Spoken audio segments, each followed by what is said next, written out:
Hello, check. இல்ல அங்கே வைங்க. Check my testing.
Dear participants, the God of Honor has begun. We are expecting arrival of Chief Guest very shortly.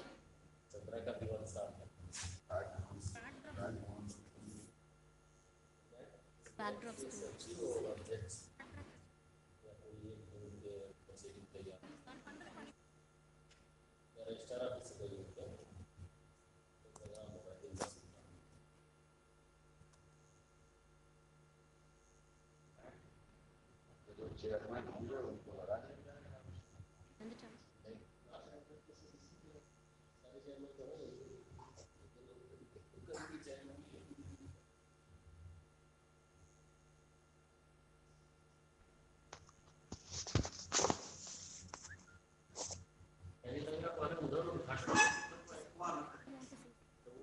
Ladies and gentlemen, announcing the arrival of the Chief Guest, Srimati Anandiben Patel Ji, Honorable Governor of UP.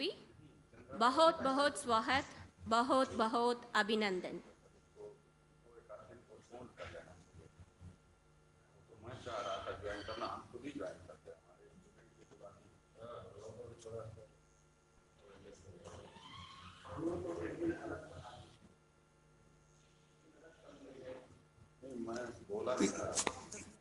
आपका कुछ late चलेगा पहले राजभवन शुरू रहेगा. Ladies and gentlemen, let us give a round of applause for the Chief Guest, Srimati Anandiben Patel Ji, and esteemed dignitaries. Bahut Bahut Swagat, Bahut Bahut Abhinandan. हाँ उसमें लिखा है ना कंपलसरी है क्राइटेरिया है.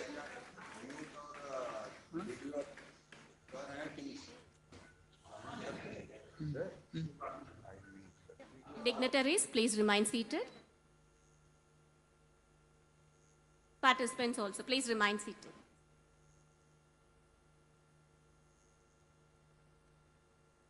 Ladies and gentlemen, respected Chief Guest of Honor, dignitaries on and off the dais, invited guests and delegates both offline and online, and dear students. A warm good morning, namaste and vanakkam.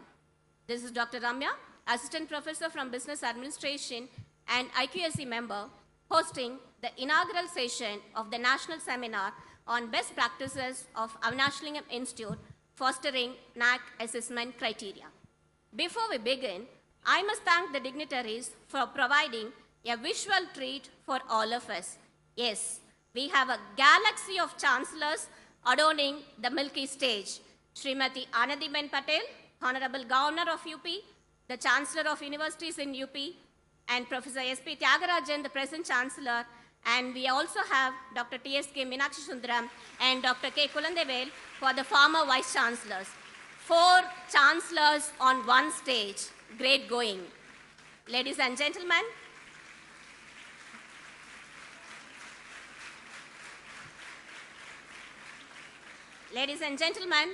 Avinity, as the Institute is shortly addressed, is truly honored by the presence of our Honorable Chief Guest.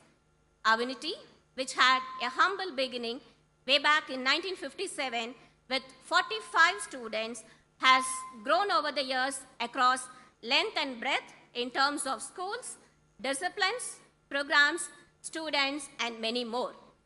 Progressing in its 65th year, the Institute now empowers close to 8,000 women students every year across UG, PG, and research programs. Amongst the many laurels and crowns earned by the Institute in its journey, the A++ grade with a CGPA of 3.65 out of 4 is one of its recent milestones, declaring the quality work carried out at Avinity. The event all of us are witnessing now will showcase glimpses of quality across various criterion of NAAC. With this prelude, let me now take you to the items on agenda. Ladies and gentlemen, this being the inaugural session, let us begin by seeking the blessings of Lord Almighty. Team music will now render Ramakrishna Vandanam and institutional song. Let us all rise for the invocation.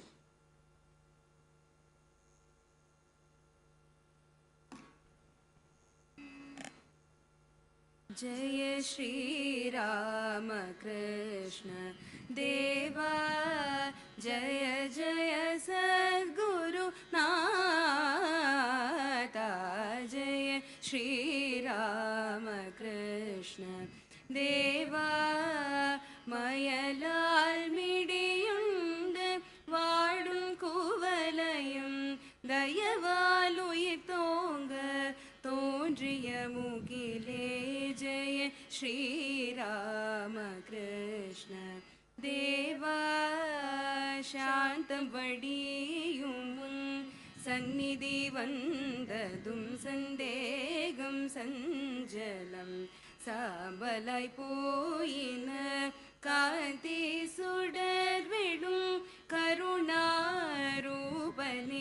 கை கொடுத்தெங்களை கரையேற்றும் ஐயனே ஜெய ஸ்ரீராம கிருஷ்ண தேவா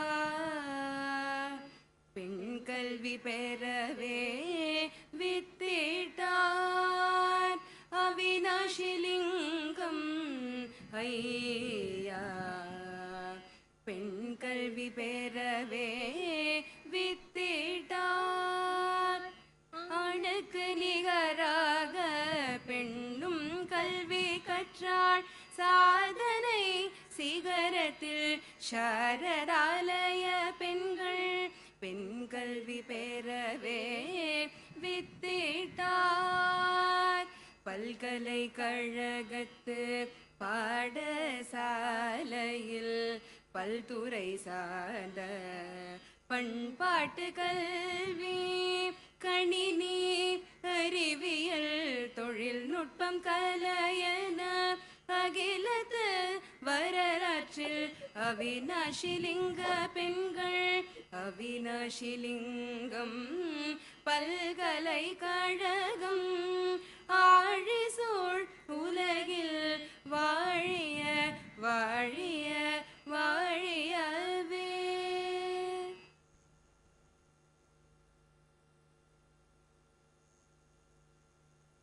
Thank you, team music. Next, we have the traditional lamp lighting ceremony. May I request the Honorable Governor of UP and other dignitaries on dais to kindly light the auspicious lamp and mark the start of the event. I request Honorable Governor to take the lead and light the first wick of the lamp.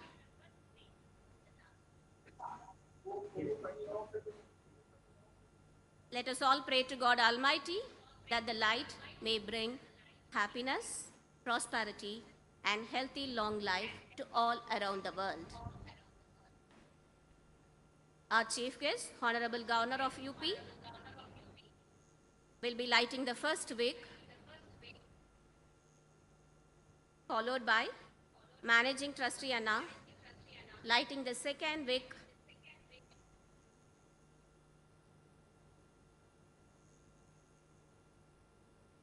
round of applause please. Honorable Governor lighting the lamp.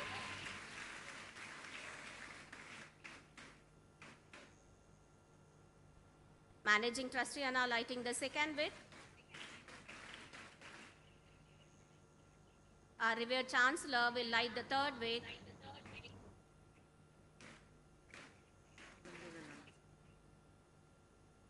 Our lifetime trustee Anna and assistant managing trustee will jointly light the fourth wick.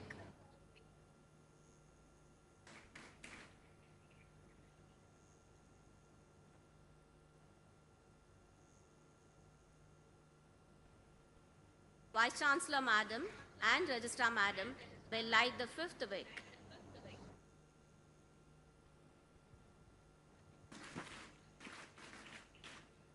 O Mother Lamp, we pray for your blessings with all humility. Give us wisdom to make this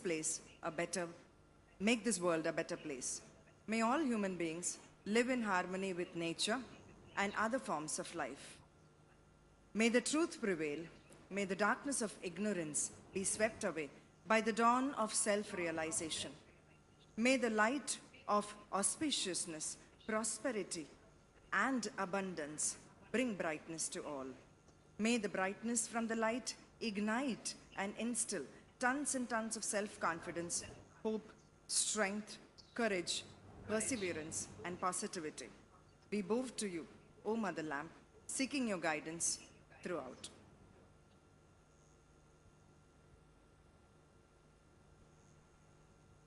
The lamp is lit, and I'm sure all of us would feel the divine power with us now. Thank you, dignitaries, for doing the honors. Aditi Devo Bhava. Guest is God. May I invite Dr. S. Kausalya, Registrar of Avinity, to welcome the august gathering. Further request Madam to introduce the guest of honor too. Madam, please.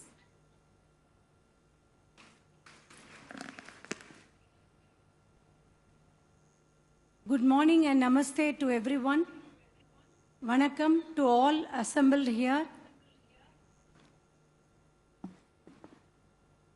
With the blessings of Guru Maharaj, our founder president, Dr. T.S. Avinashilingam Ayya avargal, and with the blessings of Dr. Rajamal P. Devadas Amma avargal, we have organized this significant national seminar on best practices of Avinashilingam Institute, fostering NAAC assessment criteria today with all the trust members, BOM members, and none other than Her Excellency Governor of Uttar Pradesh, Madam Anandiben Ji avargal.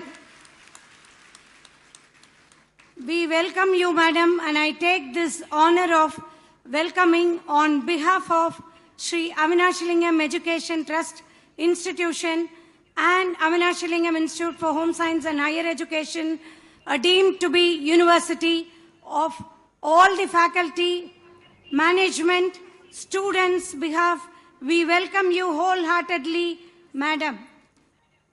To introduce and we request our respected Vice Chancellor, Madam, to offer the welcome by offering the garland on all of our behalf. Let us give a big cheers to the Governor Ji, Madam, and welcoming from the heart of all the faculty and students. To introduce the chief guest of this day, the Honorable Governor Ji of Uttar Pradesh, I am truly privileged and I feel it an honor. Shri Anandiben Patel Ji, Madam was born at Karod village of Gujarat, has various dimensions onto her profile. As a teacher, we should be proud of, and a social worker, writer, politician, state head, and many more. Let's give a big hand. Madam was a gold medalist in MSc and MEd, which she completed from Gujarat Vidyapeeth, and Madam has served as principal at Mohiniba Girls High School, Ahmedabad. Her passion towards writing could be seen in her articles for Earth, Sadhana, and Shakti magazines. Books authored by Madam includes Amani Hamashi Yad Rahesha, which means I will remember this forever. Is a book penned by Her Excellency, which touches upon various social issues mainly related to women and children. No wonder Madam was interacting yesterday with the malnutrition on women and children in Tamil Nadu and the various welfare schemes that our institute is involved with. Coming to the parliamentary life, Madam in 1998 was elected for Mandal Assembly Constituency, Ahmedabad, and became MLA. From 1998 to 2002, was the Minister of Education, Primary, Secondary, and Higher Education, and Minister of Women and Child Welfare. Madam was the Minister of Education at all levels and Minister of Higher and Technical Education, Women and Child Welfare, Sports, Youth, and Cultural Activity from the year 2002 till 2007. In 2012, Madam was elected for the 4th consecutive time MLA from the Gatiodia Assembly constituency in Ahmedabad, this city, and won the most votes in the state. And Madam was the Minister of Revenue, Drought Relief, Land Reform, Rehabilitation, Reconstruction, Road and Building, Capital Project, Urban Development, and Urban Housing from 2012 to 2014. From May 2014 to August 2016, let's give a hand that Madam was the first woman Chief Minister of the prestigious Gujarat state, and later was the Governor of Chhattisgarh from August 2018 to 19, and was the Governor of Madhya Pradesh from 2018 to 2019. And with regard to political activities, joined politics in 1987, held important posts in the BJP like the President of the State Women Front, Vice President for the State Unit, Member of the National Executive Council of BJP, was the only woman from Gujarat to participate in the Ekta Yatra from Kanyakumari to Srinagar conducted by the BJP. And let us see the achievements during Chief Minister's tenure at the prestigious Gujarat state. Launched the Ma Vatsalya scheme to provide free treatment to the poor and middle class families. Launched the Yuva Suvalamban scheme to provide higher education for all poor students, and campaigned for 100% open defecation free in Gujarat, free toll tax, started free cancer tests and treatment for all women, and enabled Narmada water to reach the fields through canals and minor canals. And this was successfully campaigned throughout the state. and more than 100 town plans were sanctioned in the shortest time, and transparent implementation of Vidya Sahayag Yojana. Vidya Lakshmi Bond and Vidya Deep schemes were also implemented, and the use of technology for process simplification. This is what we are talking about, the digitalization, and construction of village roads at a cost of rupees 10,000 crores, Madam has implemented, and the honors and awards conferred on Her Excellency. Can you imagine, in the year 1958, during the schooling, Her Excellency was awarded Veerabala Award at the Meshana District School Sports Festival, and 88 was awarded Best Teacher Award in Gujarat, and in 1990, Madam was honored by the President of India with the Best Teacher Award at national level. Was awarded Gujarat government's Gallantry Award for saving 2 girls' school children who did not know how to swim being drowned in the Narmada River. And Madam also has received the Sardar Patel Award by Patel Avakash Mandal, Mumbai in 1998. And Vidya Gaurav Award in the year 2000. And Paditar Shrironmani Award was given by the Patel community, was honored by Ambubai Old School of Exercise, and Charumati Award. Foreign travel, Madam has led Indian teams many times for women conferences and traveled with the Indian Parliamentary Party, and in September 2009 represented Gujarat in the Village India program in London. So this, in the words of her, and in May 2015, Madam traveled to China with Gujarat's business delegation as Chief Minister, along with our Prime Minister Ji, Sri Narendra Modi Ji. In the words of Her Excellency, in the second National Women's Parliament in 2021, Madam has stated, women are an institution in themselves. Women empowerment is an important step towards the progress of our nation. Our institute has taken big strides towards women development.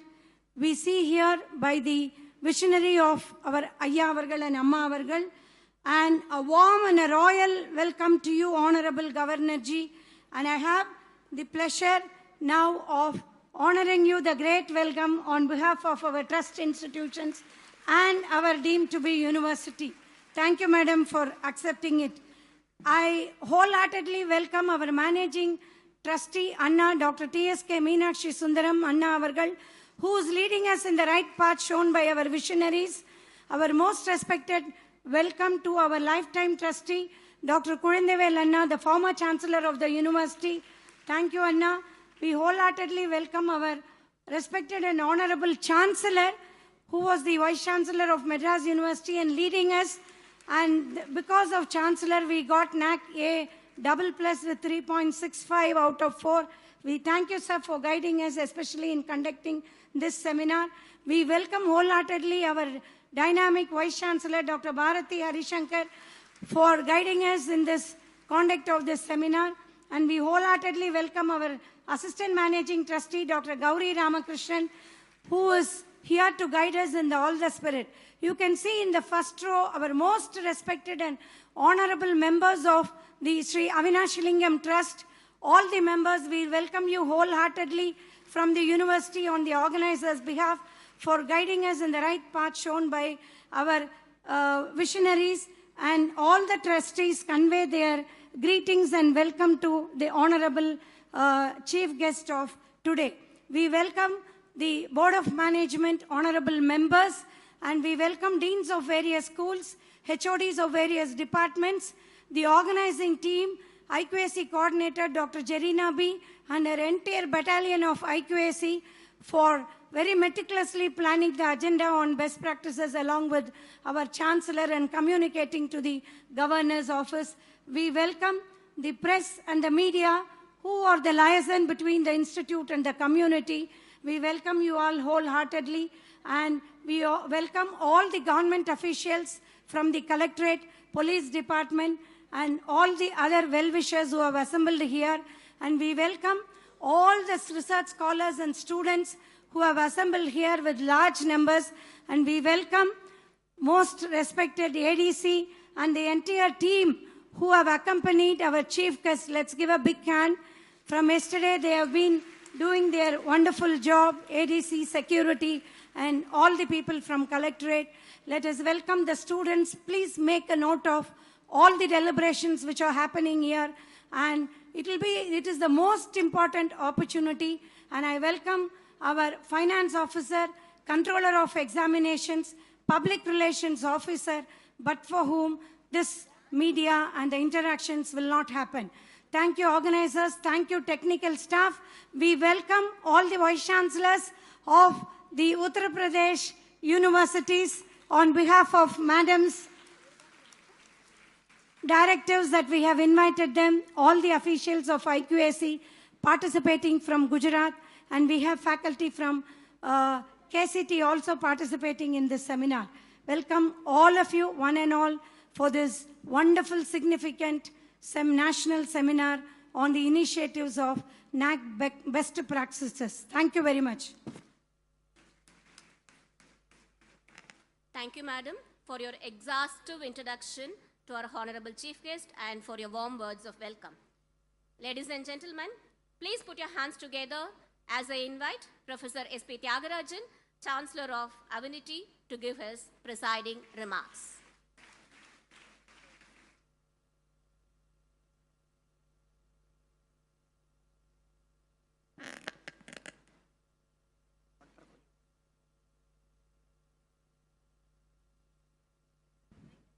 Most respected and honorable Her Excellency, Governor of Uttar Pradesh, Srimati Anandiben Patel Ji, most respected the Managing Trustee of this Avinashilingam Institute of Home Science and Higher Education for Women and the Trust, Dr. T.S.K. Meenakshi Sundaram, respected Founder Trustee, Dr. Kodandevelu Anna, respected trustees of the Avinashilingam Educational Trust who have come in large number to grace this very important national seminar, respected Dr. Bharati Harishankar, Vice Chancellor of this prestigious university, Dr. Kausalya, the Registrar of the university, Dr. Jarina B., Coordinator of the IQAC, which is the organizing team for this national seminar on best practices of Avinashilingam Institute fostering NAAC assessment criteria, my dear deans of the various schools of the Avinashilingam Institute, HODs of the various departments of the Avinashilingam Institute, all the faculty members, all the dynamic and vibrant students of the institute who are outnumbering here, out of the total of 8,640 students who are currently enrolled in our university, respected invitees from different parts of the city of Coimbatore who have come in here, and dignitaries from the police and other areas, and my dear friends from the media. Thank you very much, and we are extremely grateful for all of you to be here to get benefited from the phenomenal inaugural address that we can expect from Madam Governor Ji. Because I am aware that in the last 4th and 5th April of 2022, Madam, in her position as the Governor of Uttar Pradesh and Chancellor of 32 universities in Uttar Pradesh, she has convened a national kind of a seminar on NAAC accreditation, including the medical institutions. It is really admirable that Madam Ji was there present in all the sessions for both the days, and she has been a keen observer and participant in questioning the presenters as well as making the vice chancellors to interact with the speakers.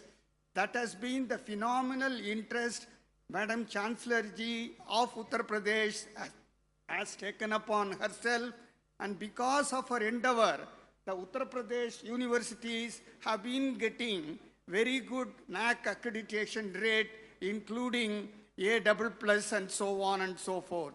We are all very proud, Madam, that you have been able to accept our invitation From that day, we wanted to have Madam Ji in our university because of the inspirational power that she has got in young mind stimulation and also making the faculty getting involved in all the institutional improvements and developments. I wholeheartedly welcome you, Madam, on behalf of all those who are assembled here. We have to really introspect today's higher education scenario in this country. We all know, and we have been hearing from the media and other resources, that today India is in one of the top 5 developed countries in the universities. Gone are the days when you used to say that we are in the developing nations, but we have gone over and above, and we have become one of the top 5 developed countries in the entire world. How did we get it? That is what is a major kind of a miracle that has happened after our Honorable Prime Minister Ji has been able to take over the institutional advantages and other developments of the country during the last few years. Because of that, not only the economic situation has improved, it has also been envisaged to improve the overall kind of developments in the country, especially with reference to higher education and education per se, and hence he has conceived the National Education Policy 2020, which actually envisages transformation of leadership in higher education focused on research and innovation with commitment towards society, environment, and economy. It was there in yesteryears that education will only a fundamental nature and it is not having any link with the society. That has been completely changed to see that education has to lead on societal transformation. That is the backbone of the new education, National Education Policy 2020. How do you make it happen? The National Education Policy targets creating knowledge base. This is through which the science, technology, and innovation solutions can reach the community, and that can be practiced or achieved by best policies to create multidisciplinary connected systems of functioning in the country. Only when you get connected in a multidisciplinary manner in all areas, then only our Indian subcontinent will evolve as an intellectual manpower. That is the essence of the approach of the National Education Policy. The pathway of achieving this vision is by networking to engage governments at central and state level, business enterprises, startup companies, MSMEs, along with the universities and higher education sectors. You should not stand in silos as independent and isolated units, and they have to network together to work cooperatively. Thus, there is an urgent need today in Indian higher education institution to bring a balance of both teaching and research through optimum resource management, R&D infrastructure, utilization to facilitate the scaling up of innovations to project the visibility of science and technology impact internationally. For achieving this impact, research-centric education agenda has to be implemented to make students skill-oriented for the future through internship, community-connected education, and research, and also by implementing sustainable development goals that has been envisaged by UNESCO, for which 195 countries have signed across the world, including India. Unless you sustain the development, the country cannot progress. So it is in this connection, we want to make a paradigm change in the higher education system, in the universities and higher education institutions to innovate best practices in all spheres of higher education and research. Why is it needed? Because today, even though accreditation is being planned by each and every institution, it is taking place once in 5 to 7 years. During that period, people work, but however, the follow-up and sustainability of quality is not continued and not practiced, and it is also not documented properly. They work towards the time of accreditation, and after which there is a big lacuna and lag on the part of every one of the university community, and they get back into action only when they go for the next cycle. What Avinashilingam Institute for Home Science and Higher Education for Women has planned is to see that you are able to showcase best practices which are internalized, which are institutionalized, so that they have been proven experimental kind of practices that can be used by each and every unit of the university system. Thus, internationally, best practices are defined as good practices which becomes replicatable by other universities and higher education institutions after they are experimented, internalized, and institutionalized. Successful best practices will then get internationalized too, and then it will act as the post-NAAC initiative of all the higher education institutions, for which what Avinashilingam Institute has planned is to develop a good practices database, we call it as, which will be a portal which can be accessed by every institution across the country, and it is also now proposed that it will be linked to the good practices database portal, which is planned for development by the future National Accreditation Council as a part of the National Education Policy 2020. This national portal will host all the best practices of all the well-accredited higher education institutions, and they will be available for access by the other needy institutions. They can be free to adopt the best of the best practices that they would like to adopt, experiment, and internalize into their system. So, this national seminar is in this way an initiative to sensitize the participants and delegates for the need of the best practices development in higher education institution, and to introduce sustainability of all-round quality in higher education institution. The management, teachers, and students of the Avinity wholeheartedly thank Her Excellency Honorable Governor of Uttar Pradesh, Madam Ji, for blessing our institution by accepting to inaugurate this unique quality program, which she has openly appreciated and encouraged us to have this organized in this program. In fact, only yesterday evening, after hearing the full details of the program, she has instructed that all the vice chancellors of the Uttar Pradesh university system will also join this particular program virtually, and we have been thankful for all the vice chancellors for having been able to join this particular program, and we are obliged for whatever kind of an assistance that we can do as a mentor institution for all the institutions in Uttar Pradesh.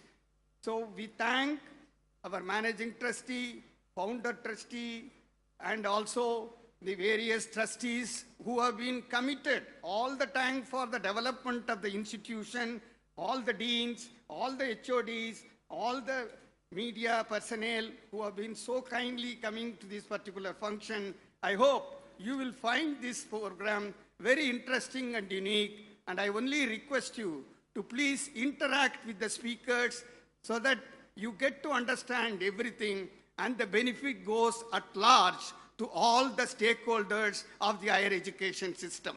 Thank you all very much.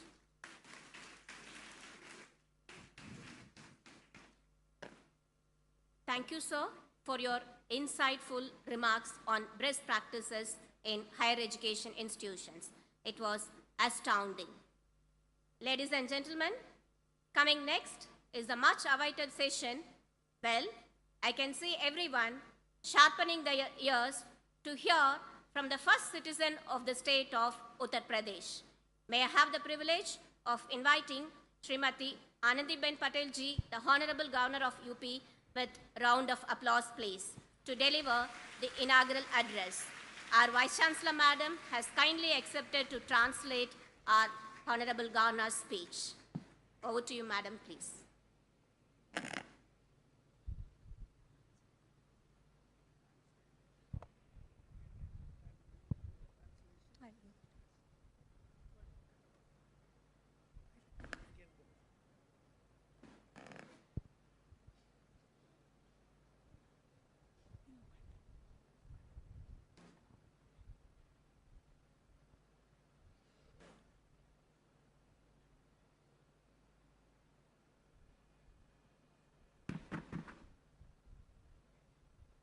Avinashilingam Institute for Home Science and Higher Education for Women, Coimbatore के कुलाधिपति professor SP Tyagarajan जी, संस्थान के trustee doctor TS के मीनाक्षीपुरम जी, संस्थान के कुलपति doctor Bharti Harishankar जी, संस्थान के पूर्व कुलाधिपति एवं आजीवन ट्रस्टी डॉक्टर के कुलन देवेल जी, ट्रस्टी डॉक्टर गोवरी रामकृष्णन जी, संस्थान के रजिस्ट्रार डॉक्टर एस कौशल्या जी, संस्थान के अन्य अधिकारीगण एवं अध्यापकगण,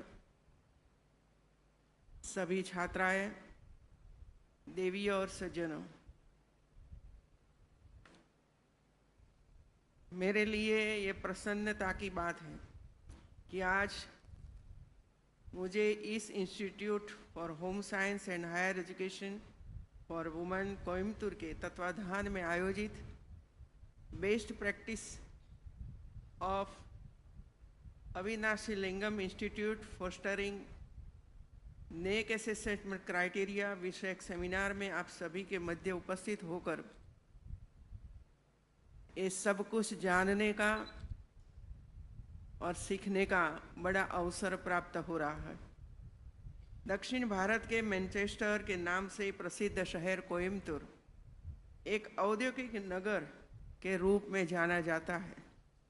यहाँ का सुहावना मौसम पूरे साल सैलानियों को आने के लिए आकर्षित करता रहता है। कल विश्व पर्यटन दिवस था। मैंने कल यहाँ के कुछ दर्शनीय स्थलों का भ्रमण भी किया।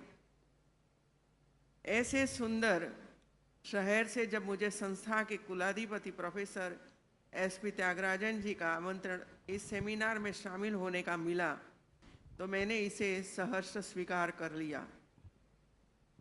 आज अमर शहीद सरदार भगत सिंह की जयंती भी है। मैं उन्हें श्रद्धांजलिपूर्वक नमन करती हूँ। देश के ऐसे वीर क्रांतिकारियों के कारण ही हम सब आज़ाद भारत में रह रहे। मुझे बताया गया कि स्वतंत्रता सेनानी, परोपकारी एवं गांधीवादी पद्म भूषण डॉक्टर टीएस अविनाशीलिंगम ने इस श्री अविनाशीलिंगम होम साइंस कॉलेज की स्थापना करके तमिलनाडु में पहली बार महिला उच्च शिक्षा की नींव रखी थी, जिसका उद्घाटन पूर्व राष्ट्रपति, दार्शनिक एवं महान शिक्षाविद डॉक्टर राधाकृष्णन ने 24 जुलाई 1957 में किया था। इससे पूर्व डॉक्टर टीएस अविनाशीलिंगम ने रामकृष्ण परमहंस, अन्नाई शारदामणि देवी और स्वामी विवेकानंद जी की आध्यात्मिकता और सिद्धांतों के अनुरूप विद्यार्थियों को शिक्षित करने के उद्देश्य से रामकृष्ण विद्यालय की स्थापना के लिए इसी कोयम्बटूर में 300 एकड़ भूमि दान की, जिसकी आधारशिला वर्ष 1934 में महात्मा गांधी जी ने रखी थी। यहाँ आज भी आत्मनिर्भरता, आत्मसंयम, देशभक्ति और कर्तव्य के प्रति समर्पण जैसे मूल्यों को व्यावहारिक तरीके से सिखाया जाता है। इस विश्वविद्यालय का परिसर लगभग 300 एकड़ भूमि में फैला हुआ है। यहाँ मोर सहित सैकड़ों पक्षी प्रजातियों का घर है। यहाँ पर स्वामी अखंडानंद ग्रामीण विकास योजना वर्ष 2002 से शुरू हुई थी। इस योजना के अंतर्गत अरिवाली नगर अन्य ग्रामीण क्षेत्रों में ट्यूशन और चिकित्सा सेवाएं प्रदान की जाती हैं। Doctor T.S.. अविनाशीलिंगम का शिक्षा, विशेषकर महिला शिक्षा के प्रति अत्यधिक लगाव था। मैं आज के अवसर पर देश के ऐसे शिक्षाविद को नमन करती हूँ। महिलाओं का शिक्षित होना देश और समाज के लिए बहुत आवश्यक है। 21वीं शताब्दी के महिलाओं ने न सिर्फ धन अर्जन करने में अपनी भूमिका दर्ज कराई है, बल्कि भावी संगठनों का निर्माण करते हुए अभिकर्ताओं का स्वरूप भी परिवर्तित किया है। हाल के वर्षों में महिलाओं ने जीवन के हर क्षेत्र में अभूतपूर्व प्रगति की है। सामाजिक नैतिकता की बाध्यताओं को पार करते हुए घर तथा कार्यस्थल स्वयं को सफल उद्यमी एवं कार्यकारिणी व्यवसायों के तरीकों में अपने को साबित किया है। किसी भी राष्ट्र के समग्र विकास का मूल्यांकन वहाँ की शिक्षा व्यवस्था, शिक्षा तंत्र, शिक्षक, विद्यार्थियों के समग्र योगदान पर किया जाता है, क्योंकि शिक्षक व शिक्षा तंत्र के आधार पर शिक्षार्थियों को ज्ञान मेगा का संप्रण अपने अर्जित ज्ञान आनुवंशिकी के आधार पर देता है। संस्कृति, धरोहर, परंपरा को इतिहास के आधार पर मूल्यांकन करता है। इससे जिज्ञासा का प्रस्फुटन और विचारों का प्रवाह परिष्कृत नवाचारों को जन्म देता है। जिस प्रकार संविधान देश की भावना और आत्मा का प्रतिनिधित्व करता है, उसी प्रकार शिक्षा तंत्र को गुणवत्तापरक बनाने के लिए नेक मूल्यांकन आवश्यक है। नेक गुणवत्तापूर्ण शिक्षा की विधि को जानने का एक महत्वपूर्ण प्रयास है, क्योंकि शिक्षा संस्थान के लिए नेक एक प्रकार से लाइसेंस है। इसलिए सभी शिक्षण संस्थानों को अपने संसाधन की कमी के बारे में सोचने के बजाय नेक कराने का प्रयास करना चाहिए। इससे शिक्षा की गुणवत्ता बढ़ेगी। शिक्षा की गुणवत्ता को बढ़ाने के लिए नेक कराया जाता है। कभी कभी समय के साथ पैरामीटर भी बदलता रहता है, जिससे किसी संस्था को ए ग्रेड मिल सकता है, फिर उसे बी ग्रेड मिल जाता है और कभी उसे सी ग्रेड भी मिल जाता है। हमारा प्रस्तुतिकरण कैसा होना चाहिए, यह हमें नेक कराने के बाद ज्ञात होता है। नेक हमें गुणवत्ता युक्त शिक्षा की एक पद्धति और एक नई दिशा देता है।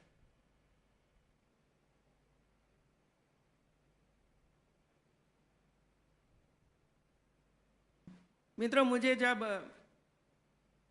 मध्य प्रदेश, छत्तीसगढ़ और बाद में उत्तर प्रदेश की जिम्मेवारी दी गई राज्यपाल के रूप में, मध्य प्रदेश और छत्तीसगढ़ में जब यूनिवर्सिटियों को मैं देखती थी तो जरूर चिंता होती थी, क्योंकि 5-5 साल से कॉन्वोकेशन भी नहीं हुआ था। जो यूनिवर्सिटी में कॉन्वोकेशन नहीं होता है, स्टूडेंट को समय पे डिग्री अलॉट नहीं होती है, तो दूसरा क्या होता होगा, वो तो एक चिंता का विषय है, रिसर्च का विषय है। मित्रों, हम लोगों ने वो प्रयास शुरू किया कॉन्वोकेशन का आयोजन करने का, और स्टूडेंट्स को समय पे रिजल्ट मिले, कॉन्वोकेशन हो और डिग्री उसके हाथ में आए। साथ साथ में हमने नेक एक्रेडिटेशन के लिए भी प्रेरित किया। काफी मेहनत करनी पड़ी। मध्य प्रदेश में एक यूनिवर्सिटी को A+ मिला, दूसरी यूनिवर्सिटी को तो प्रयास हुआ और प्रयास करते थे। इस बीच में मुझे उत्तर प्रदेश की जिम्मेवारी दी गई। अभी उत्तर प्रदेश में जब मैं पहुंची तो वहाँ तो 32 स्टेट यूनिवर्सिटियाँ थीं और लगभग 40,000 से ज़्यादा इसके साथ एफिलेटेड कॉलेजेस थी। 32 यूनिवर्सिटियों में 5 यूनिवर्सिटी मेडिकल यूनिवर्सिटी, 4 कृषि यूनिवर्सिटी और 3 टेक्निकल यूनिवर्सिटी और बाकी की जनरल यूनिवर्सिटियाँ। ये सभी यूनिवर्सिटी की ओर मुझे देखना था। अब जब हम बात करते हैं नेक एक्रेडिटेशन और मूल्यांकन की, तब हमारे वीसी और अध्यापक, डीन, रजिस्ट्रार, एफसी, ये सब डरते रहते हैं।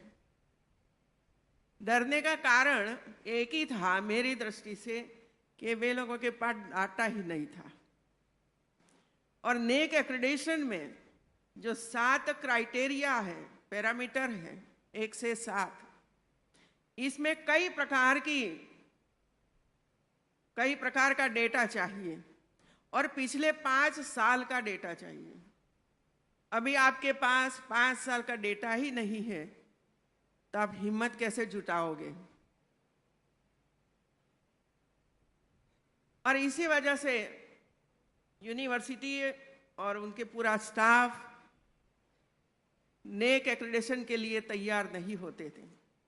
हम लोगों ने प्रयास किया और अवसर मिला कोरोना का समय, क्योंकि पूरा प्रदेश बंद था, पूरा भारत बंद था, ऑनलाइन सब कुछ थोड़ा थोड़ा चलता रहता था।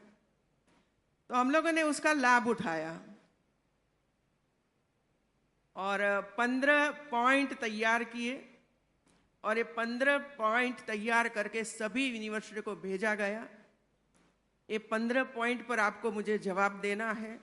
हम इस पॉइंट पर चर्चा करेंगे, ऑनलाइन चर्चा करेंगे और यूनिवर्सिटी के जो मेन लोग हैं, जो यूनिवर्सिटी का स्तंभ माना जाता है, वे सब उपस्थित रहेंगे। और 32 यूनिवर्सिटी का डेली एक यूनिवर्सिटी का लगभग 4 घंटे तक आदान प्रदान होता था, बातचीत होती थी एक एक पॉइंट पर।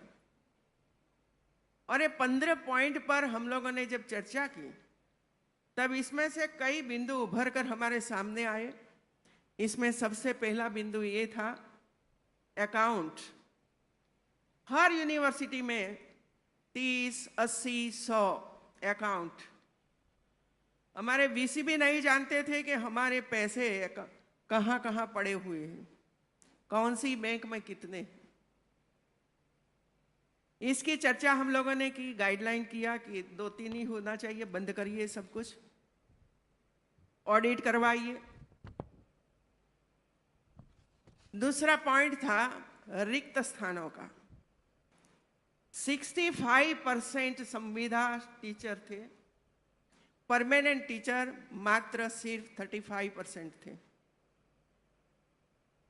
तो हम लोगों ने ये तय किया कि रिक्त स्थान भरना है, लेकिन इसका भी हम लोगों ने एक गाइडलाइन तैयार किया कि किस तरह आप रिक्रूटमेंट करोगे। ये रिक्रूटमेंट के जो नॉर्म्स थे ये सब तैयार करके राजभवन ने सभी यूनिवर्सिटी को भेजा गया और इसी हिसाब से पिछले 2 साल में लगभग 80% से ज़्यादा रिक्रूटमेंट कॉलेजों में परमानेंट हो चुकी है मित्रों। और कहीं भी भ्रष्टाचार की सूंघ नहीं आई है मित्रों, न कोई कोर्ट मैटर बना है। पहले करते थे लेकिन कोर्ट मैटर बनती थी, लेकिन पारदर्शिता से हम लोगों ने रिक्रूटमेंट करवाया। रिक्रूटमेंट के पहले प्रमोशन होना चाहिए, प्रमोशन से पहले मेरिट यादी वो लेंथ ऑफ द सर्विस होना चाहिए। ये सब पहले करवाया, बाद में रिक्रूटमेंट हम लोगों ने पूरी की जो जरूर है हमारी एक्रेडिटेशन में। NEP नेशनल एजुकेशन पॉलिसी, मैं बता दूं कि मैंने तो काफी स्टडी किया है उस पर, आप लोगों ने भी स्टडी किया है। 34 साल के बाद एक नई पॉलिसी हमारे सामने पूरे देश में आई है। और सचमुच ये हमारे भविष्य के लिए, देश के भविष्य के लिए और हमारे जो विद्यार्थी छात्र छात्राएं हैं उनके भविष्य के लिए बेस्ट है मित्रों। और इसी वजह से इसका इम्प्लीमेंटेशन करना ये हमारी जिम्मेवारी है। इसमें कहीं भी पॉलिटिकल हैरेसमेंट नहीं आना चाहिए मित्रों। ये सिर्फ शिक्षा के माध्यम से ही चेंज होना चाहिए मित्रों। और शिक्षा क्षेत्र एक ऐसा क्षेत्र है जो चाहे वो परिवर्तन कर सकता है। कभी कभी पॉलिटिकल व्यक्तियों इसमें इंटरफेरेंस करते हैं और इसी वजह से एक सही योजना, ये अच्छा प्रोजेक्ट बर्बाद हो जाता है। तो हम लोग इसके पीछे पड़े और गवर्नमेंट के साथ बैठकर 70% करिकुलम गवर्नमेंट ने तैयार किया और 30% करिकुलम यूनिवर्सिटी के पास तैयार करवाया। और वे लोगों ने तैयार किया, हर यूनिवर्सिटी ने अपना अपना 30% करिकुलम तैयार किया। और इसमें समाज में जुड़े हुए जितनी भी समस्याएं हैं, अच्छा काम है, संशोधन का विषय, रिसर्च करने का, ये सब इसमें हम लोगों ने ऐड किया है। और इसके आधार पर हमारे स्टूडेंट्स ये सभी विषय, सब्जेक्ट लेकर आगे पढ़ रहे हैं। और मुझे कहने में खुशी हो कि ये पहली एग्जाम हुई वो एनईपी के तहत हुई है। इम्प्लीमेंटेशन हो गया नई पॉलिसी का मित्रों। एग्जाम भी पहले सेमेस्टर का पूरा हो गया और विद्यार्थियों ने बहुत ही अच्छी तरह से वो सीखा। कोई ऐसा भी सब्जेक्ट था जो ऑनलाइन पढ़ाया गया, कोई ऐसा सब्जेक्ट था जो विद्यार्थियों ने, स्टूडेंट से अपने आप तैयार किया और एग्जाम दिए, और बाकी के सब्जेक्ट्स हमारे अध्यापकों ने, प्रोफेसरों ने पढ़ाया मित्रों। कंस्ट्रक्शन वर्क हो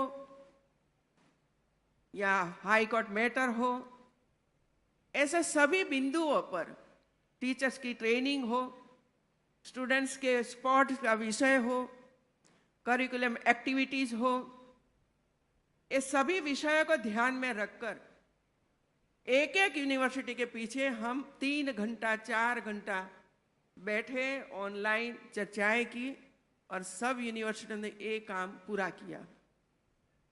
तो थोड़ा कॉन्फिडेंस वे लोगों के पास आया कि हाँ, हम कुछ आगे जाकर कर सकते हैं।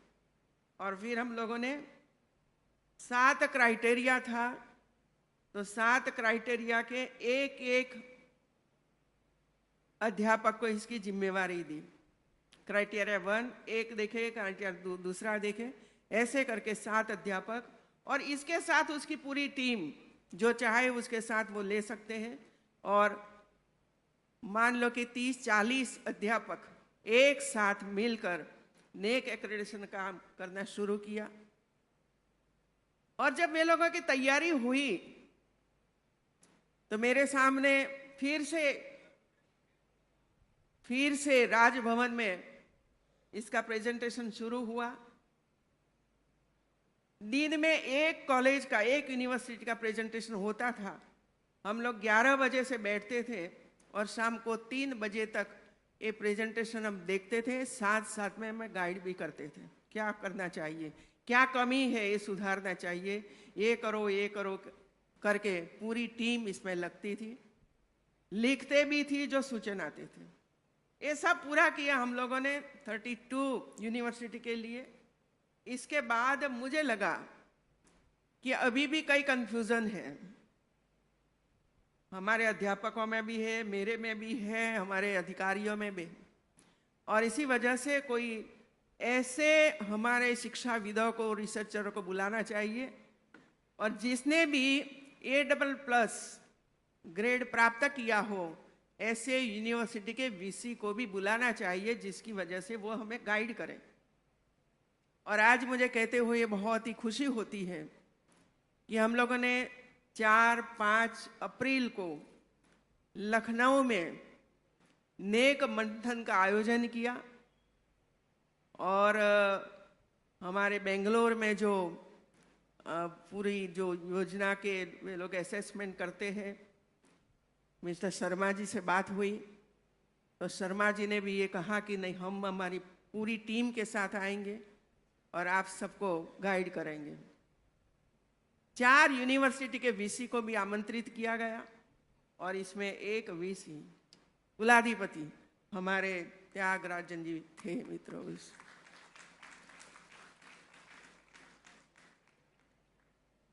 तो 2 दिन का एक मंथन चला। 400 साढ़े 400 अध्यापक एक ही स्थान पर एकत्रित हुए थे और 2 दिन तक सुबह में 10 बजे से लेकर शाम को 7 बजे तक एक एक पॉइंट पर मंथन हुआ, चर्चा हुई और वे लोगों ने बहुत ही अच्छी तरह से हमें गाइड किया।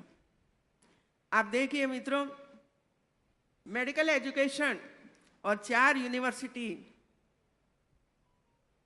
लखनऊ में है।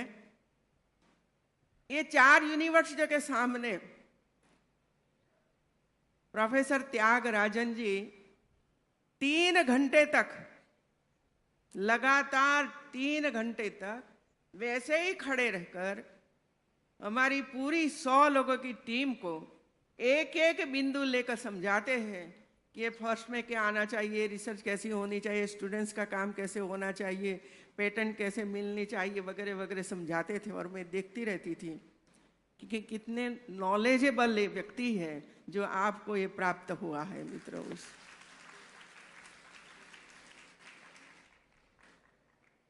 और जो गाइडेंस हम लोगों को मिला, ये गाइडेंस के आधार पर फिर से हमारी नेक टीम अपनी अपनी यूनिवर्सिटी में फिर से बैठी और नेक मंथन से जो गाइडेंस मिला था वो देखते हुए अपने प्रेजेंटेशन में वे लोगों ने सुधार किया और फिर से मेरे सामने नेक प्रेजेंटेशन हुआ।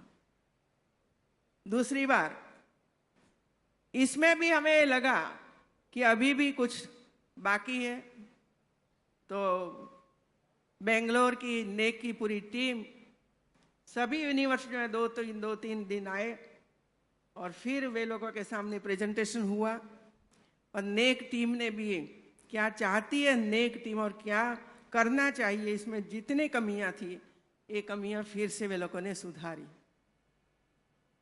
फिर कॉन्फिडेंस बिल्डअप होता गया यूनिवर्सिटी का कि हम कर सकते हैं।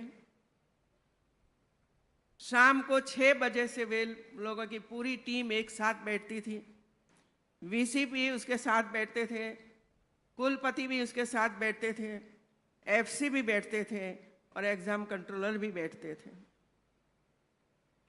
तो हुआ ऐसा कि एक दूसरे को पहचानते भी नहीं थे।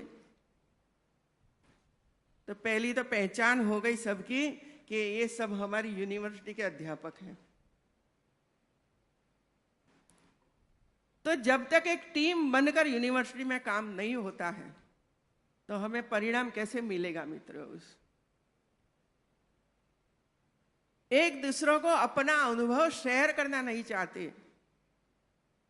तो यूनिवर्सिटी आगे कैसे जाएगी। जो स्टूडेंट्स के लिए काम करना चाहिए, चाहे स्पोर्ट्स का हो, चाहे पेंटिंग का हो, कहीं करिकुलम चेंज करने का हो, एल्यूमिनाई का काम करना हो, भूतपूर्व स्टूडेंट्स के साथ बैठना हो, उनके सजेशन लेना है, इंडस्ट्री के साथ उसका टाइप होना चाहिए, वो भी नहीं करते हैं।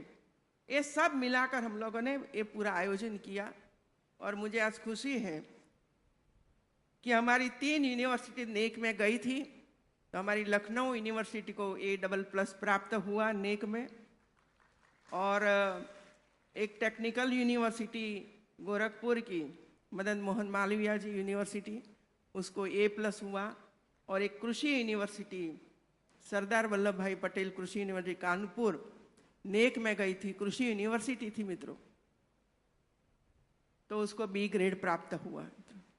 अभी और यूनिवर्सिटी धीरे धीरे करके SSR भर रहे हैं और आगे बढ़ रहे हैं मित्रों।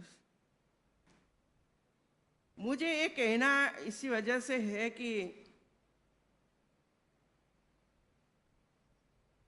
ये आपका जो सेमिनार है, ये बेस्ट प्रैक्टिसेस पर आज सेमिनार होने वाला है। और जो नेक एक्रेडिटेशन का 7 क्राइटेरिया है, इसमें 7वां क्राइटेरिया सिर्फ न सिर्फ बेस्ट प्रैक्टिसेस पर है। और मुझे खुशी है कि ये होना चाहिए, क्योंकि यूनिवर्सिटी पढ़ाना काम तो करेगी, जो सिलेबस है वो भी पढ़ाएंगे आप, इसके आधार पर आप एग्जाम भी लोगे, सर्टिफिकेट दोगे। लेकिन स्टडी करने के बाद जब उसको बाहर जाना है, तो बाहर जाकर उसको कुछ ट्रेनिंग मिलनी चाहिए, तो ही बाहर जाकर वो अच्छा काम करे, अपना प्रोजेक्ट लगा सकता है। समाज का कई काम ऐसा है वो करना चाहिए।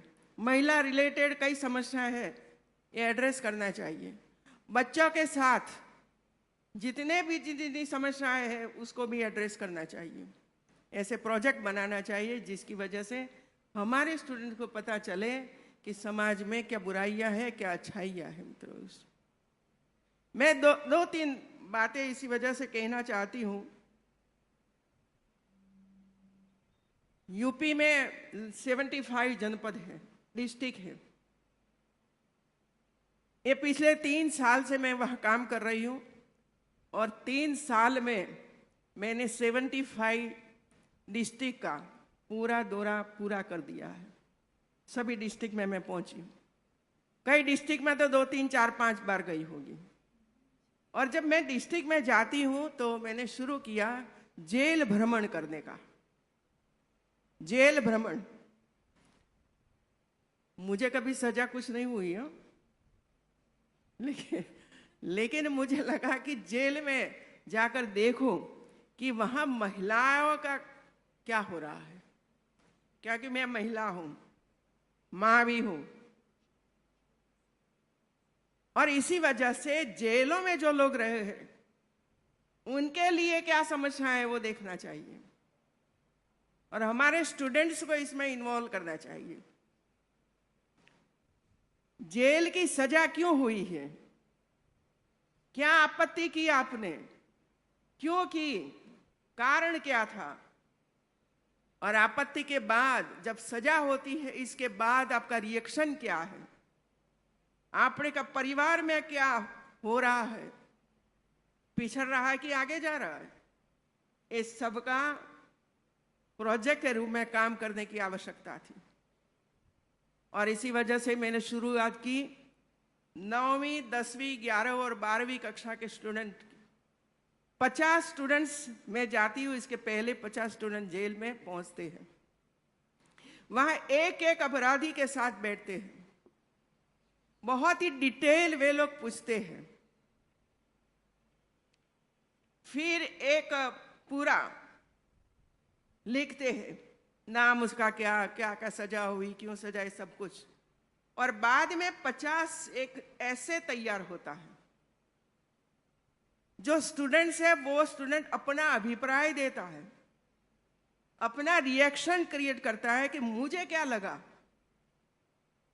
जेल में जो लोग बैठे हैं आज, इनके साथ छोटे छोटे बच्चे भी हैं, कोई 8 साल का है, कोई 5 साल का है, कोई 1 साल का है, या तो आने वाला है। उनके साथ भी बैठते हैं कि बच्चे का भविष्य का क्या, और अपना उनको जो मन में जो विचार आते हैं, बच्चों के मन में जो विचार आते हैं, वो इसमें वो लोग लिखते हैं। और बाद में मैं जाती हूँ बच्चों के साथ और जेल की महिलाओं, ये सबके साथ एक चर्चा होती है। बच्चे खड़े होकर बोलते हैं, तब रोते हुए बोलते हैं, और मुझे कमिटमेंट करते हैं कि मैडम ये सब हम लोगों ने देखा, और इसी वजह से हम लोगों ने ये तय कर लिया कि जिंदगी में हम कभी ऐसा काम नहीं करेंगे कि जिसकी वजह से हमें सजा हो, हमें जेल में आना पड़े। मित्रों, ये काम यूपी में मैं करवा रही हूँ, और कई यूनिवर्सिटी के स्टूडेंट्स वहाँ जाते हैं, स्टडी करते हैं, और साथ साथ में जेल में रही हुई महिलाओं को क्या जरूरत है, क्या जरूरत है टीवी देखने की, सजा हो गई, इसका अर्थ ऐसा नहीं है कि 20 साल की जिंदगी जेल में बितानी है तो वैसे ही बिताए। तो हम हमारी ओर से उसको टीवी भी देते हैं, सिलाई मशीन चाहिए तो सिलाई मशीन भी देते हैं, साड़ी देते हैं, क्योंकि त्योहार मनाया जाता है तो अच्छी साड़ी पहने और अपने किए हुए जो अपराध है वो भूल जाए, बदला लेने की भावना भूल जाए। मित्रों, बच्चे हैं, बच्चों के लिए कपड़े, पेन, पेंसिल, रबर, लिखने के लिए, पढ़ने के लिए छोटी छोटी बुक्स, ये सब मिलाकर हम लेकर जाते हैं और 2 घंटे जेल भ्रमण करते हैं, बच्चों को जेल भ्रमण करवाते हैं। मित्रों, ये बदियां दूर करने के लिए प्रयास होना चाहिए और जब तक बच्चे स्वयं अपनी आंख से ये सिचुएशन नहीं देखेंगे तब तक उनको पता ही नहीं चलेगा कहाँ क्या हो रहा है। और इसमें से संस्कार आते हैं, चरित्र निर्माण वहां से होता है। मित्रों, एक बात, यूनिवर्सिटी को 5 गांव गोद लेने की बात मैंने कही है, 5 गांव, और वे लोगों ने 5 गांव गोद लिए भी हैं। अब गांव में काम क्या करना है? देखिए, हमारे प्रधानमंत्री कहते हैं कि 2025 तक भारत को टीबी मुक्त बनाना है, टीबी का एक पेशेंट नहीं होना चाहिए। टीबी होने की वजह से बच्चों की पढ़ाई, बच्चों की शारीरिक क्षमता, बच्चों की मानसिक क्षमता सब बेकार हो जाती है। मित्रों, और इसी वजह से जरूरी है कि समाज इसके साथ जुड़े, क्योंकि लाखों नहीं करोड़ों बच्चे हैं, करोड़ों पेशेंट हैं जो टीबी से ग्रस्त है, पढ़ने के लिए जाते नहीं हैं क्योंकि स्कूल भी मना कर देती है, बच्चे उनके साथ खेलने के लिए तैयार नहीं है, घर में भी अवॉइड किया जाता है। और ऐसे परिवार में जब हमारे बच्चे पलते हैं तो टीबी से कैसे मुक्त हो सकते हैं? और इसी वजह से जब प्रधानमंत्री जी ने ये कहा कि टीबी मुक्त भारत बनाना है 2025 तक, तो सबसे पहले ये काम ना आरंभ मैंने यूपी से किया, राजभवन से शुरू किया। मित्रों, और 25 टीबी ग्रस्त 10 साल से कम उम्र वाले 25 बच्चों को हम लोगों ने एडॉप्ट किया, 25 बच्चे को एडॉप्ट किया। कई एनजीओ को बुलाया, राजभवन में बुलाया, उनके सामने विषय रखा, प्रेरित किया, एक पूरी लिस्ट बनवाई कहाँ कहाँ ऐसे बच्चे हैं। सबसे पहले फेज में हमने तय किया था 18 साल की उम्र से कम उम्र वाले हमारे छात्र छात्राओं को गोद लेना चाहिए, क्योंकि उनकी पढ़ाई चालू होनी चाहिए, वो स्कूल में जाना चाहिए। अधिकारी भी आए,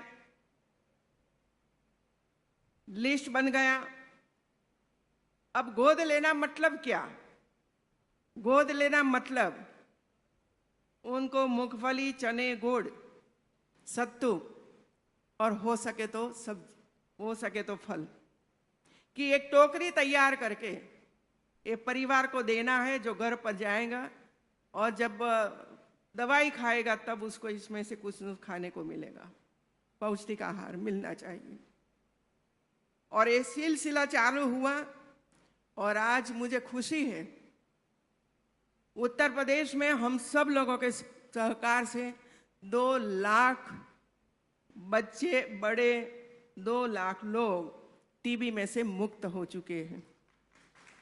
2 लाख। अभी ये 24 मार्च का दिन था अंतर्राष्ट्रीय टीबी डे।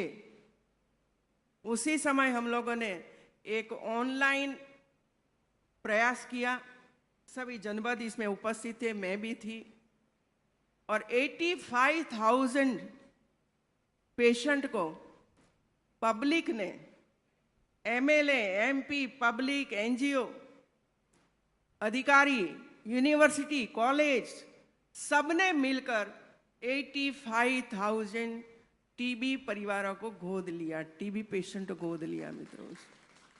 अभी ये सितंबर में 6 महीना पूरा हो गया।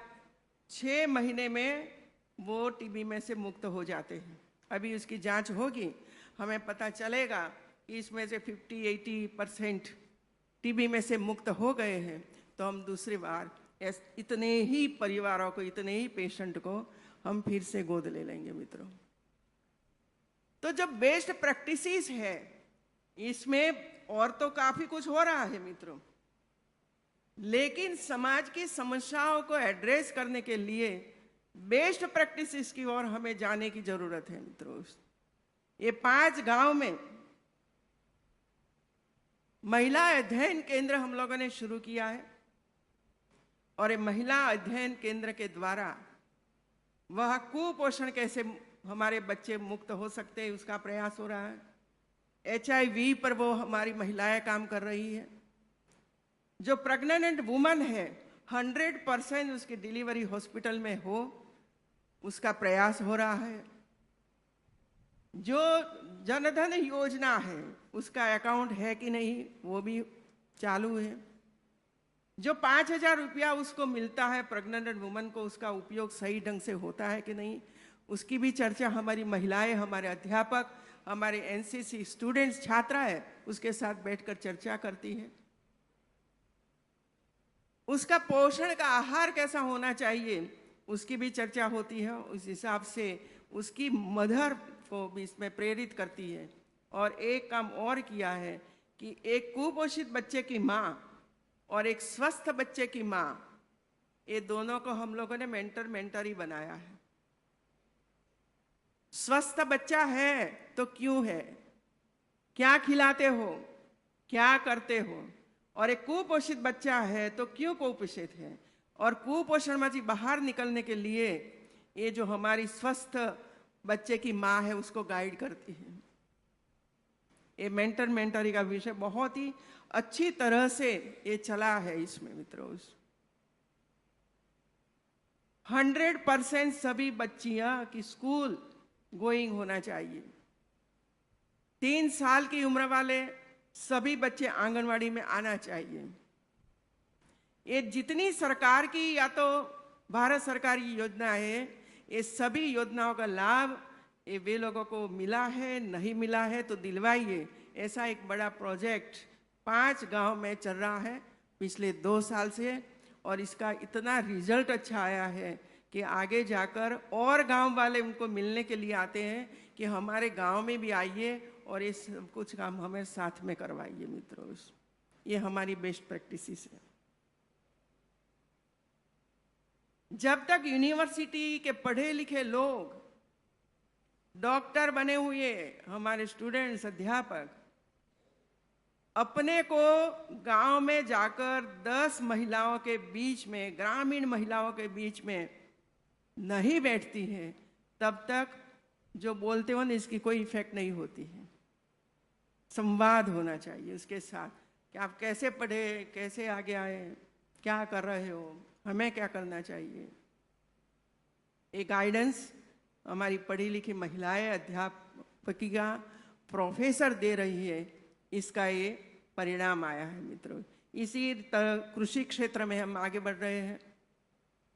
जो महिलाओं के पास लैंड ही नहीं है फिर भी काम कर रही है, किराए पर लेती है जमीन थोड़ी सी और उस पर कृषि का काम करती है। अभी ऐसी महिलाओं को इकट्ठा करके लैंड दिलवाना, उसको गाइड करना, उसको अच्छा सीड देना, उसको फर्टिलाइजर देना, उसको दवाई देना, और हमारी टेक्निकल यूनिवर्सिटी है जिसने ड्रोन वगैरह बनाया है, वो लेकर वहाँ जाते हैं और दवाई का छिड़काव करते हैं तो पैसे बच जाते हैं। इसी तरह ये पूरा 50 महिलाओं का एक जूथ बना है और जूथ के बीच में बैठकर केवी के कृषि यूनिवर्सिटी काम कर रही है। उत्पादन बढ़ रहा है, इनकम जनरेट हो रही है, गरीबाई में से ये महिलाएं बाहर निकल रही हैं। ये हमारा प्रोजेक्ट कृषि यूनिवर्सिटी में चल रहा है मित्रों। तो ऐसे कई हमारे प्रोजेक्ट्स हैं जो बेस्ट प्रैक्टिसेस के रूप में हम लोगों ने इंट्रोड्यूस किया है और ये इंट्रोड्यूस हुआ है, इसी वजह से हमके नेक ग्रेड हम प्राप्त कर रहे हैं मित्रों।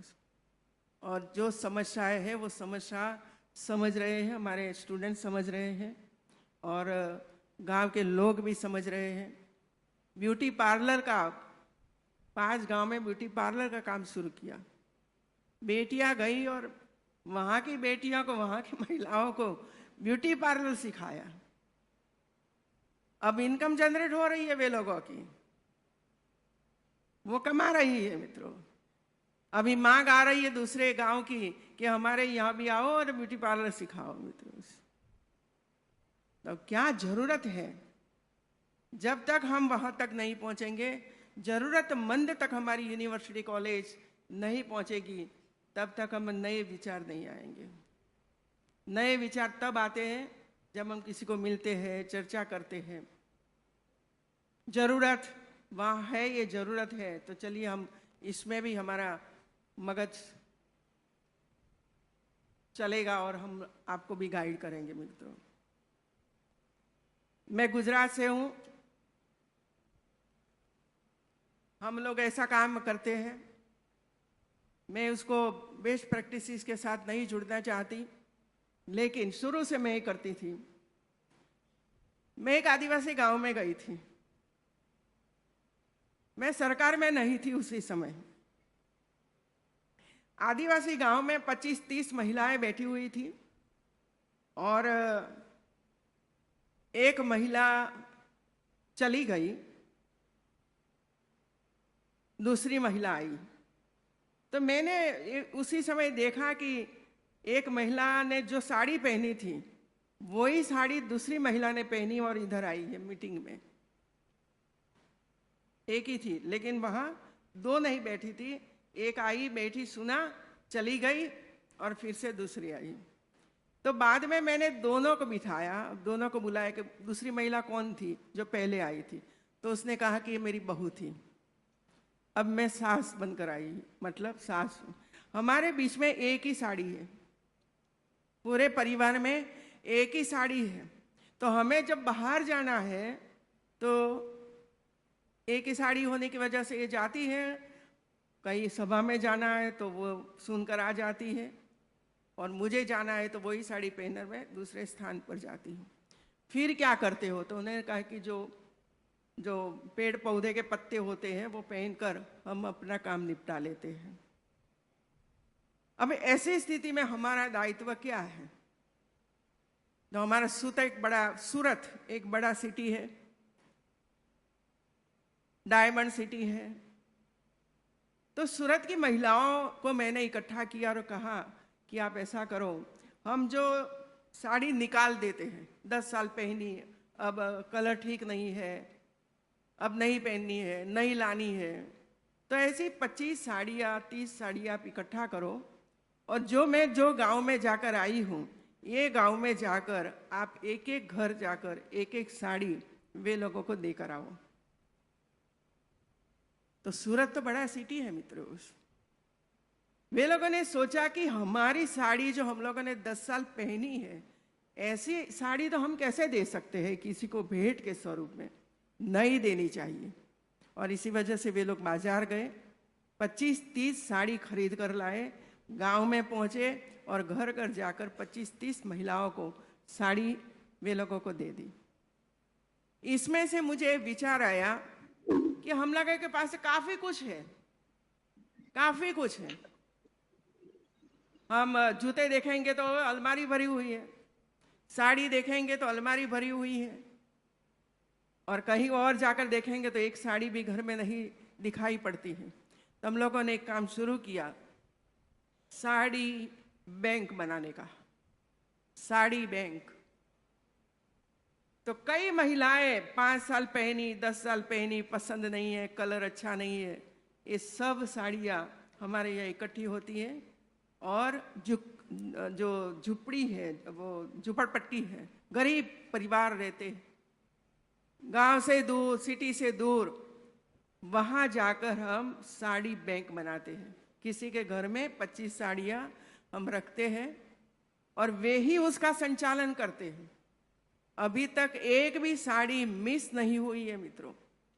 पैसा कुछ नहीं लेना है, ले जाओ, पहनो, 2 दिन 3 दिन, वापस करो, फिर उसको वॉश करेंगे, इस्त्री होगी, प्रेस होगा, फिर वहाँ टिंगाएंगे। ऐसे 15 स्थान पर 500 साड़ियों की साड़ी बैंक हमारी ओर से गुजरात में, अहमदाबाद में चल रही है मित्रों।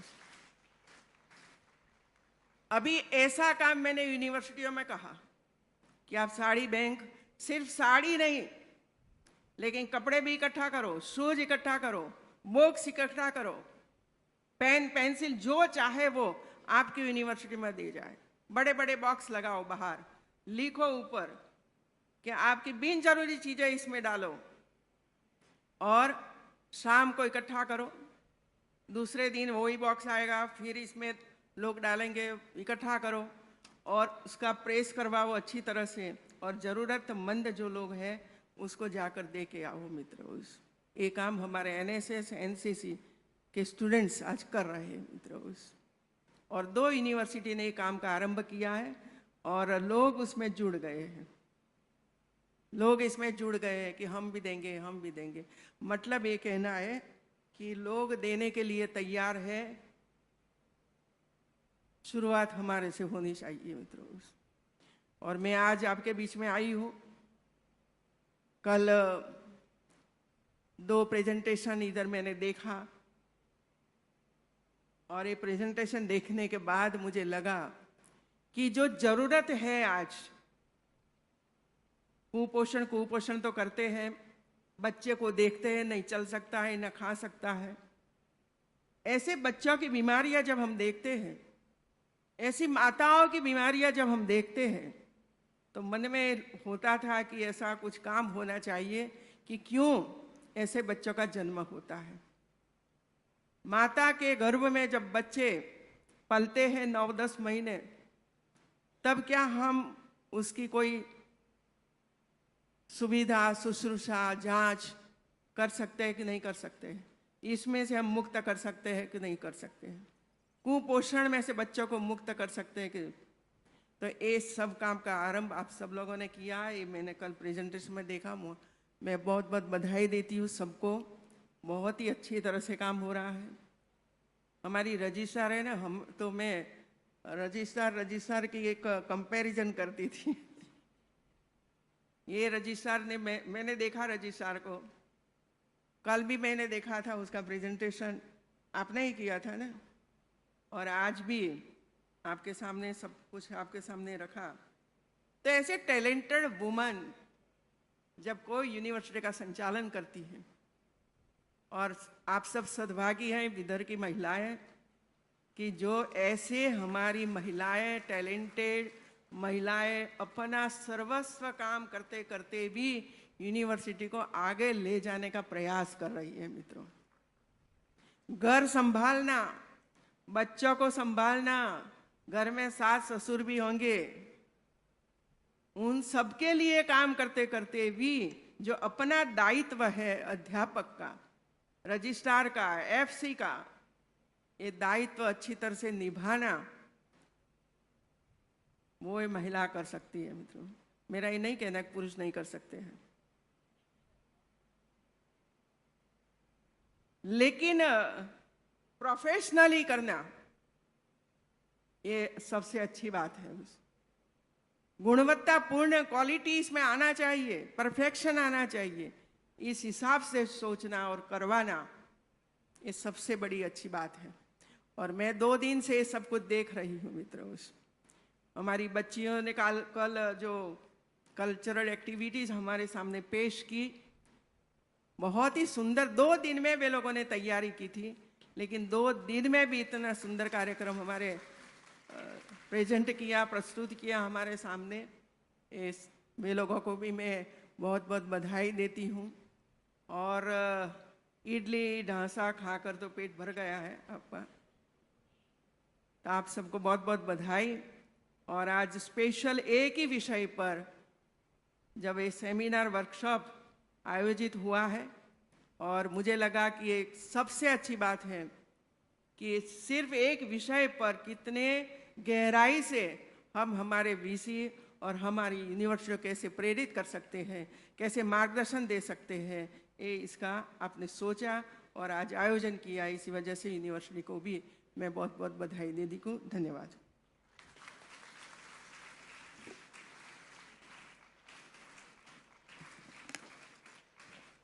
Gaining knowledge is the first step towards wisdom, and sharing it is the next step towards humanity. Thank you, Madam, for your mention about our founder, his contributions, Women Progress, NEP, NAAC, best practices during her career, and best practices of the state of Gujarat. Of course, Madam, we are an institute full of talented women and able professionals. Thank you, Madam. Many, many thanks. Bahut, bahut shukriya.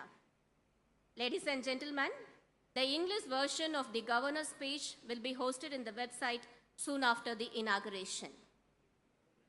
Before we move on to the next item on agenda, we would like to honor our chief guest, Madam Governor. We request you to accept our small act of gratitude, please.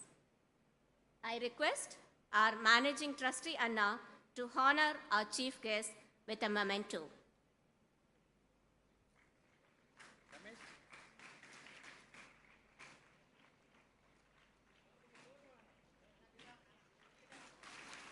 I request our lifetime trustee Anna to present the charka, the symbol of Gandhianism, to our chief guest.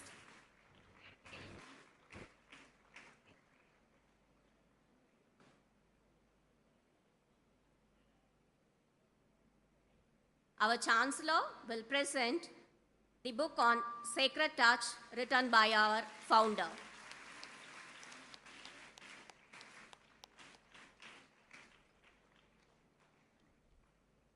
Another special memento, Madam Governor, kindly accepted our student Muthulakshmi from Department of Visual Communication would like to present her pencil sketching to you.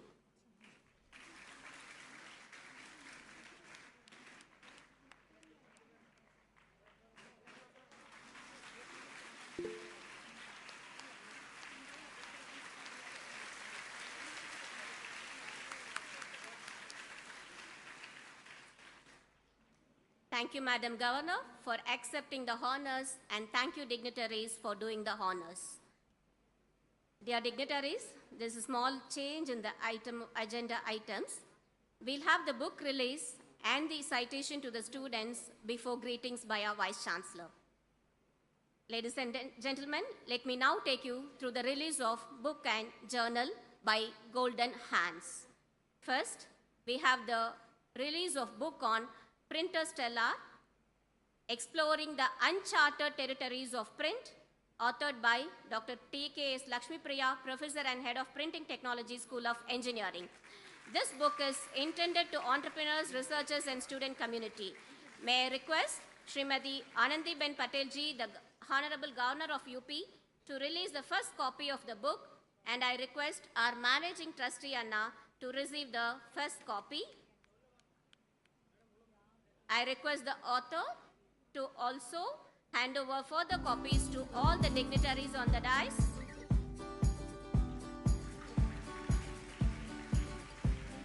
I further request all dignitaries along with the dignified author for a photography holding the book, please.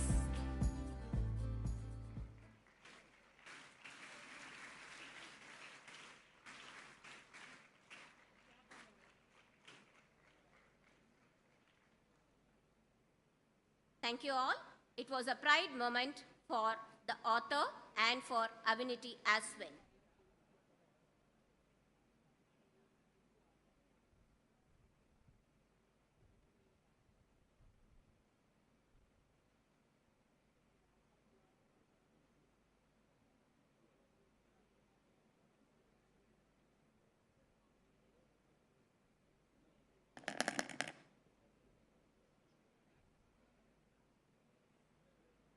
Yet another release,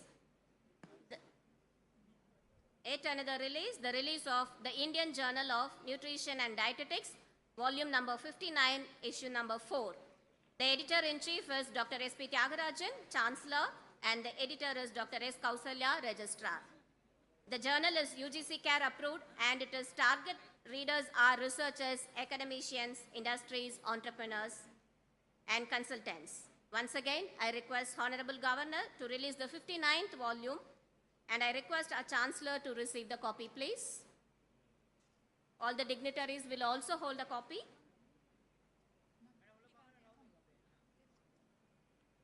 Now the dignitaries posing for a photography with a copy of the journal.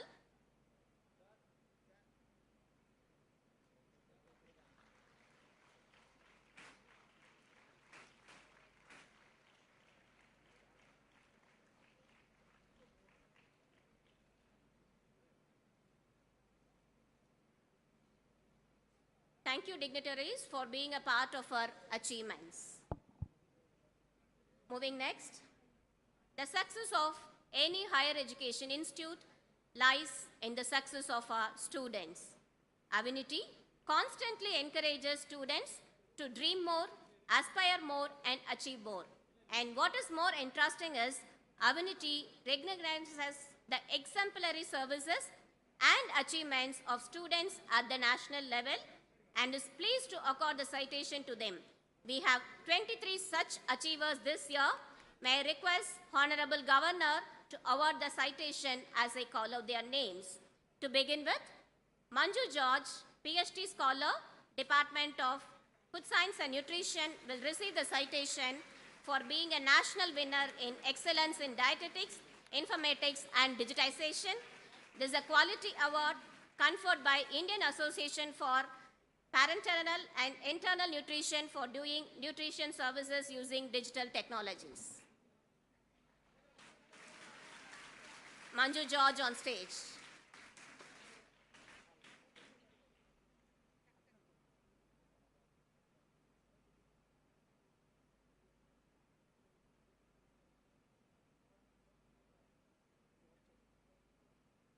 Next, 6 students of 3rd BSc Computer Science Engineering will receive citation for bagging first prize in AICT Smart India Hackathon Software Edition 2022 held at Jaipur, Rajasthan. It's a team event and they won the prize for developing a transportation card. Let me call out their names one after another. B. Sangarni, I. Shivashankari, P. R. Shivani, M. Harini, R. Krishnika, S. Priyanka. These students were awarded a cash prize of rupees 1 lakh. They developed a transportation card which replaces the ticket fare by rechargeable card to make contactless traveling during pandemic situations. Yet another hackathon success. 6 students of 3rd year Food Processing and Preservation Technology, School of Engineering bagged first prize in Smart India Hackathon held at Andhra Pradesh. Let me call out their names. A. Niveta, G. Chintana, Harshini R.P., Ganishka S., D. Varna, and Harnishri K. Again, a cash prize of 1 lakh was awarded to them for the idea and prototype title Instant Fertilizer Machine, which converts food waste to instant fertilizer and nutrition broth.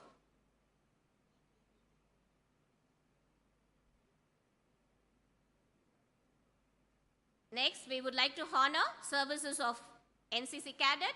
Priyadarshini Ji of 1st MBA Travel and Tourism Management was honored with the award of Director General Commendation Award for Outstanding Achievements for her service tenure in NCC, awarded by the Director General of National Cadet Corps. Next, recognizing women power in sports, 9 students of Department of Physical Education and Psychology were medal winners of National Kickboxing Championship, awarded by WACO Indian Kickboxing Federation. Let me call out their names. Sharmila R, Sharada R, Sangeeta M, Bhumika M, Rajeshwari M, Srilekha Ji, Saranya S, Kritika M, Shankari Devi M. This was given by WACO India Kickboxing Federation, the national governing body to control and develop kickboxing sports activities in all age groups and styles. Getting now is Kritika, next is Shankari Devi. Kudos to all the awardees, enjoy your best moments. Many thanks to Madam Governor.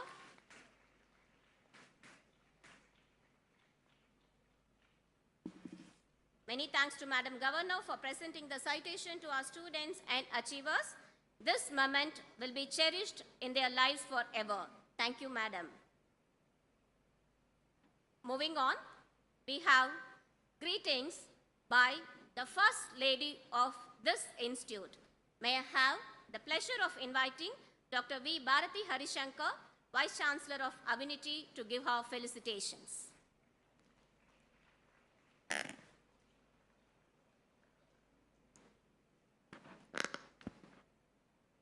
Good morning to all. Honorable Governor of UP, Srimati Anandiben Patel Ji, our own respected Managing Trustee, Anna Avargal, Honorable Chancellor, Professor S.P. Tyagarajan Sir, our founding trustee, Dr. Kulandevel Anna Avargal, Assistant Managing Trustee, Trust Board members, Registrar, Controller of Exams, Deans, Heads of Departments, Faculty, FO, PRO, Coordinator IQAC and her team, press, media. We always reserve the best for the last.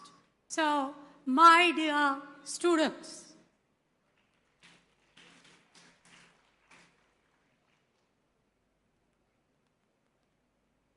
there is an advantage and disadvantage to being a speaker after someone of the stature of our Governor Ji.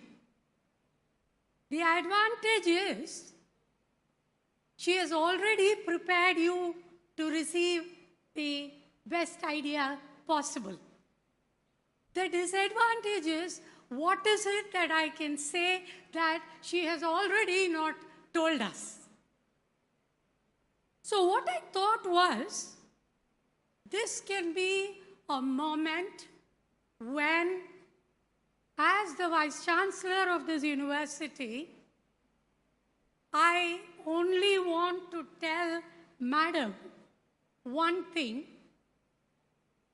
We do not want to say we have already received A++ in NAAC, so there is nothing more to do. Instead, we would like to start from today and start thinking about how we can maintain this A++ in the years to come. So how do we do that? We have two methods of doing. One is, we can say every time there is a NAAC accreditation, there is a NIRF ranking, we will work for it. That means we are looking at quality as an end in itself. But on the other hand, we can say every day, in whatever we do at the university, we want to put our stamp of quality, which means quality is a process. Quality is something that we want to live by. So with all your permission, I would like to mention the same thing to our Governor Madam. Madam ji, मैं क्या बोल रही थी, हम ऐसे NAAC A++ मिल गया तो अभी आराम करो, ऐसा नहीं सोचेंगे.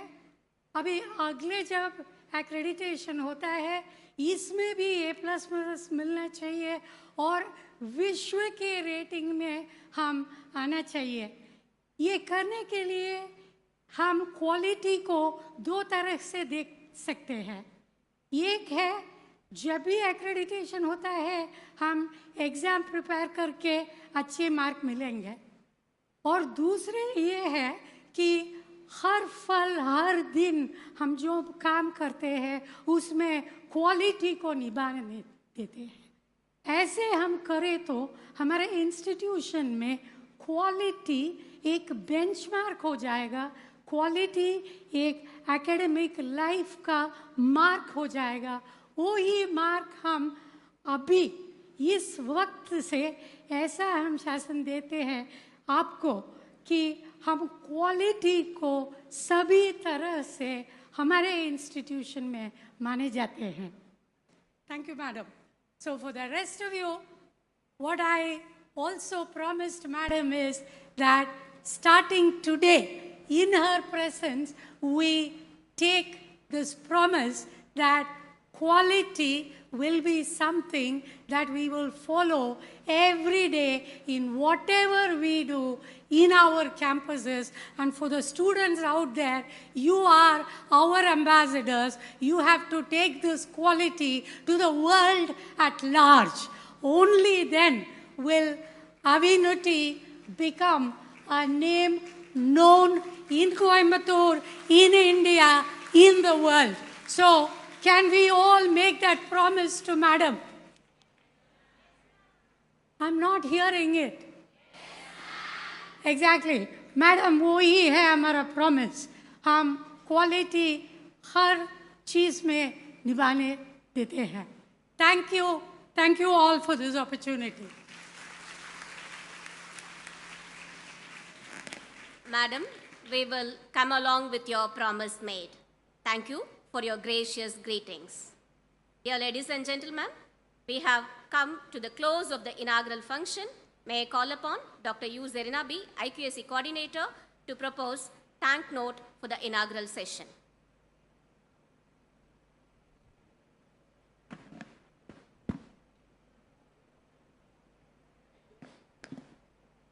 Respected Honorable Madam Governor Ji and other dignitaries, humble pranams to all.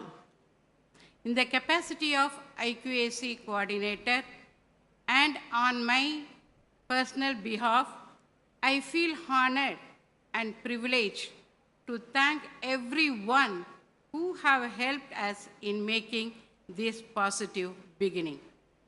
I seek the blessings of our founder, Dr. T.S. Avinashilingam Avargal and Dr. Rajamal P. Devadas, the visionary leaders who have provided us this temple of learning through which we are able to meet and listen to scholarly people from various parts of the country and abroad as well.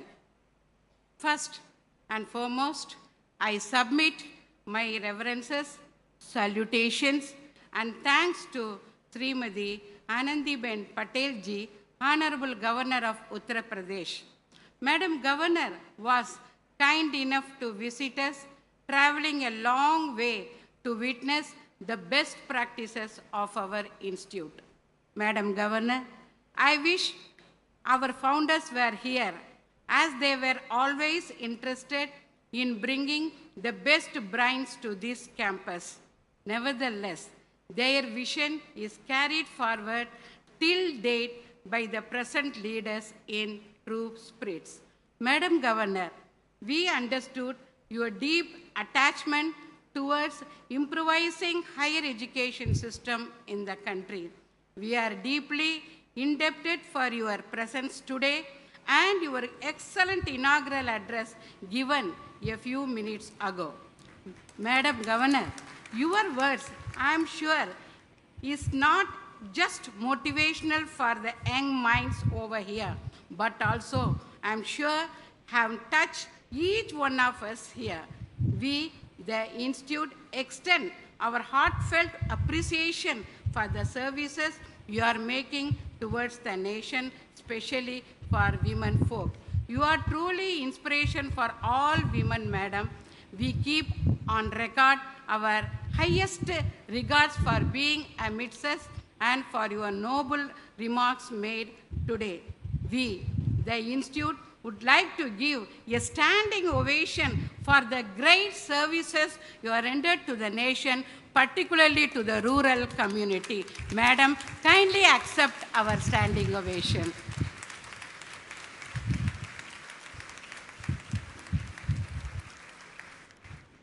Thank you, madam.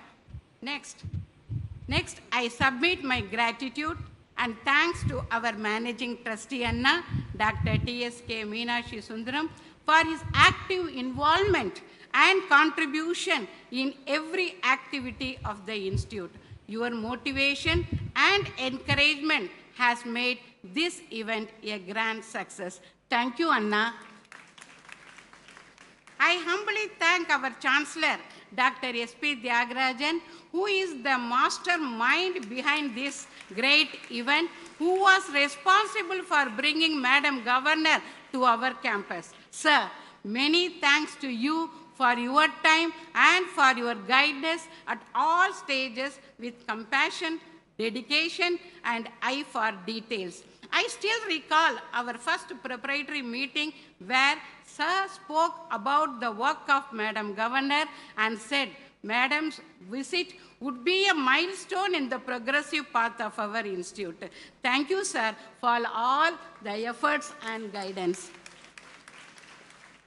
Next, I would like to place on record my heartfelt thanks to Dr. K. Kulandevel Anna, Lifetime Trustee, Dr. Gauri Ramakrishnan, Assistant Managing Trustee, for gracing the occasion today.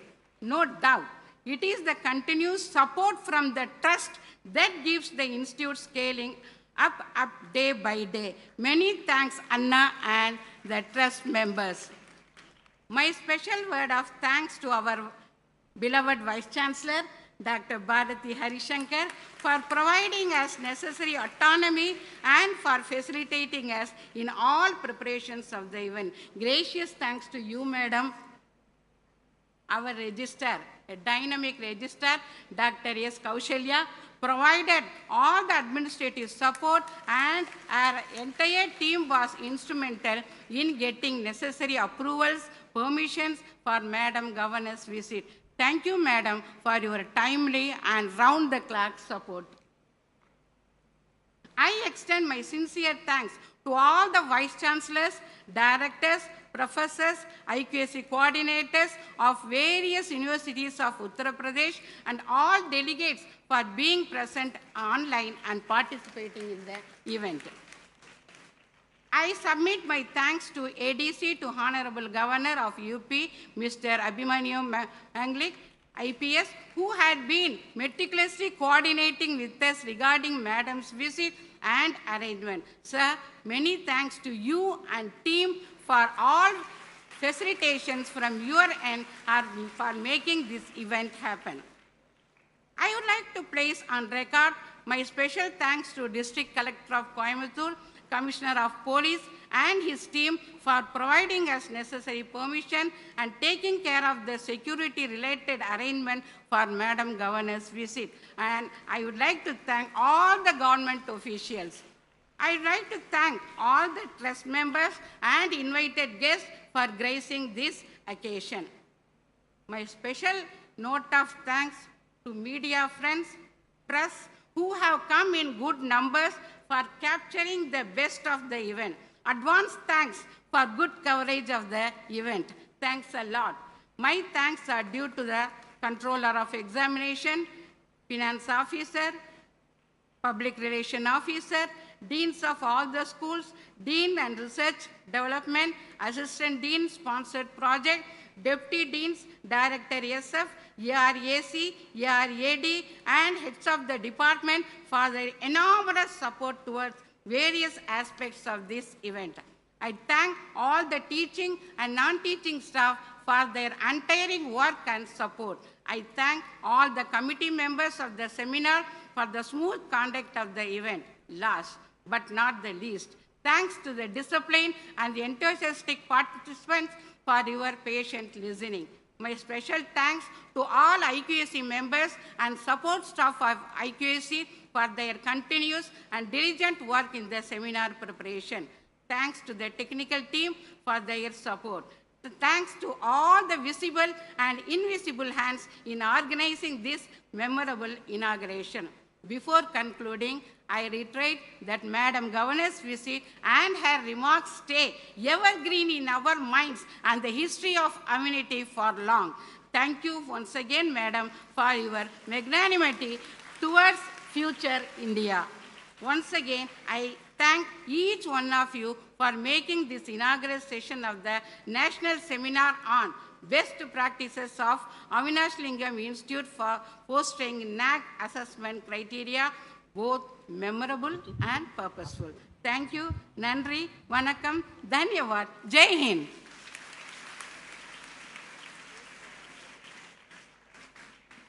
Thank you, Madam, for your thanks message. It made the event more memorable. Dear ladies and gentlemen, we are here to celebrate the past, look forward to the future, and most important, enjoy the present.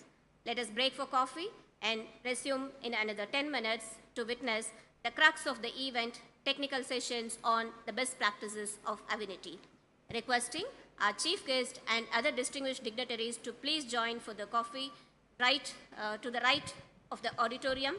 Invited guests are also requested to join for the refreshments hosted by the Institute. Thank you. Teachers, please join for the refreshments. And students, please stay back. We'll resume in another 10 minutes. Students, please mind.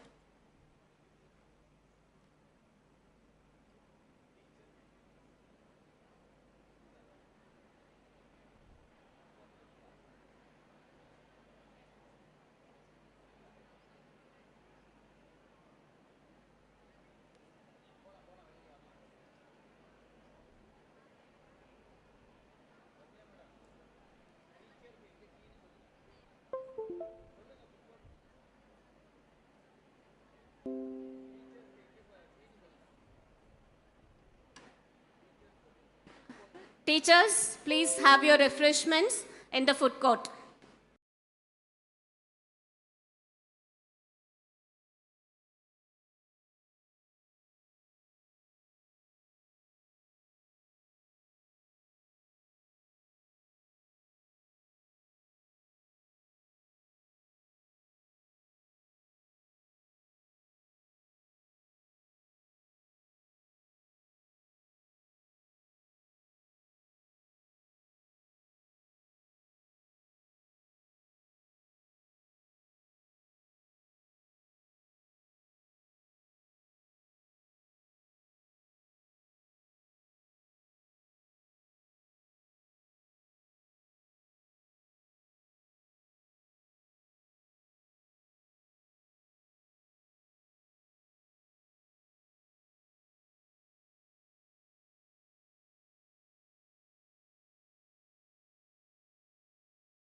signed in 1995 by 195 countries, and in which every institution or every government is supposed to take on implementation of the Sustainable Development Goals.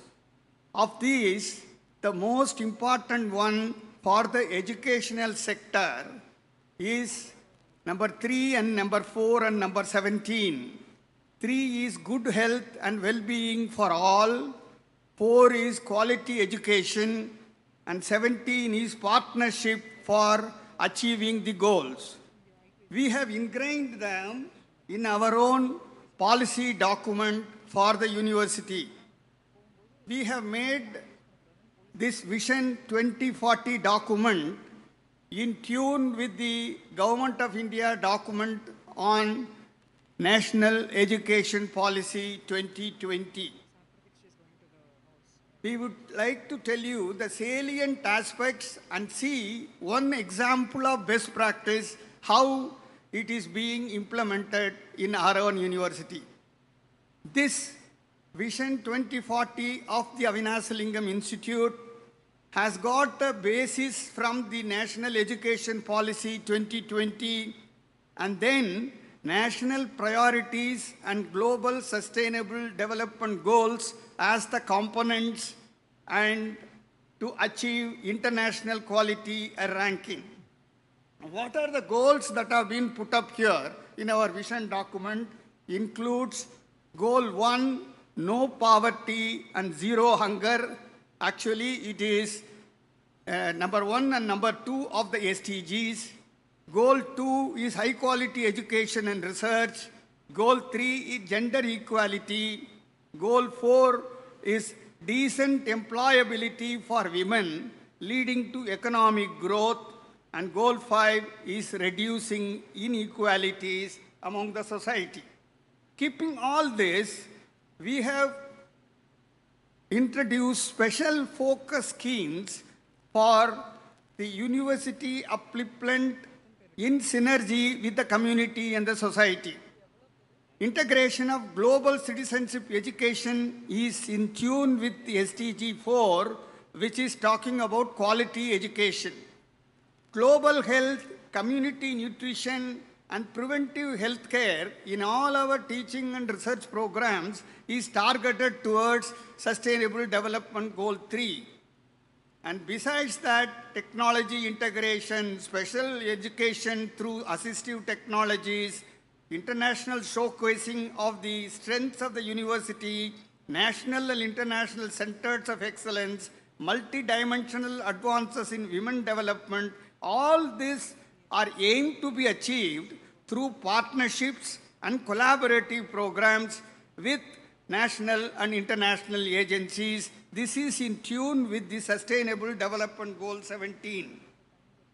One of the themes which is very much connected with the community is establishing a model village that would implement the 5 Sustainable Development Goals proposed in this Vision 2040 document of the university with a novel program which we have named it as We Give, which means Women Empowerment and Growth Initiative in a Village Environment. And that is the kind of a scheme that connects directly with the community. Why it is important? It is because implementing the Sustainable Development Goal is dependent on scientific social responsibility of an institution.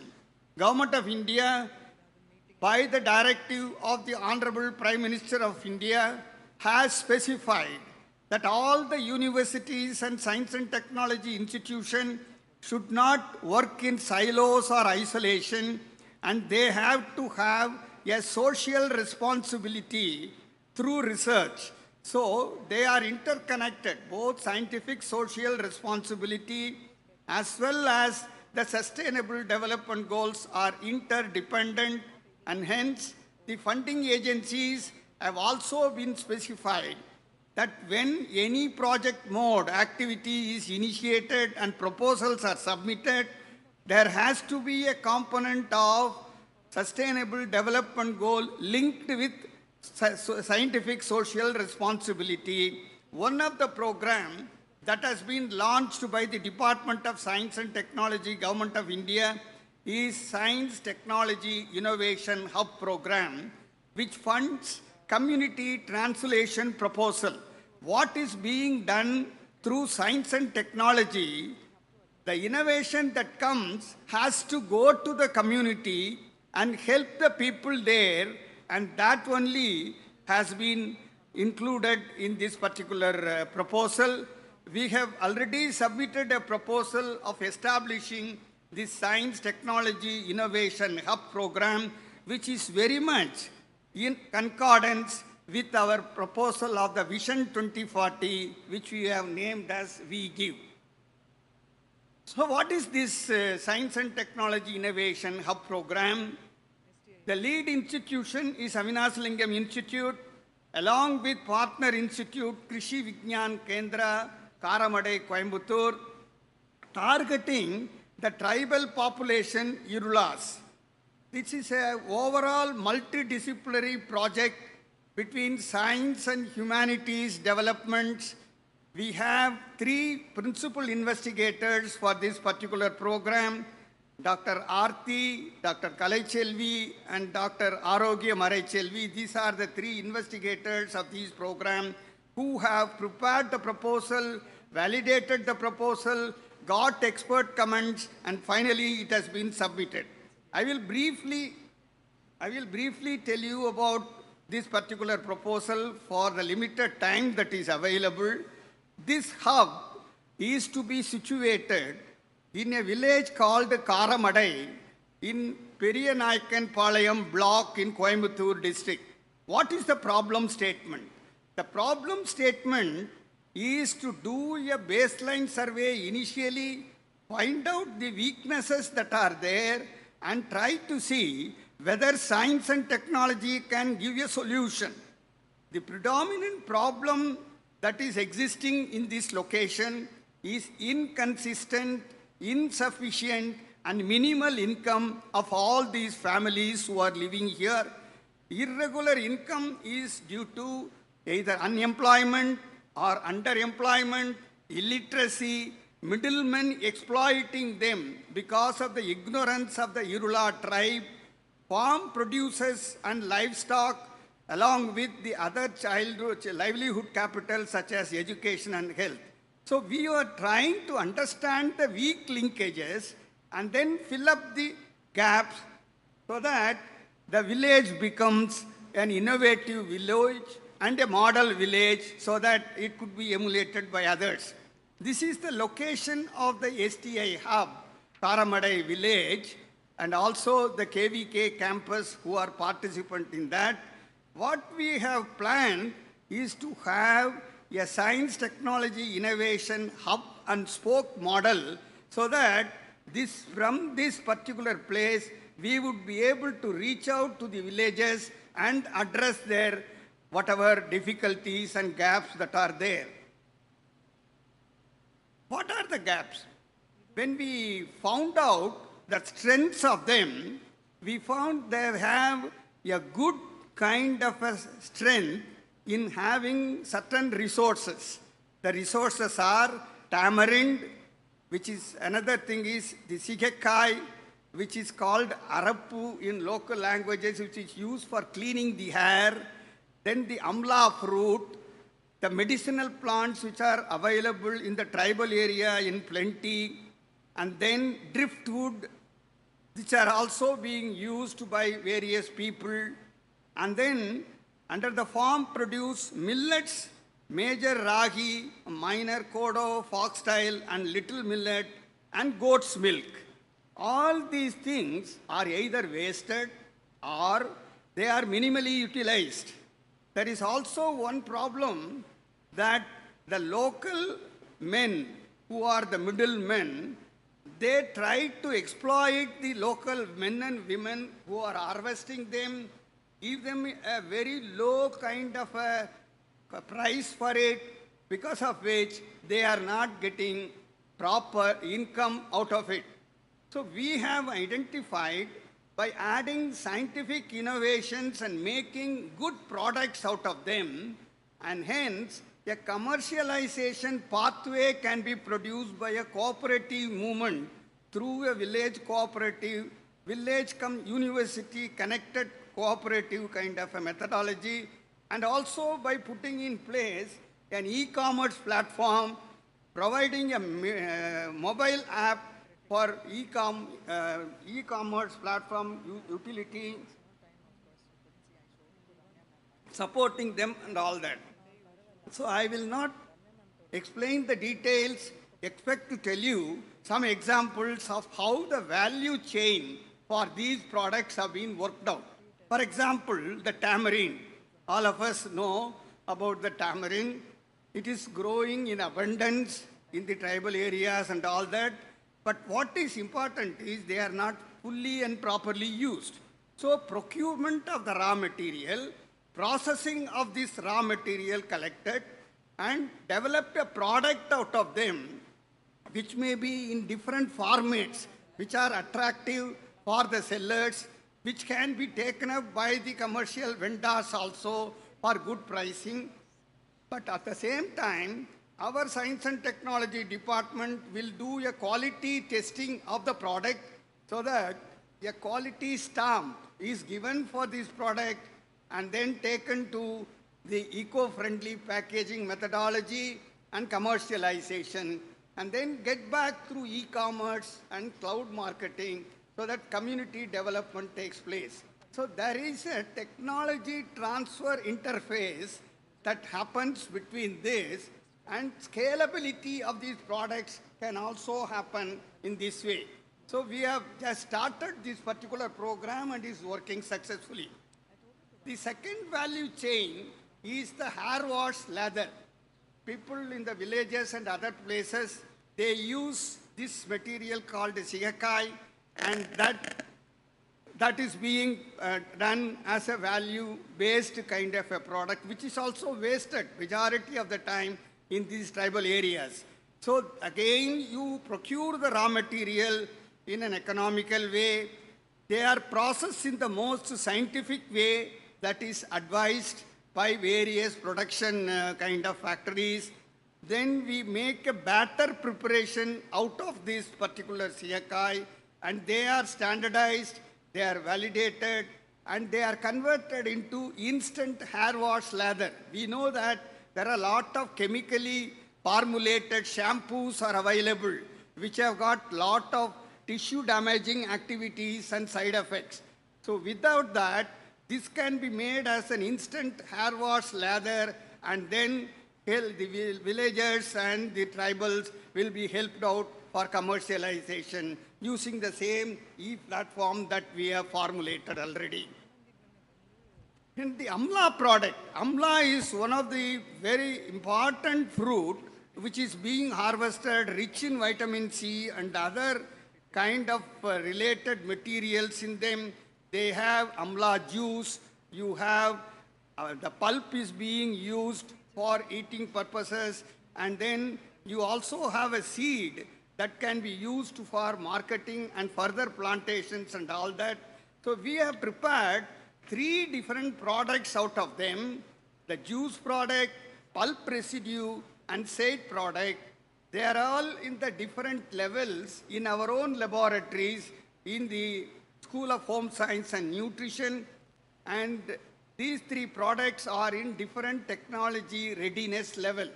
We use the term TRL by Government of India called as technology readiness level.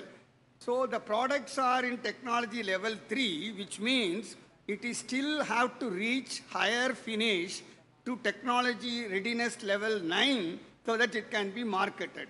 So this will be further taken up for bottling, packaging, pilot testing, and so on and so forth. And MSME will be able to take it up for marketing and commercialization, and the villagers will be benefited.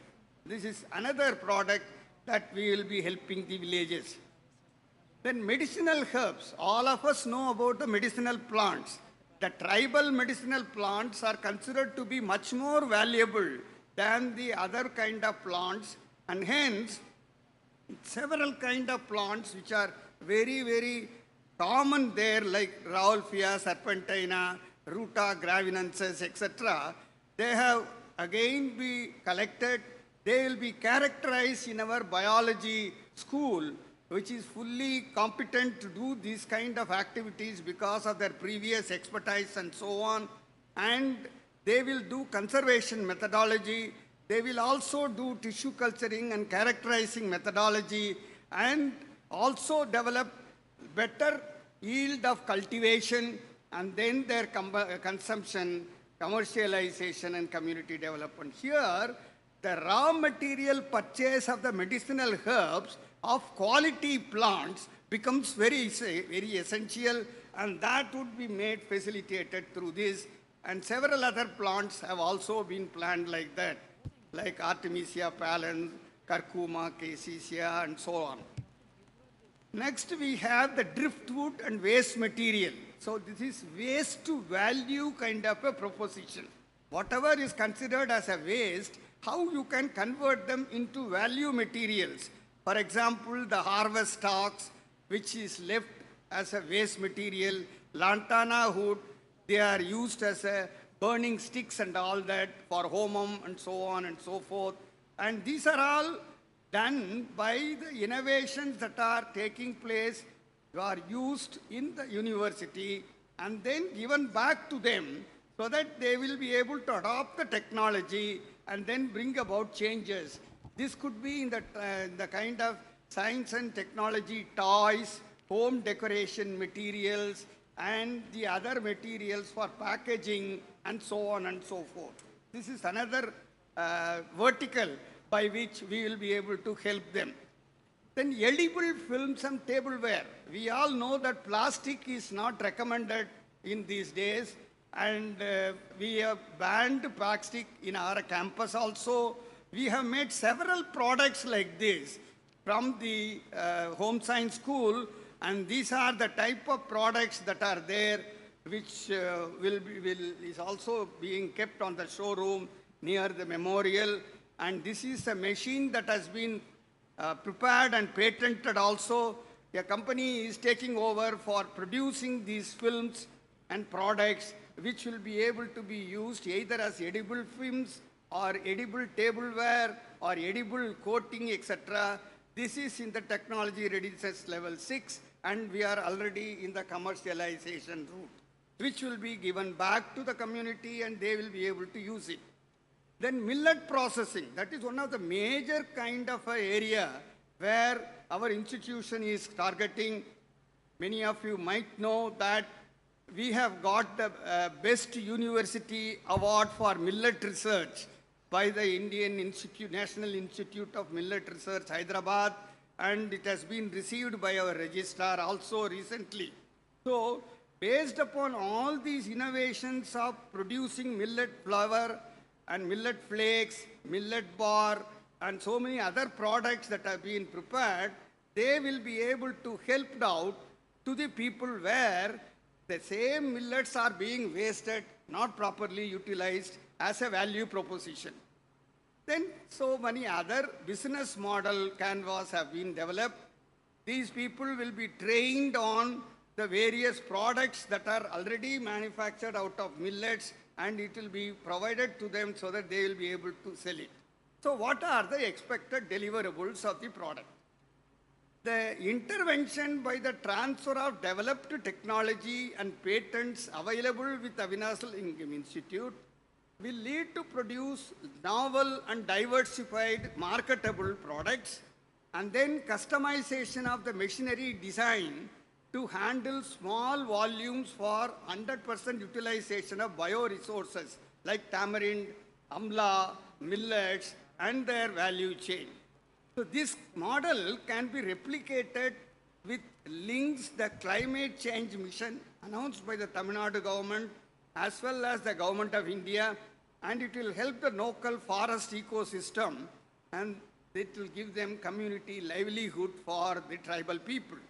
We are also developing a co-management model for the STA hub being proposed with will have an active participation of the community in the operating this particular management as well as to make it as a sustainable model, and finally it will reach into a smart village. So benefits are employment opportunity for the Irula community, improved economic status, sustained livelihood, direct marketing network to maximize revenue to the tribal people, improvement in their health and nutrition status, entrepreneurial opportunity through micro clusters and village enterprises, and improved environmental impact. We are aware that the journey has to continue in our country in different institutions and different kind of situations. We are in that pathway, while we are aware that still many more miles we have to go. But what is needed is the involvement of the students in full strength and full commitment will take along with the faculty to hallmark our institution as an interfacing university between the community and the academia. Thank you very much.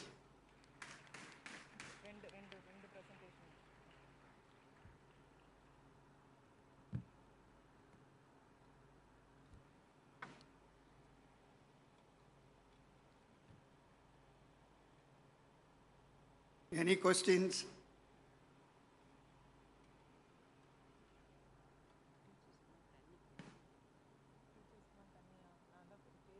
Madam is particular that every session should have some interaction.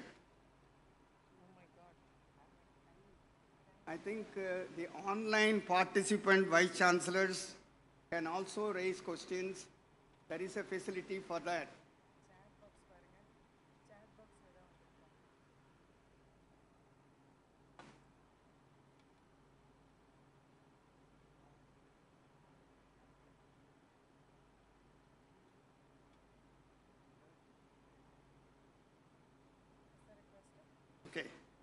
I'm conscious that this may not be the conventional way of doing research in a university. That's why there is a kind of a balance we have to strike between education and research so that we bring in community in the interface. So when once education, community and research combined together get linked up, this kind of achieving the sustainable development goals will be made easier and possible in a higher education system. If there are no questions, thank you very much, madam. Thank you.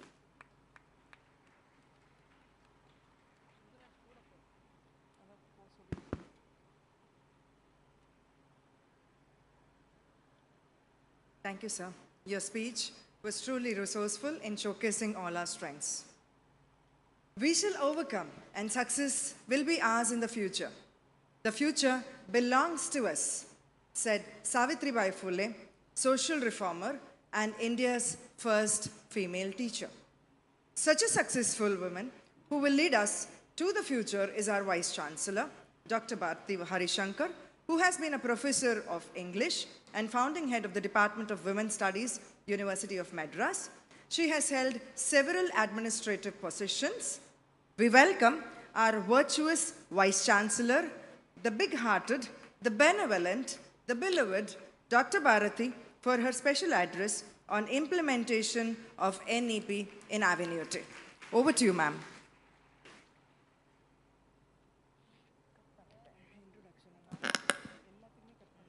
Good afternoon to all. Honorable Madam Governor, respected Chancellor, respected Vice Chancellors from the universities in UP who has joined us, dear Registrar, Deans, faculty members, and my dear students. Once again, I begin my presentation with a question. When we are talking about best practices that are being implemented at Avinashilingam Institute, why am I suddenly talking about implementation of national education policy at our institute? I must tell you, I did this deliberately because the National Education Policy is a guiding document for any higher education institution in India which emphasizes on quality education, which also emphasizes on nation building exercise. So when that is the case, we cannot talk about deriving best practices without referring to the National Education Policy. So all of us have heard about NEP 2020 and we are frequently using it. But what is it that the NEP wants to achieve? It wants to achieve and ensure inclusive and equitable quality education, and it wants to promote lifelong opportunities for all. All of us at our institute know that the purpose, the vision and mission of our institute is to reach out to all women and women from socioeconomically disadvantaged backgrounds to have access to education, and through education, employment and further development in life. With this kind of a backdrop, I would like to quickly also draw your attention to the focus that the NEP wants. What is the focus? Access to education. We can say access to higher education, more specifically. Equity in access, which means that anyone who wants to study, anyone who has the capabilities will get the access. Third, the quality of education that we offer. Fourth, affordability of education. Fifth, accountability in education. So I specifically want to draw our attention to quality, affordability, and accountability. The question that we need to ask today is, how do we ensure, because already as an institution, we have a whole lot of women from rural areas, whole lot of women from the socioeconomically disadvantaged groups coming to us. But having said that, how do we maintain the quality of education? But related to that, we already offer affordable education. In fact, both the Chancellor and I had pointed out to the Madam Governor how the fees that we collect for our aided course is the lowest, is comparable to any government organization. But what is even more interesting is, even our self-financing courses, the fees that we collect is still very, very low. So in other words, we are committed to building quality education, which is also affordable. But another related aspect that we need to talk about, which NEP focuses on, is how accountable are we as teachers, as learners, as other stakeholders in the educational system, and at the level of being educational institutions, how are we accountable for providing affordable as well as quality education? So when we look at the background of NEP, within this framework, what we notice is NEP need not be looked as a national policy alone. It can be looked upon as a blueprint for the way in which higher education institutions can proceed in order to provide sustainable, quality, affordable education. So here again, I would like to draw all our attention. Whenever we talk about NEP, we get two reactions. One reaction is to say, oh, we have implemented all aspects of NEP. Or the second thing that we say is, what are the aspects where NEP cannot be implemented? So this is what I would call the knee-jerk reaction. when a policy comes, it becomes the responsibility of higher education institutions not to look at it as a set of multiple check boxes where you will tick and say, we have adopted, we have not adopted. That is not the way to look at NEP. But I would like to assure Madam Governor that we have placed and adopted all the aspects and the directives pertaining to the NEP in our Board of Management. And we have accepted them as well. So, what I would like to focus attention on is to just give a few brief illustrations of the best practices that can be derived from the implementation of national education policy at our own institute.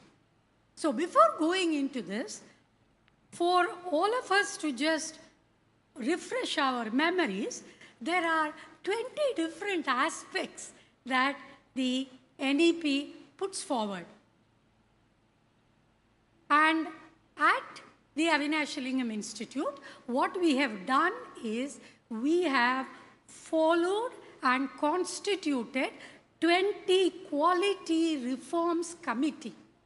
And this quality reforms committee is again part of our institutional development plan, which projects our Vision 2040 document. So the first very interesting best practice that I can put forward is our institutional development plan is aligned not only at looking at Vision 2040 for our institution, but also it is aligned with the national education policy, which we all know is also aligned with the sustainable development goals. So in other words, our institutional development plan and the NEP are perfectly synchronized and perfectly aligned. So what I will be sharing are a few instances when this alignment has been made possible, and this, I believe, is our best practice. So I'm just going to list the 20 important aspects where we have formed committees. One is the Committee for the Implementation of the Academic Bank of Credit. The next committee is to make sure how multiple entry and exits are possible. Third, for increasing and improving employability. What is the purpose of including internship as part of our curriculum and enhancing our potential in terms of vocational education for employability. Also, to establish a center for online learning in order to promote online courses and programs either for additional skill building or as a dual degree option. We also have a committee for integration of the online as well as Swayam MOOC's credit framework, a committee to promote the internationalization. Towards this end, we have already initiated the Avinashilingam Center for International Education. The next committee is to strengthen our alumni connect. We already have a very strong alumni base, but we do want to take it further. And one of our very important focus area where we have made a lot of headway is in terms of moving towards offering multidisciplinary programs. Here, we are looking at multidisciplinarity in two different ways. As an institution with 8 different schools, including arts, humanities, social sciences, home science, commerce and management, allied healthcare sciences, engineering, biosciences, basic sciences, the entire gamut. When we have that, it automatically provides a scope to introduce teaching and learning programs which can be truly multidisciplinary in nature. And we would also like to place on record how we have already moved towards identifying interdisciplinary courses and programs that can be offered in order to extend and strengthen the basic domain skills of our graduates. And towards this, what we have done is we have dovetailed the identification of these interdisciplinary, multidisciplinary courses, but within the overall framework of outcome-based education, wherein the learning outcome-based curricular framework has already been implemented for all our programs. And what this has helped us do is to also provide a broad base where interdisciplinary and multidisciplinary focused programs can be offered. I know there is going to be a very specific presentation on this, so I don't want to go further on this.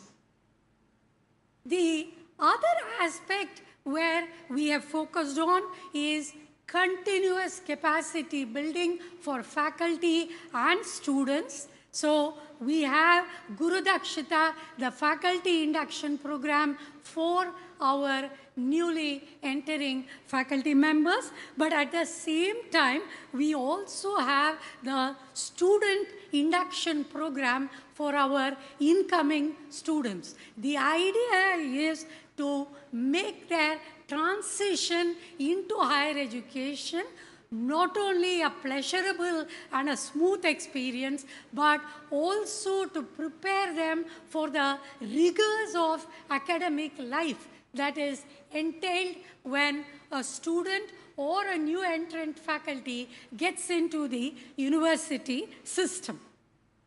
And I would like to again draw all your attention to the fact that we have been very, very successful in offering the capacity building both for our faculty as well as for our students. In addition, the social responsibility and community engagement, our Chancellor's presentation highlighted the society-focused research that we are undertaking. But in addition, I would like to draw all our attention to the fact that we have adopted 26 villages, and all the flagship programs of the government, including the Swachh Bharat, Unnat Bharat Abhiyan, have been carried forward in these villages. And what that allows us to do is a very, very close engagement with the local communities, but in two ways. We must realize that many of our student population come from these villages as well. So the community connect is even at the level of student, faculty, as well as institutions being drawn from the local communities. So there is a lot of give and take between the institution as well as the community. The other aspect which we have emphasized is the industry-academia linkage, and I am aware that many of the universities have memoranda of understanding with multiple industries as well as other institutions, but I would only like to share how we offer professional certification courses which enhance and give additional skill sets to our learners, and these are made possible through tie-ups, linkages with relevant industries, so that along with their core courses, elective courses, these professional certification courses enable our students to have that extra advantage when they are seeking a job.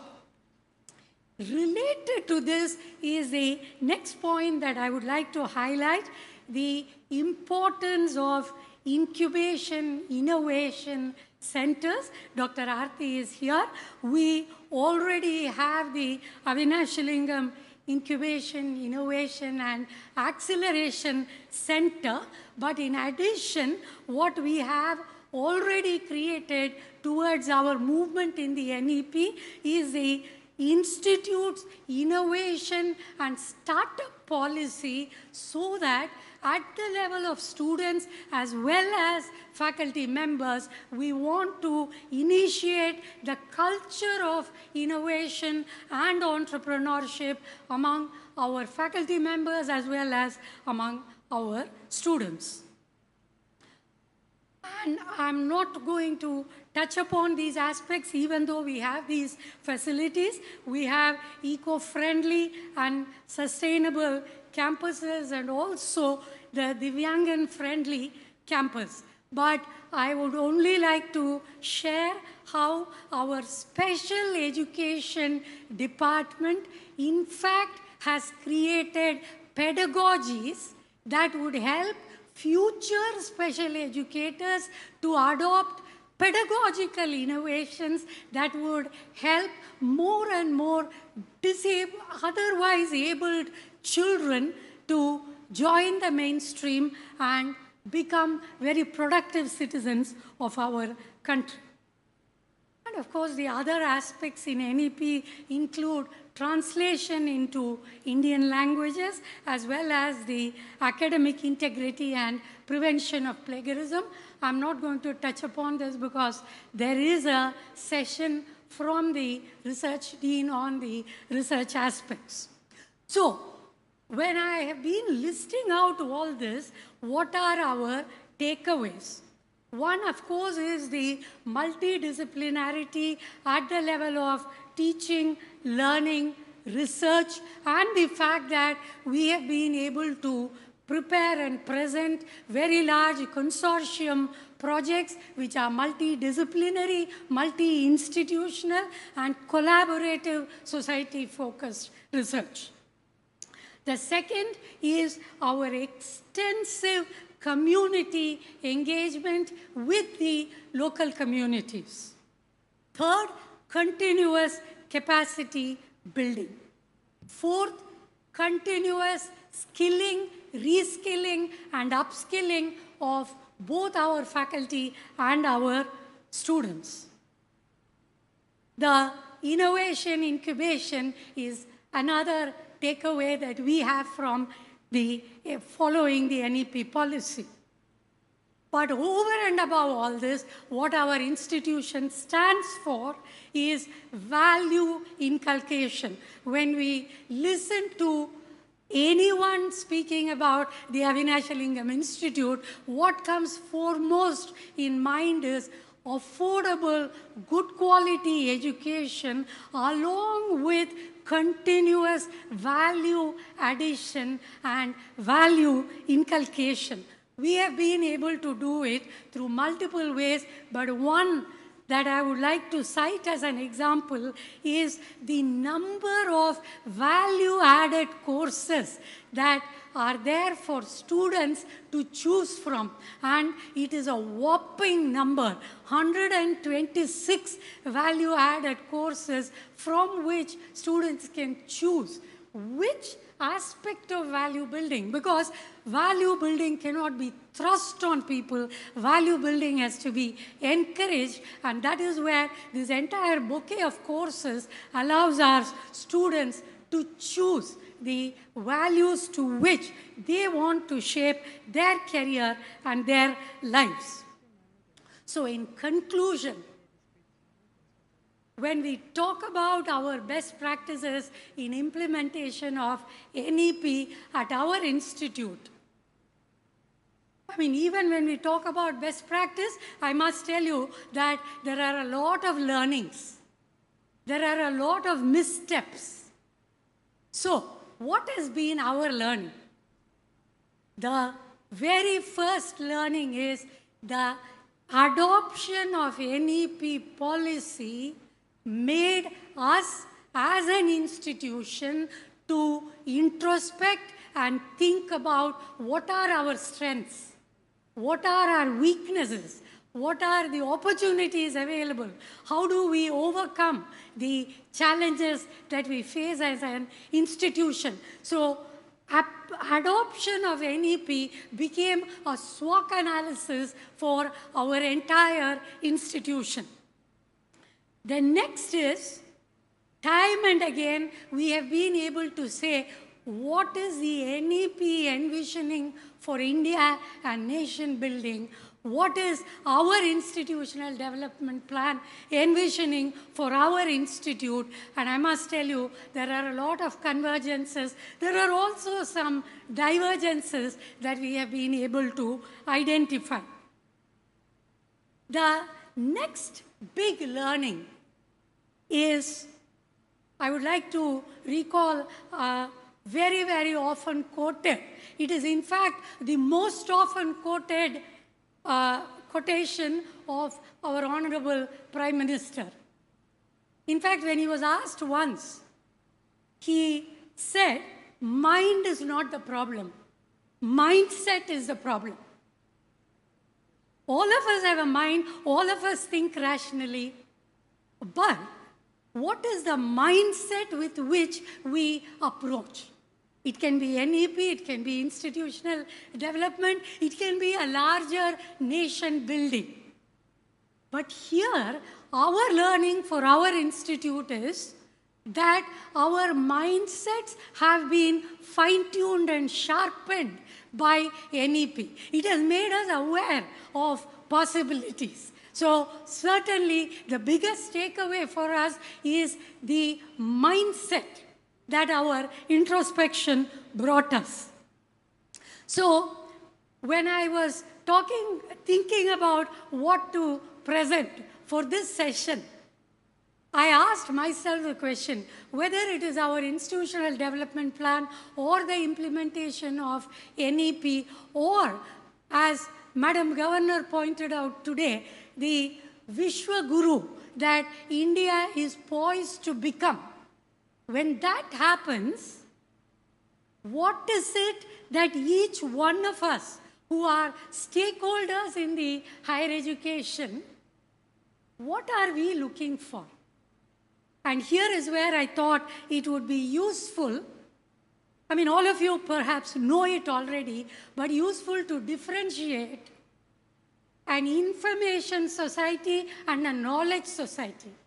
In an information society, information is a tradable commodity.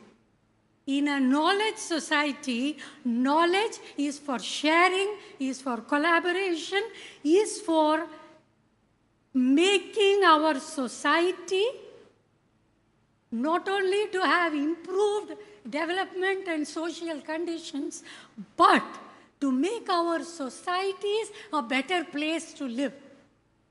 So when I started looking at NEP again, I said NEP is moving towards creating a knowledge society.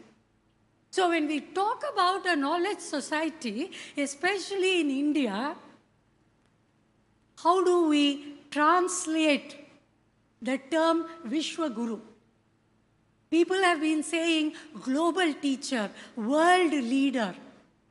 But in the very best spiritual traditions of India, Vishwa Guru, in my opinion, would translate as universal preceptor.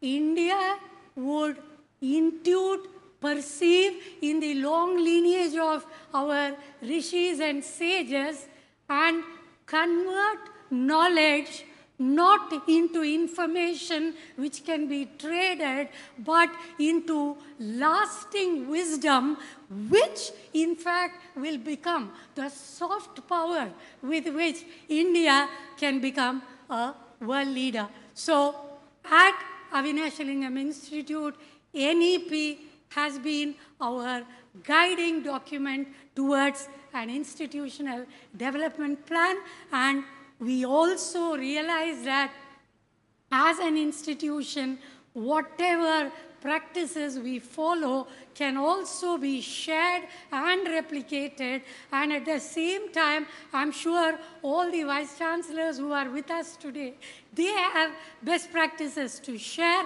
and this will become a veritable dialogue and conversation which will move our higher education onto a very, very different plane at a global level. I thank you sincerely for this opportunity, and a very, very special thanks to our Honorable Governor for patiently listening through this. Thank you all. Nandri, namaste.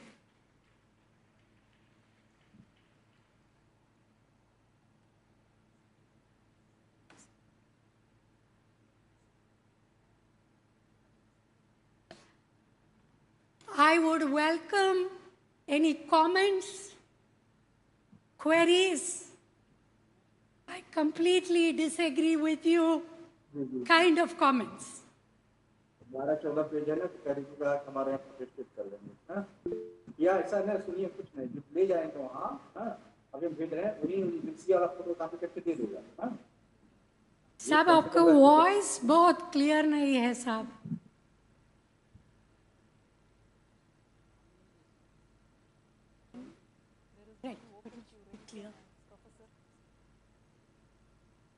Yes, sir. Can you please tell us? Professor Ashok Kumar Ji.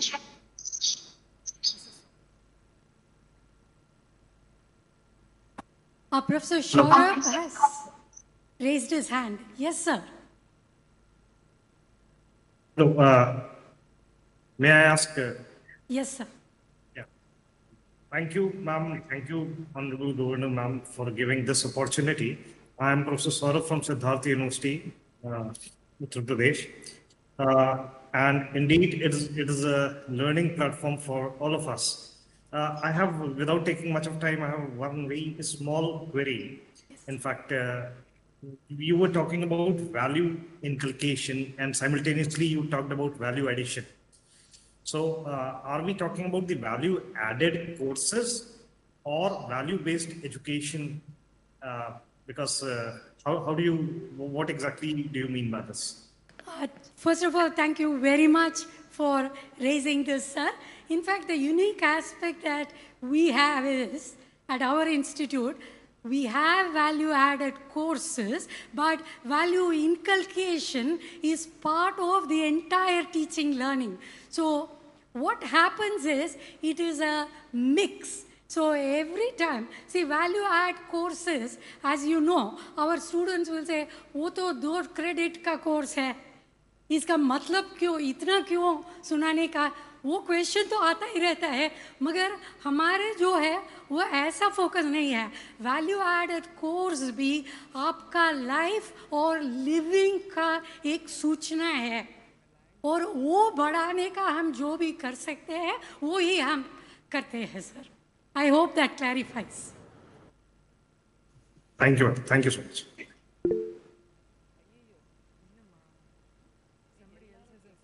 May I ask? Yes, sir.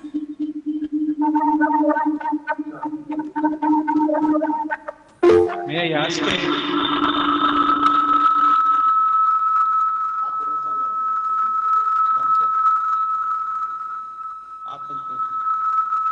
May I ask a question? Yes, sir. Yeah, this is Dr. A.K. Tyagi from Kashi Vidyapeeth, Varanasi. Yes, sir. My question is regarding the electives and vocational courses. Yes.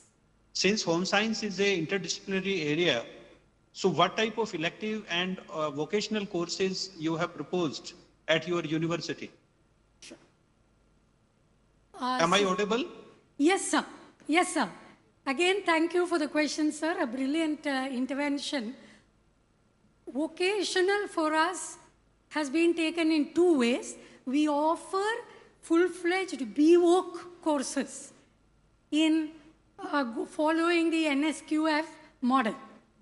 But what we also offer when we started taking the LOCF, the Learning Outcome-Based Curricular Framework, is wherever the UGC has already brought in a curricular framework with employable courses, we have adopted those into our curriculum. और वो choice-based credit system में जो होता है, the options are left to the discretion of the students. So, इसी तरफ में we are able to bring in our vocational courses as part of our offering at the elective course level, sir. So, skill-based courses are introduced both as BO courses as well as elective courses for all students taking at the UG and the PG levels. Yeah, the most important thing regarding the vocational and elective courses are the local requirements. Yes. So those local requirements should also be taken care of, because you might be having certain local expertise in food technology as well as say in cultivation and other things. All these are the essential component of home science. Are those things have also been taken care of? Yes, sir, absolutely. In fact, here I would like to draw your attention to the fact that our home science department has been instrumental over the last 30-40 years. And one of the first things we have done is the government's ICDS scheme in the government of Tamil Nadu. We have been able to provide policy as well as advocacy and advice on what nutritional aspects should be included. So that policy is extended as well. I must also tell you that very recently we have started working with the local Coimbatore level government organizations in order to provide our expertise and the information that we have derived from our research. We have been able to give it to them. And as a takeaway, we also know that those will be integrated into our courses. What is required at the local level has also been integrated into our curriculum. Yeah, in fact, we also have a home science department in our university. Yes. Can our students do courses in your university in online fashion? Certainly, sir. We will explore within the framework we can work this out. On which platform you are offering? On which platform you are offering? Sir, we have now, post-COVID, we are now in the face-to-face model, but some of our home science courses are available as part of the EPG Pathshala, so I could share one-on-one with you. So I will certainly take your email and we'll look forward to both our institutions collaborating, because we would also like our students to have the benefit of courses that are offered at your institution, sir. So certainly we look forward to that collaboration with our home science school. Okay, thank you, madam. Thanks a lot. Thank you, sir.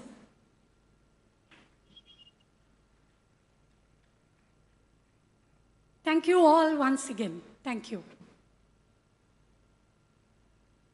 Thank you, ma'am. We have indeed implemented the NEP in multiple ways.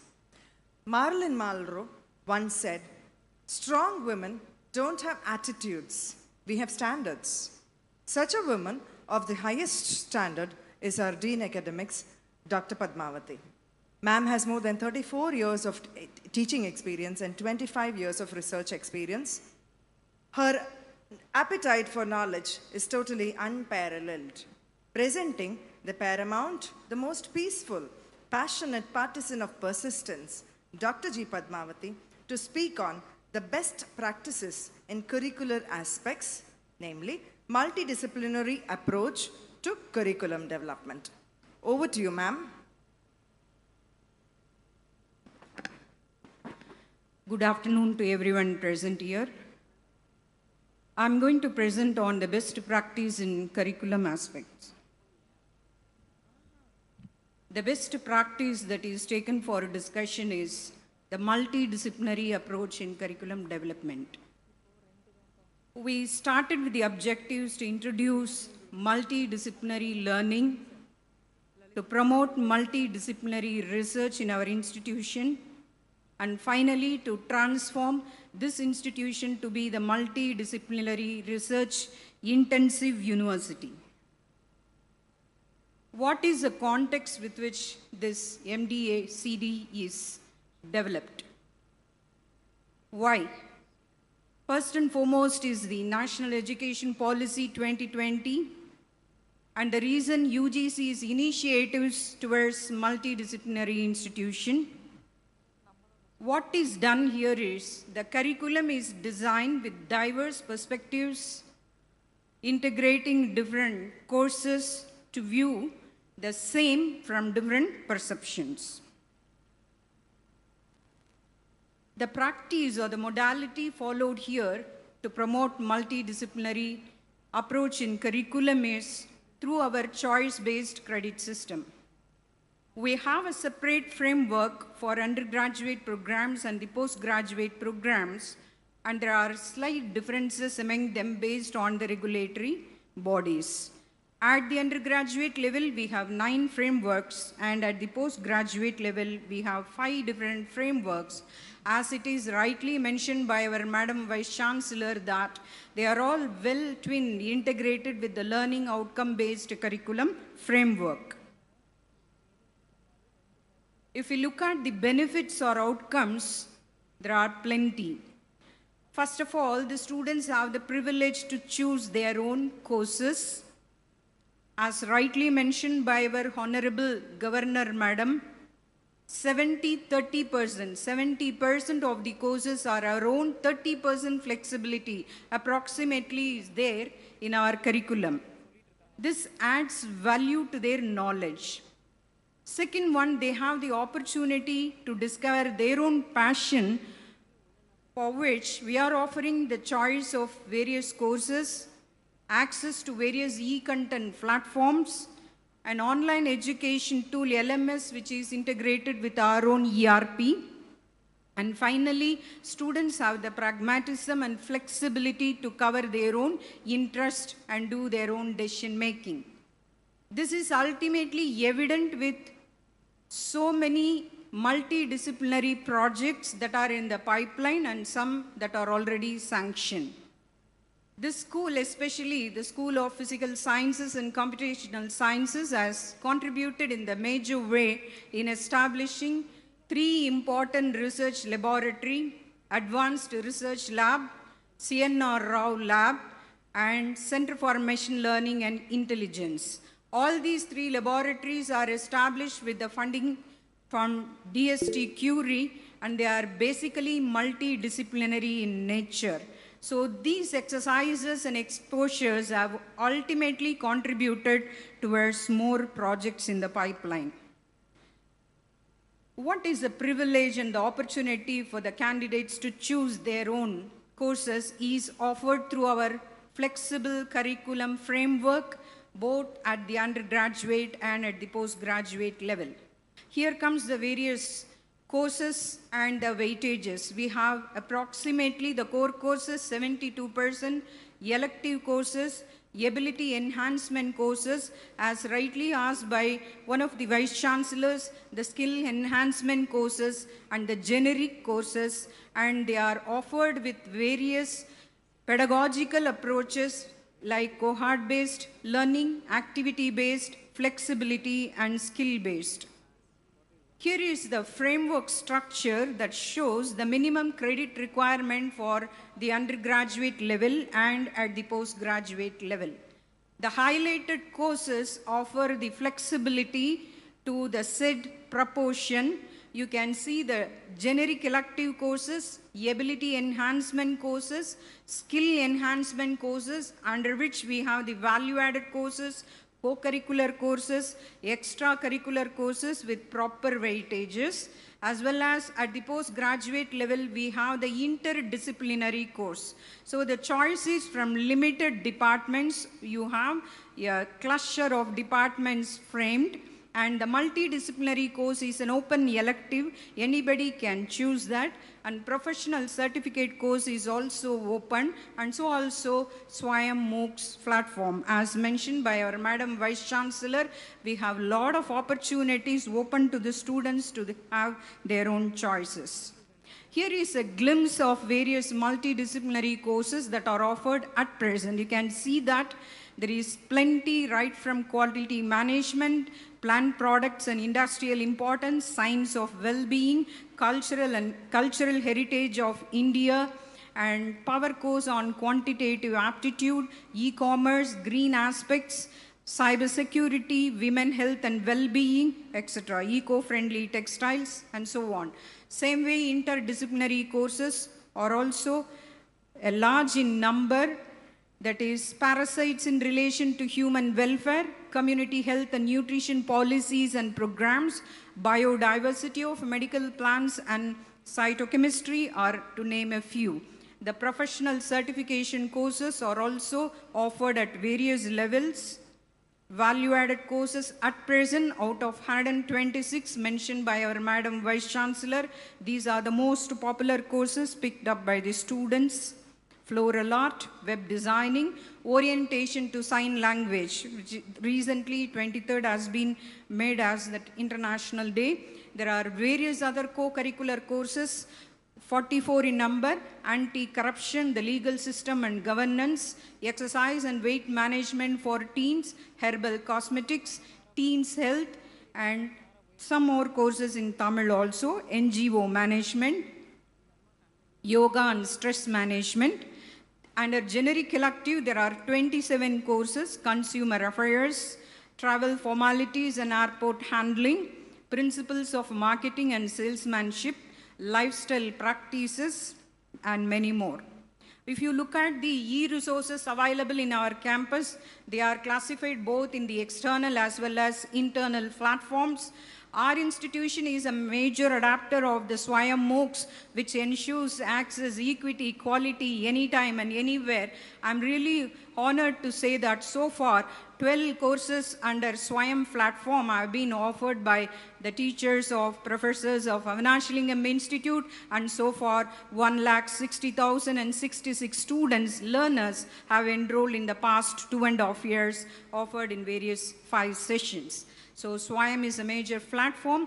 Coursera is another platform. The screenshot has been given, in which our institution is one of the major partners. And then we have spoken tutorial IIT Bombay is offering, which was a major strength at the time of pandemic. So many virtual laboratories and podcasts are offered by them. And EPG Pathshala, as rightly mentioned by our Madam Vice Chancellor, so many modules under home science, 1,242 modules, and specifically 602 modules alone are on nutrition, and general modules on home science are 640. I request the Vice Chancellor, who has taken to take a note of this. This is very much available in the open portal. Apart from the EPG Pathshala, our own sisters here are offering early childhood care and education, and then school counseling are some of the Swayam MOOC courses offered for the home science students. So if you just look at the takeaways, all these are evident. The multidisciplinary approach is very much evident in terms of the number of projects that are drafted by the faculty members, the academic intelligence, the spiritual intelligence, the emotional intelligence, and the social intelligence. All of them contribute to the holistic development of a personality or a person from different perspectives, the real world approach. I must definitely mention this fact that during the last week of August, this institution celebrated the Quality Week, in which we invited various stakeholders, learned professors, industry people, our own alumni, and they acknowledged that the very important quality that they admire in our own students is the value system, and they want us to uphold it further, and that is the main reason. The commitment to their career and the discipline that was exhibited by our own students was the most laudable quality that the industry people expressed. With these words, I thank the organizers for giving me this opportunity. So multidisciplinary education is part of our culture. We started at the curricular level, we have started implementing at the research level, and today we are moving towards research intensive university for multidisciplinary education. Thank you so much. If there are any questions, I'll be pleased to answer.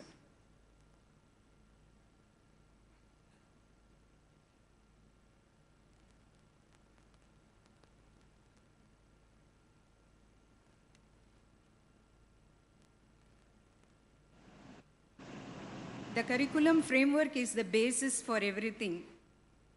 We leverage perfectly that so that the multidisciplinary culture has been inculcated among our student and faculty. Madam, can I ask a question, yes, please? Yes, sir.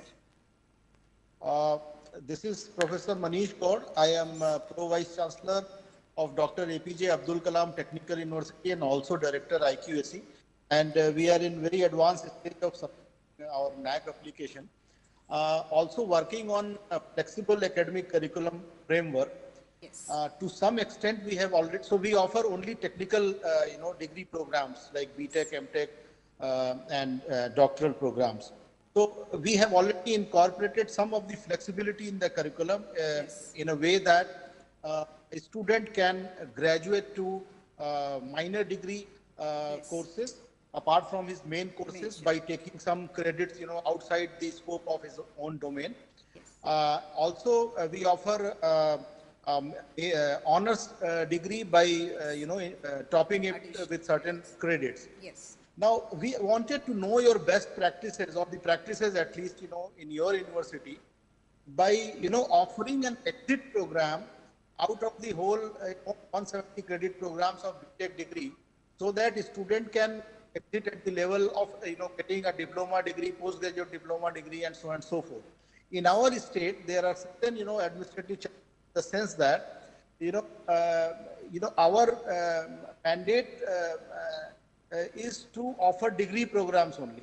For diploma, courses and all those things, there is a separate board, there is a separate act, which actually allows to graduate with diploma programs. In fact, NEP envisions that both should be integrated, right? So university should have a power to award diploma certificates and vice versa as well. So, how the state of Tamil Nadu is actually, coping up with, and what is the practice there? So we want to understand so that we can actually move forward. Okay. Sir, as far as our institution is concerned, we are very much eager to follow the NEP guidelines. As per NEP, there are two ways of looking at it. We can go for dual degree programs where one degree can be taken in a regular mode, another can be on online mode. So, moreover, we can also cluster institutions to become a multidisciplinary institution. So, we have a special education department or an education department, we have the management school, and we have certain other schools, social sciences, which are very strong. If these things are not there, we can very much think of integrating that, forming a cluster so that our institution can ultimately offer dual degree programs and dual diploma or certificate programs. As far as the online mode is concerned, we are also working on the various levels from level 6 onwards to level 10 so that the degrees can be offered in the online mode, and we have started the initiatives. If that is that is implemented, I think you are welcome to take up our courses. We have our own learning management system portal, as well as all the courses can be also be loaded with Swayam platform. So either way you can think of it. As far as Tamil Nadu is concerned, I don't think technical institutions are adapting the NPTEL courses, and that is for certain particular credit weightage. That is for credit transfer, they are using it to a minimum level, not at the level of awarding a degree or a diploma or a certificate course. That is what our Madam Vice Chancellor was mentioning about. And we are looking forward. I have a request to our Governor Madam here that in future, if we are offering the twinning program or the dual degree program, we are really eager to look forward for your requirements and how best the institution can help that. As Academic Dean, I think on behalf of our authorities here, I can just make this statement open. Sorry, sir. Otherwise, there is no separate degree or a diploma that can be taken. Nowadays, online courses are plenty. So many private institutions are offering in their own platform as well as Swayam platform. They are announced every now and then. Thank you, madam. We need to adopt that. Actually, you know, lateral exit is a problem. Lateral entry is in provision, but lateral exit, yeah, so that. Yes. Thank you so much, ma'am. Thank you. Welcome. If there are no other queries, I thank everyone for the opportunity. Thank you. Thank you, ma'am. Multidisciplinary is definitely the way to go. खुद ही को कर इतना बुलंद कि हर तकदीर से पहले खुदा बंदे से खुद पूछे बता तेरी रजा क्या है. Meaning, make yourself so strong and determined that before writing your destiny, God asks, what do you want in life? Such a determined woman, a strong woman, who is destined for great things in life is our Dr. Arokya Maria Selvi ma'am. Presenting the amazing, adorable, alert, alight, and acuminous Dr. Arokya Maria Selvi to speak to us on the best practice in teaching, learning, and evaluation, technology-enriched teaching learning process. Over to you, ma'am. Thank you, Sudha. Good afternoon, everybody.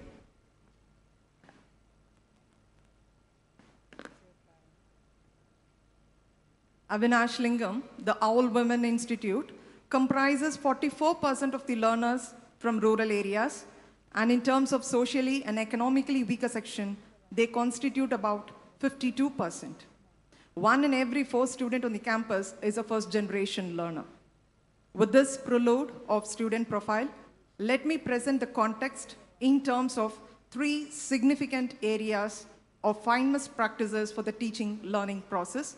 One is to create a student-centered learning environment, examine how physical setup and teacher role affects students' expectations, and the third is to build relationships that promote a safe and positive environment in which students are responsible, self-motivated, and self-evaluating.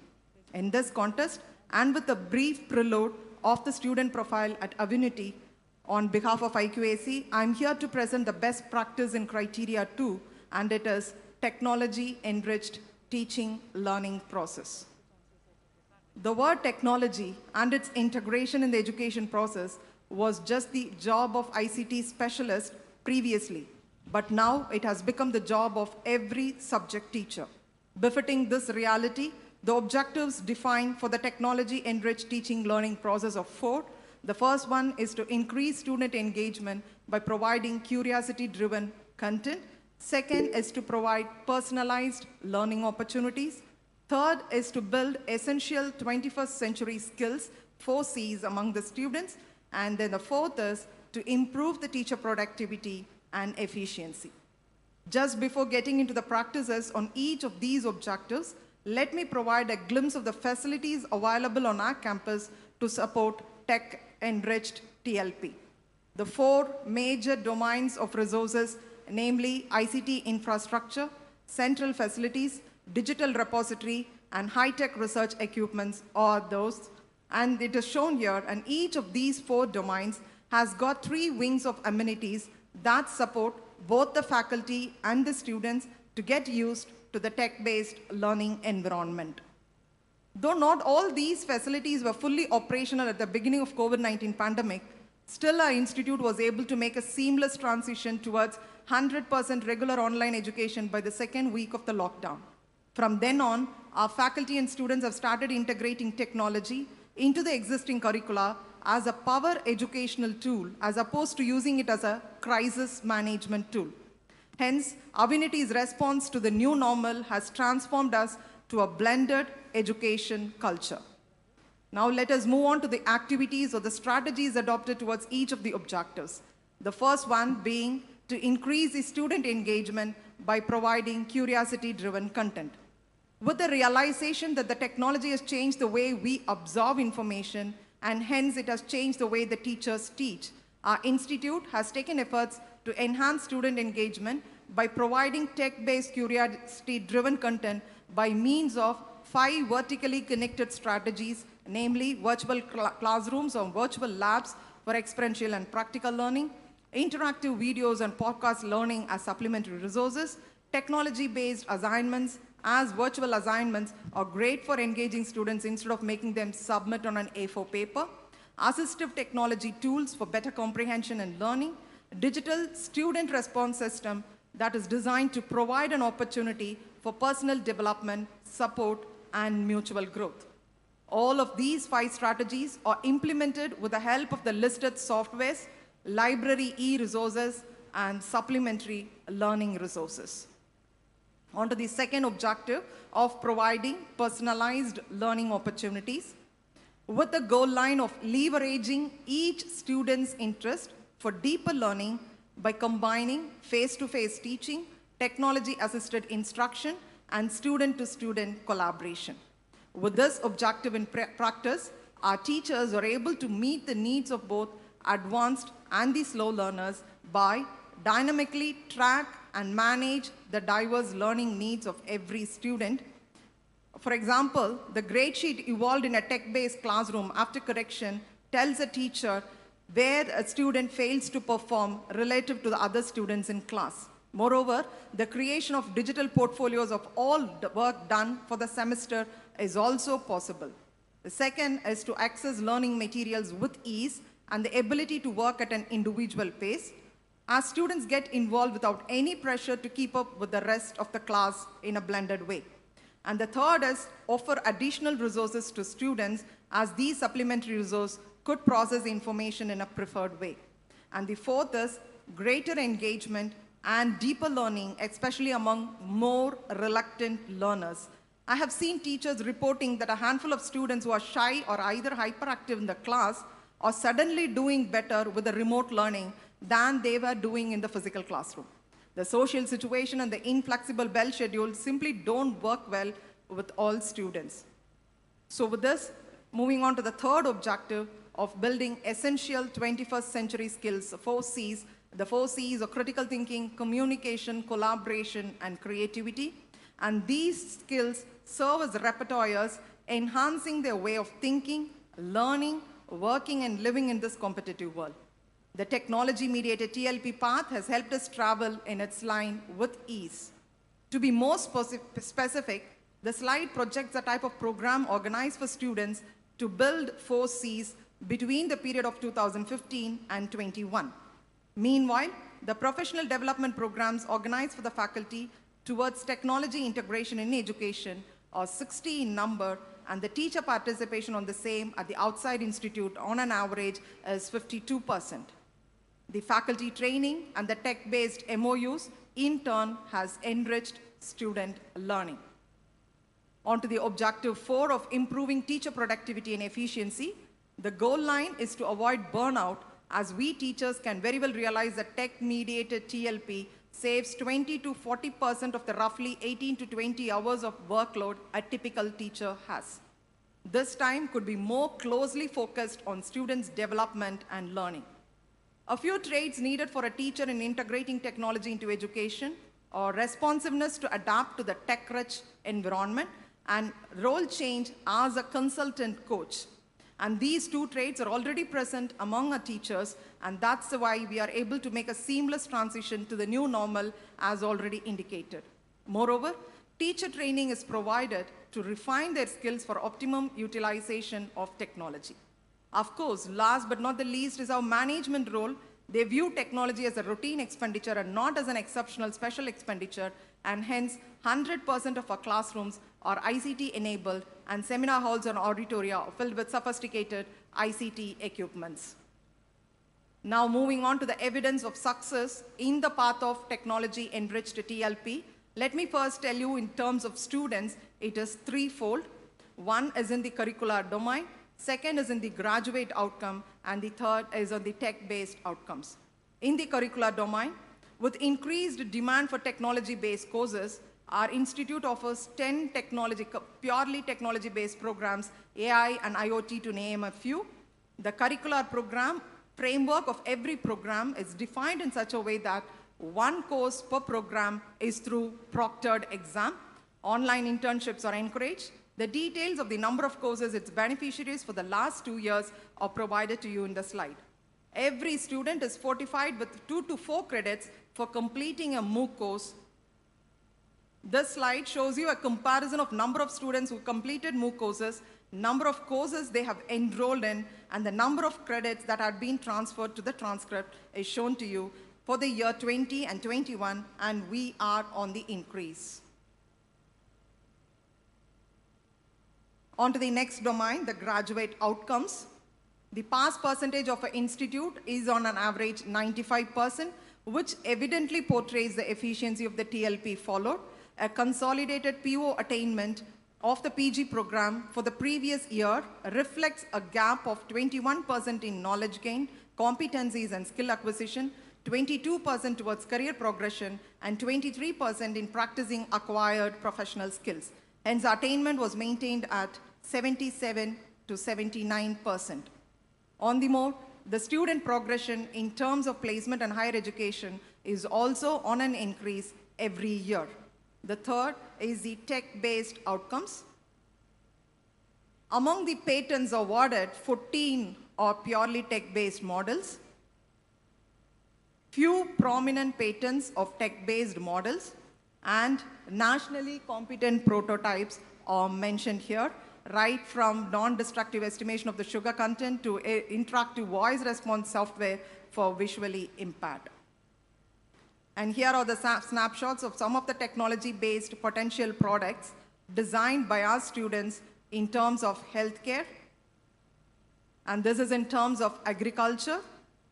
And moreover, we are also specialized to fabricate machines in the printing field, and few are shown to you. Now coming on to evidence of success in terms of teacher efficiency.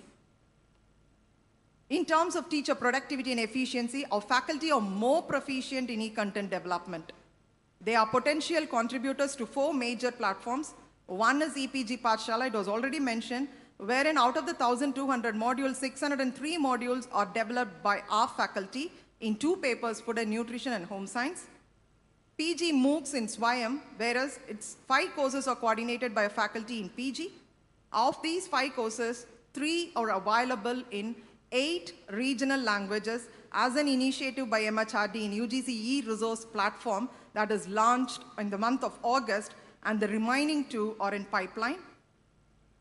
All the more, 2 of these 5 courses are ranked as the best course of all time by Class Central, a global search engine for online course. And for the year 2022, school counseling is adjudged as a best online course. And UG MOOCs in SWAYAM, again, 5 courses are coordinated by a faculty, and our faculty has also contributed to NME ICT. And this is the voice of our peer team members, as mentioned in the PTV report regarding our teaching learning process. The key point is that student-centric learning process is in work, promoting inquisitive spirit and confidence with extensive use of tech-based learning environment. And to the last, to talk about the challenges, they are the same as most of the HEI have in this aspect. Still, it is important to note that the promise of education technology lies in what educators do with it and how it is used to best support their student needs. Hence, our future plan towards the adopted best practice is that, as approved by our Board of Management, a launch of the Center for Online Learning is in pipeline for this year, and by 2025, action plans are chalked out to launch 10 degree programs and 7 diploma programs globally. To conclude, no one knows what higher education will look like in the next 5 years. But it is certain that HEI will be in a different place than where we are today. Technology-mediated TLP will be one of the driving forces contributing to the educational transformation that is already well underway in Avinashilingam Institute. Thank you, and thank you for the opportunity.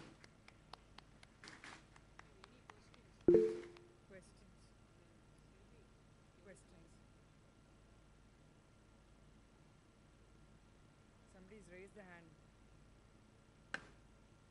Yes, sir.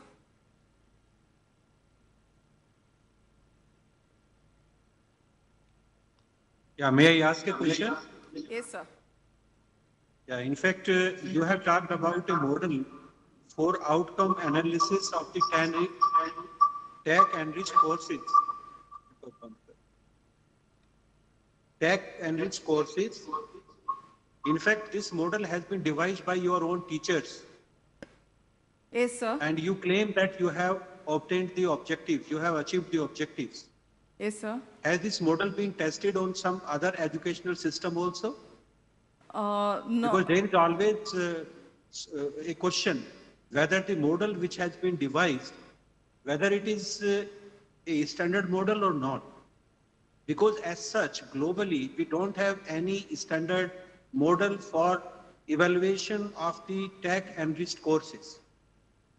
So anyway, the reliability is always questionable. Sir, I mean the technology programs are like artificial intelligence and IoT, BWalk in artificial intelligence. These are some of the technology-based programs approved by UGC has been in force. Or I don't know if I'm answering you. In fact, the teaching objectives may be achieved, but the outcome of the course is achieved or not. Okay. That is somehow, is a big question.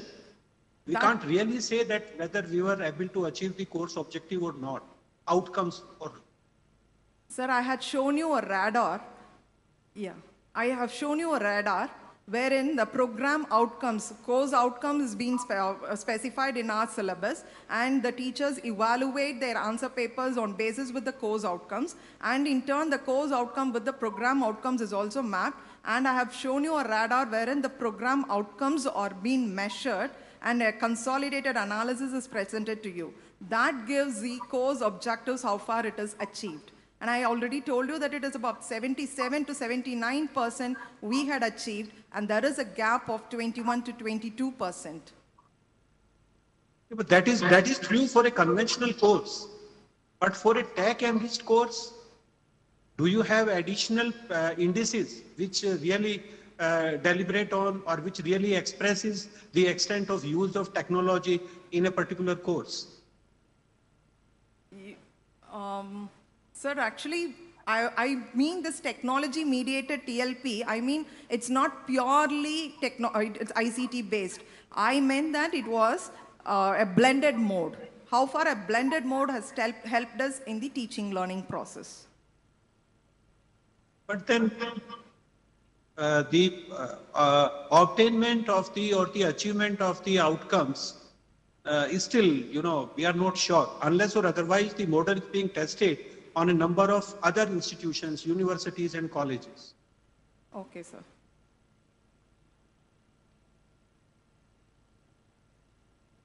I feel I am able to communicate. Sir, can I ask our academic dean to answer this question, if you permit? My only concern is that you have developed your own model and you claim that you have achieved the objective by 93% or 90%. Okay. My thing is that as such, there is no globally accepted model for evaluation of the outcomes of TAC enriched courses. Yes, sir. So how you say that the model developed by you is really the one which is capable of finding out the outcome analysis in a better fashion, unless or otherwise it is being tested on some other universities or colleges? Sir, that's what is the basic concern. Sir, our academic dean is answering this question, sir, if you permit. So thank you very much for pointing out this. What Dr. Arogya Marichelvi was trying to convey is how the technology-enabled learning has facilitated most of our teaching, learning, and evaluation process. To be honest, we are using almost all the online platforms like Moodle, our own LMS, Google, as well as Swayam platform. These are all the technology-based platforms which we are leveraging. The other thing about the attainment of the objectives, since the year 2017 onwards, our engineering school started implementing this outcome-based education, attainment and evaluation. So we have derived the course level outcomes and the program level outcomes as per NBA and NAAC guidelines. We also formulated the mapping system, that is the COPO mapping, which is a very scientific process indicating the correlation, as well as finally we had both the direct and indirect ways of assessing the outcome attainment, and there is a weightage. We evaluated in terms of the course exit survey, program exit survey, and with all the stakeholders we evaluated, and finally in the visual form a radar has been obtained and a sample only was projected by Dr. Arogyamarai Chelvi. That clearly indicated that 70 to 72% of all the program outcomes have been attained, and there is a gap of approximately 28%. To address the gap only, we are taking the help of the stakeholders, and all the evaluation mechanisms are in line. At the same time, I'm really happy to share that our examination and evaluation system has got wonderful components which are devised by the respective chairmen, and we have the rubrics for evaluating each and every component which is available in our university website, which is basically practiced in all our evaluation, like continuous assessment tests, then seminars, then workshops, field work, assignments, and comprehensive final evaluation. It is a very well-defined scientific process with which we are progressing. Thank you. I hope I have answered to some extent. Okay, thank you, madam. I have got the answer. Yeah. Thank you. Thank you. Ma'am,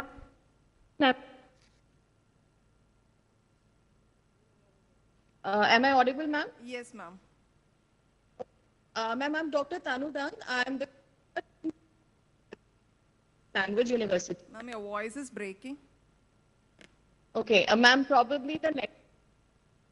I'm Dr. Tanu Dan, Language University.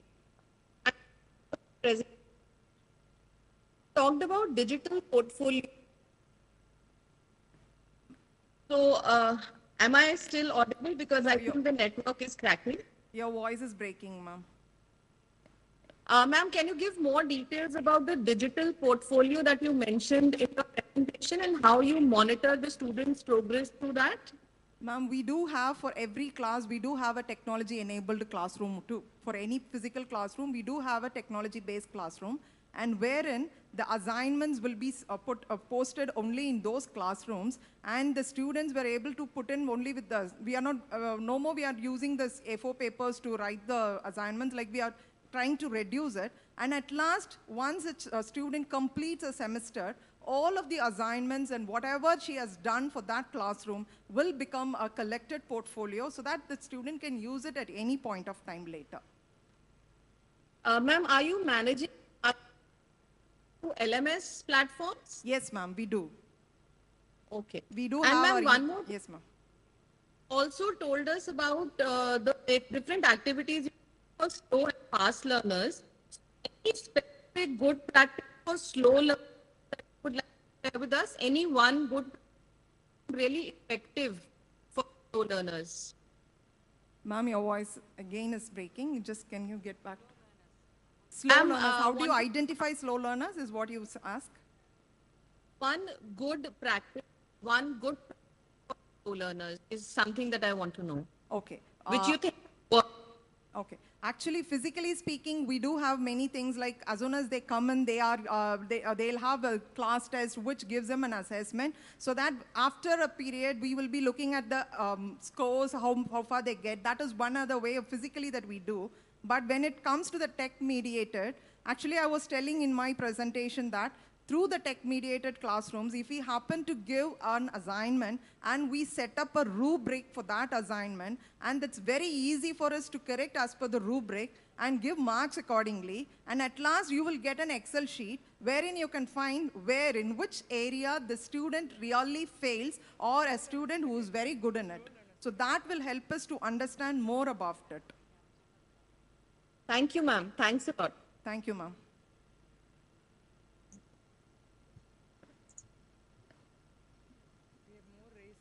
Ma'am, Yes, sir. am I audible? Yes, sir. I am Dr. Pradeep Kumar, Controller of Examination, HBTU Kanpur. My simple small question is, how do you address the satisfaction level of the students against the evaluation process? So satisfaction level, we do it in two ways. One is even in the indirect assessment of the program outcome attainment also we do with the satisfaction. And every year we do have a 360-degree feedback from all the stakeholders of the university, particularly on the curricular domain and the teaching learning process. So that helps us to understand where we fail or what is our strength, and accordingly we will build up our strength and bridge the lacunae. It is about this feedback system that we have. Okay, thank you, madam. Thank you, sir.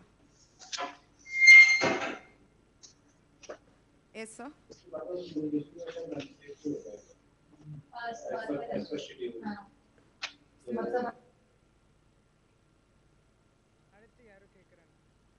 Is there any more questions?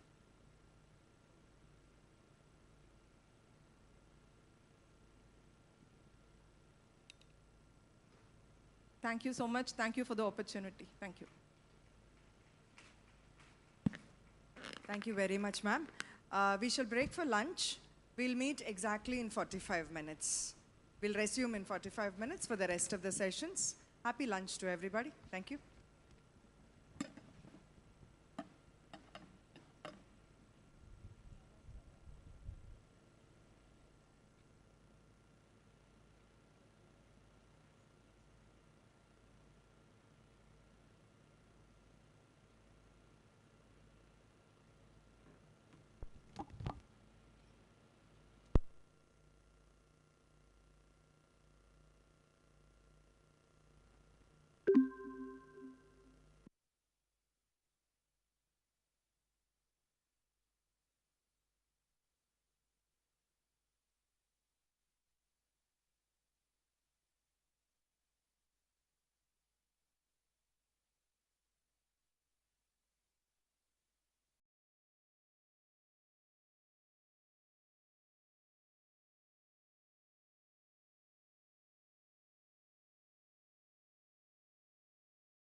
occupy the front chairs.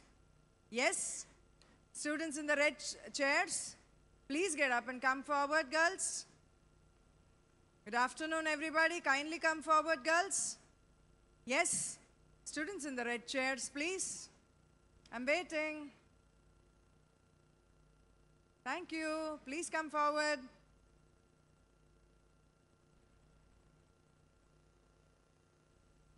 Good afternoon, everybody. Hope you all had a hearty lunch. We resume our session for the afternoon. The path from dreams to success does exist.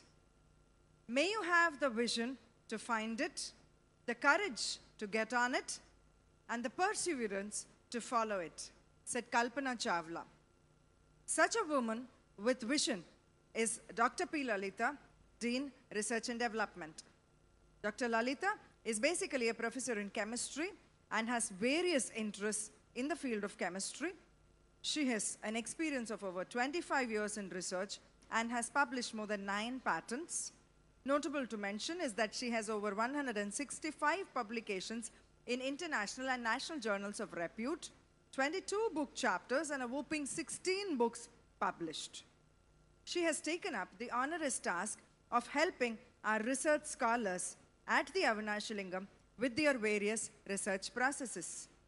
Presenting before you the lovely, luminous, level-headed, and likable Dr. Lalitha to speak on the best practice in research, innovation, and extension, namely quality enhancement through R&D and community innovation among students. Over to you, ma'am.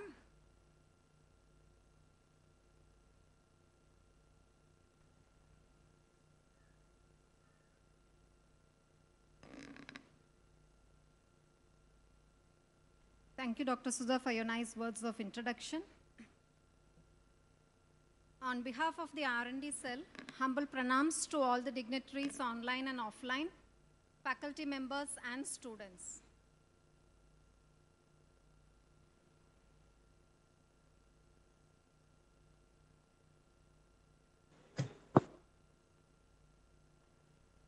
This brief presentation is on the best practices in research, consultancy, and innovation, particularly about the quality enhancement through research and development. The National Education Policy 2020, it aims to promote quality research within the higher education system, which needs to invest in research, innovation, and development to improve the quality of education.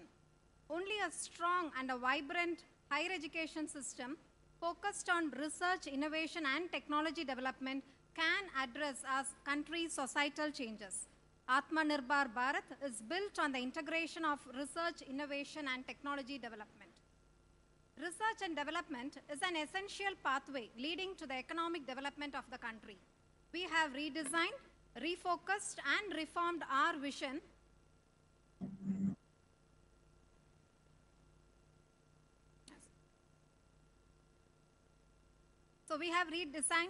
refocused and reformed our vision to implement NEP 2020.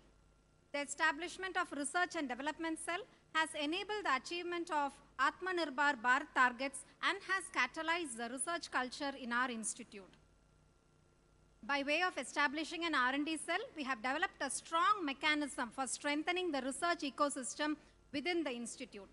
Some of the best practices in research and development are projected here, and let us see one of the best practices one by one. Framing research promotion policies, framing best practices, implementing and monitoring itself is one of the best practice.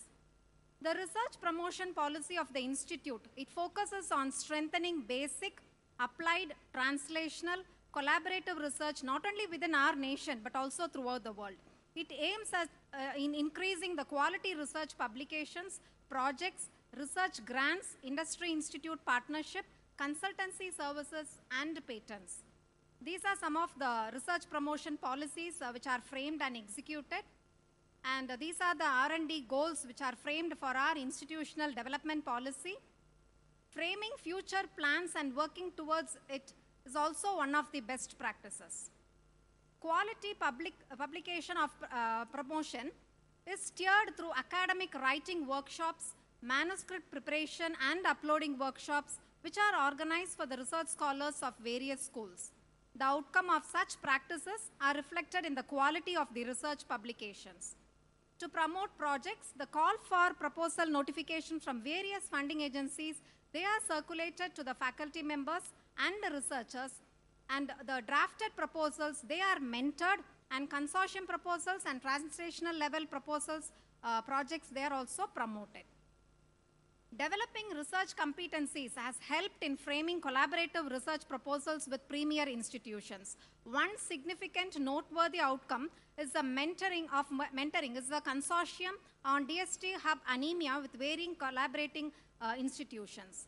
Provision of seed money, minor research grants are also some of the appreciable practices in research. Student research is one of the strengths of R&D. Apart from the routine student research, few best practices include quality check of publications before thesis submission, orientation on e-research facilities, similarity check of thesis and or manuscripts, etc. using Turnitin similarity check or plagiarism software. Centralized research facilities, they offer solutions to the equipment requirement of researchers of not only our scholars but also to the neighboring institutes. And one of the centers is ISO certified. A short video of the facilities in Professor C.N.R. Rao Research Center is presented to you.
These are the snapshots of a few sophisticated equipment. Other research facilities for research, they are projected in this slide, and 53% of the departments, they are funded by governmental funding agencies. The research needs of undergraduate, postgraduate and scholars are met by these departmental libraries.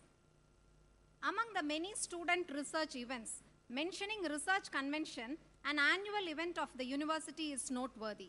This event aims at sensitizing the scholars on the importance of ethical research, at familiarizing the tenets of basic and innovative research to scholars. It provides a platform for interaction with experts. And this convention is an event where all the discipline scholars are given orientation on the general research guidelines by eminent experts from various institutions. Some of the events which are organized by the Research and Development Cell in the past 8 months are given here. The Technology Development and IPR Cell, it encourages patenting of innovative research projects, and the institute has registered under Kapila portal for availing financial assistance for patent applications. In all, the IPR Cell has facilitated 42 patent publications and 10 patents are awarded. These are the details of the 10 granted patents. And the technology transfer of patents is facilitated by the R&D cell. Recently, an intra-university expo was helped to identify the novel and innovative products within the university. The revenue generated from consultancy and corporate services, it speaks of the activities carried out. And we have a small sample video of the consultancy work.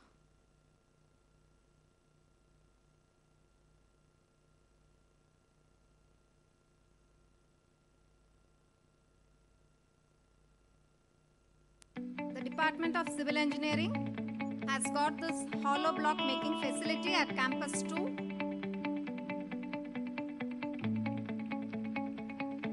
The capacity of this paver block producing machine is, it can produce 600 blocks units per day.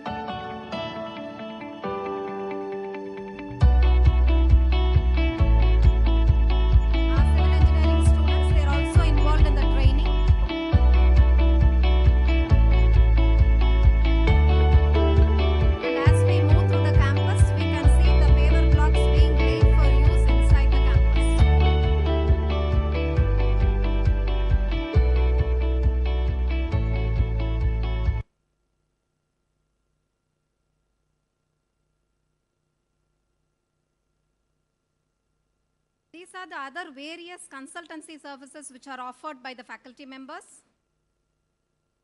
The strong international and national linkage that the institute has established with the reputed R&Ds, institutions and organization is well evident from the 272 collaborations and 92 MOUs. The global distribution of linkages is quite obvious from the slide which is presented to you. Yet another best practice is the capacity building of researchers through various methods which are given here. And one of the method is incentives. And this is a recent post in Facebook where an award-winning alumni has expressed an excitement on receiving an felicitation letter from our Chancellor, sir. Best practices in the conduct of research programs is blending research and community engagement so that the research serves the society. The research data of our university is well documented through the eCampus software. Needless to say that our research scholars, so we are using an eCampus software which is customized for our purpose. And needless to say that our research scholars have received funding through government fellowships like those from DST, UGC, ICMR, etc.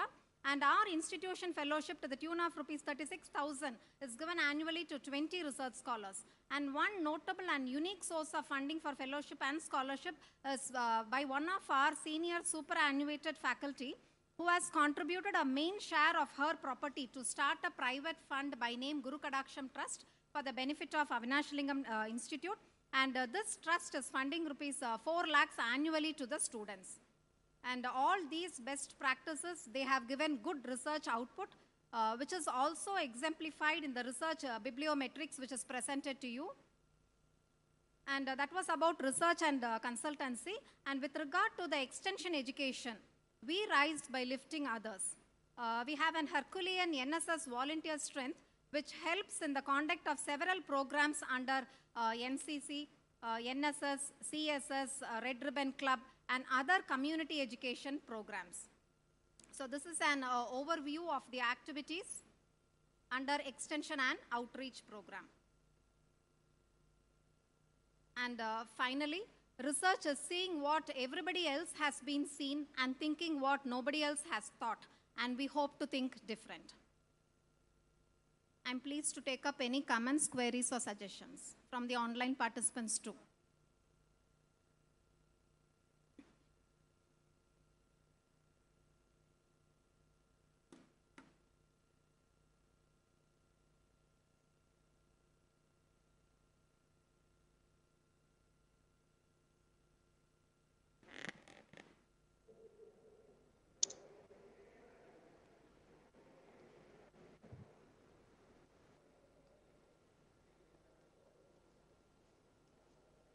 Any questions from the online participants? Professor Shan can come in. Good afternoon. Good afternoon, Professor. Just a second, please. Hello. Am I audible, ma'am? Yeah, yes. Please do proceed. Good afternoon, everyone. Ma'am, it's something beyond best practices. I would just like to ask regarding criteria 3. I'm Shane Fatima from Khwaja Manuddin Chishti Language University, and I'm a member from NAAC criteria 3. See, ma'am, my concern is like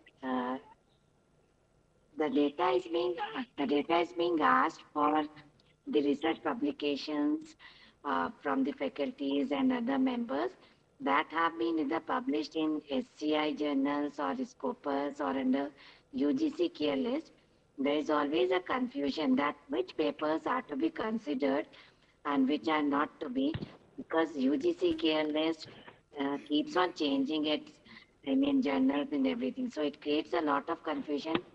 Which papers should we be going with, and which of them should we be avoiding or not to be taken into consideration? Yeah, thank you, Professor. Actually, it is a policy decision which is...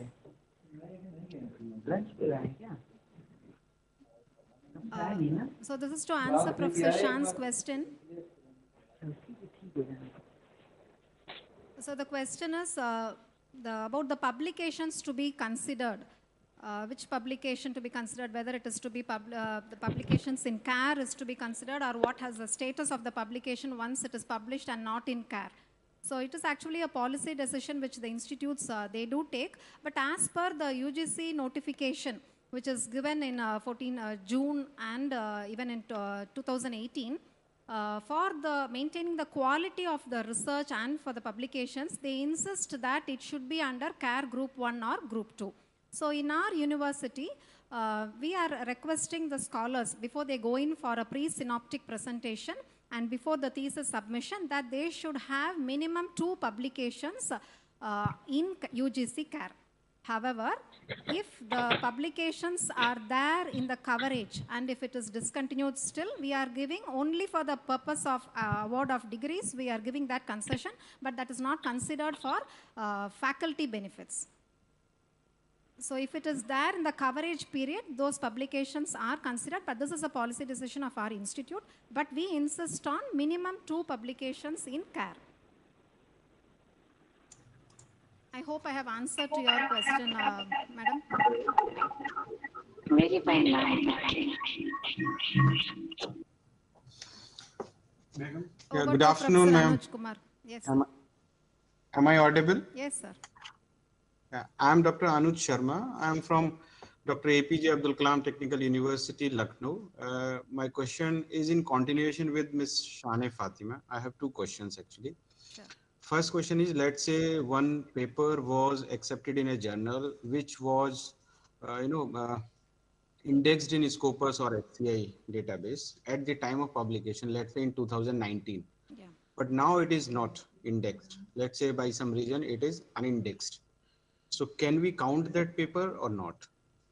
Yeah, that is what I was insisting, sir. But when you see the UGC notification, it says that publications, we in fact mailed to UGC CARE, and the reply also we got that publications which are not in indexed, currently in the indexed in CARE, that is Group 1 or Group 2, should not be considered for any academic purpose, be it for a degree or for the promotion or for recruitment purposes.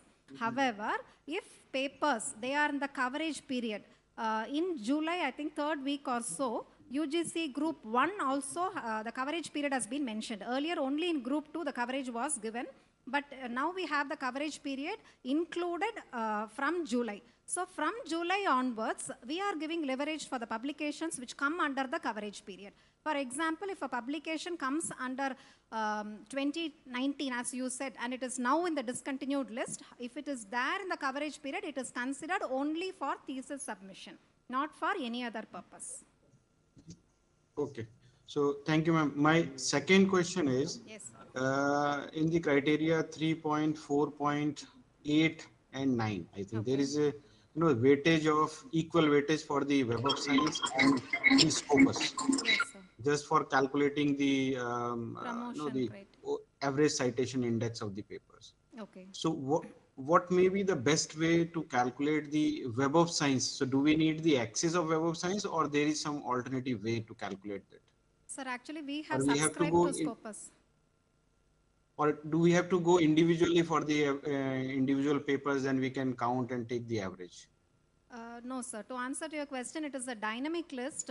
And citations are also dynamic, day by day it changes. So it is better that we have an access to Web of Science, and we have subscribed to Scopus and Web of Science so that we can get the data directly. And most of the criteria in, most of the information in criteria 3, it is actually only third-party evaluation. So such indices are actually taken from the web directly. So it is a tedious task and we may not arrive at an accurate value if we go by manual calculation. So it is always better to go in directly and get the data from Scopus or Web of Science. Okay, thank you, ma'am. Thank you, sir. Madam, hello. Over to Professor Srivatsava. Sir, you may come in.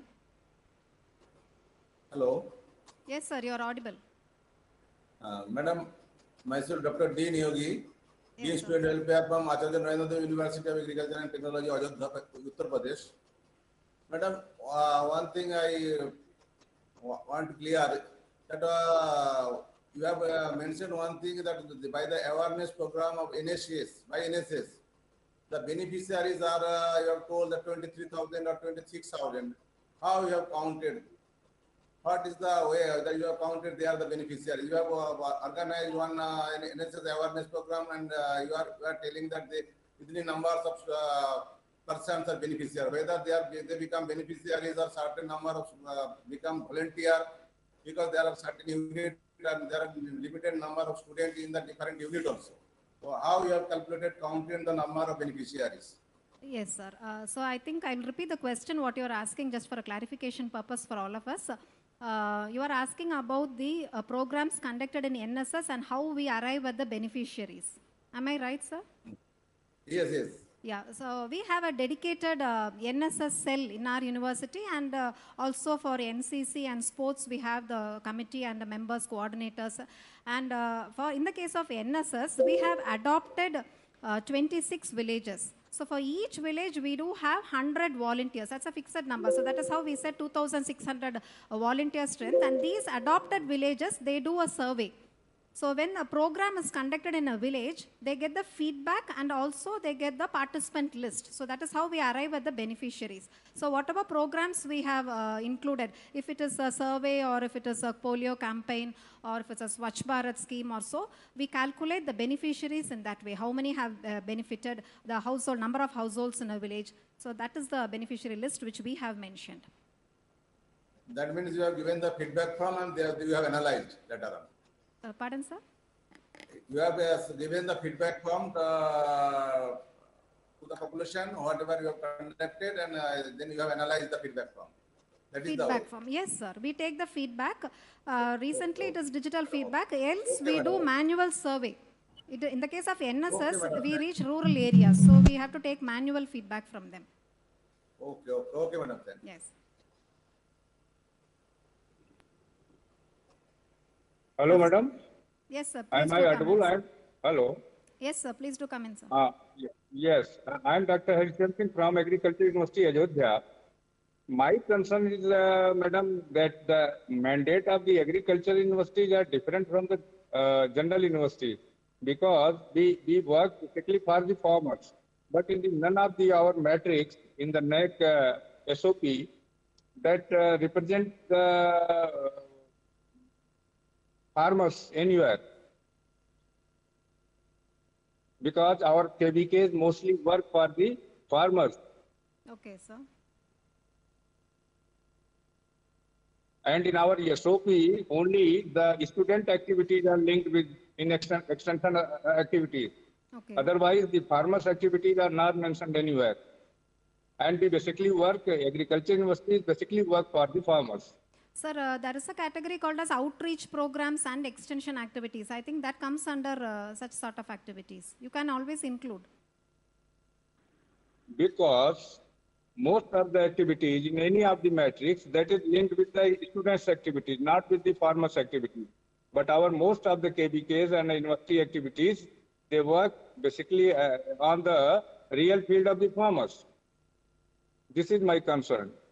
So are you mentioning about the programs for farmers which you are conducting? Yes, we basically work at the farmers field. Okay, sir. And our KBKs work in the farmers field. But in any of the metrics, farmers are not added anywhere. That's my concern. So when we speak about beneficiaries, I think farmers are also the beneficiaries. So these activities, you can always club it under outreach programs. even though they are not student linked, but it is, the programs are being organized for the farmers and it is done by the institute. Because only those activities are added which are done by the students, like Rave and other activities. Okay. They are added in that matrix. But as far as the farmers' activities are concerned, they are not added in the any of the matrix. That my concern. Okay, sir. I think it's a comment what you are giving. But as for the answer, I think all these activities, you have to club it under category 3. There is no separate provision for farmers or so, but we can only classify it under outreach. Yeah, that's my concern, madam. Because we are the agriculture university and we work for the farmers also. That's my concern. Yes, sir. Noted, Yes. sir. Thank you. Thank you.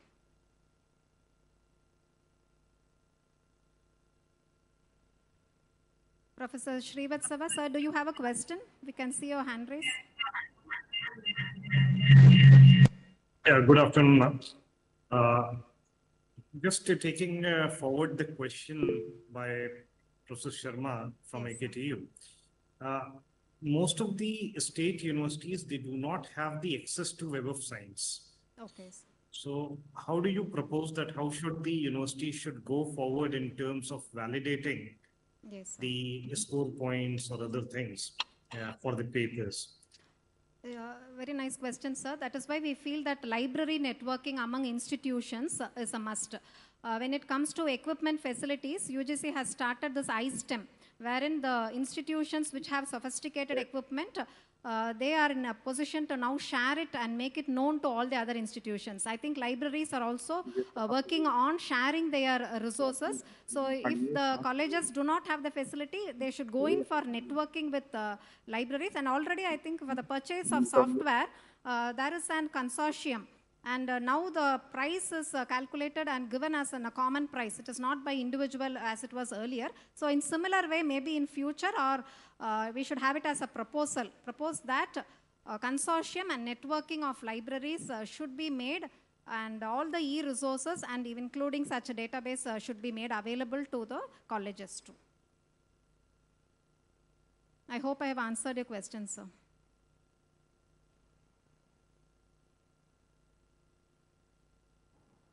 Dr. Lalita? Yes, madam. Please come in.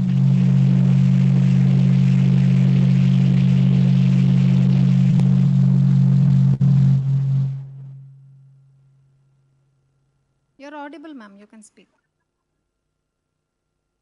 I guess.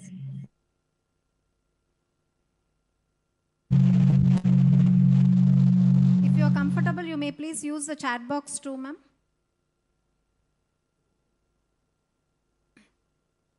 So, Dr. Lalita, my question is... Yes, just a moment.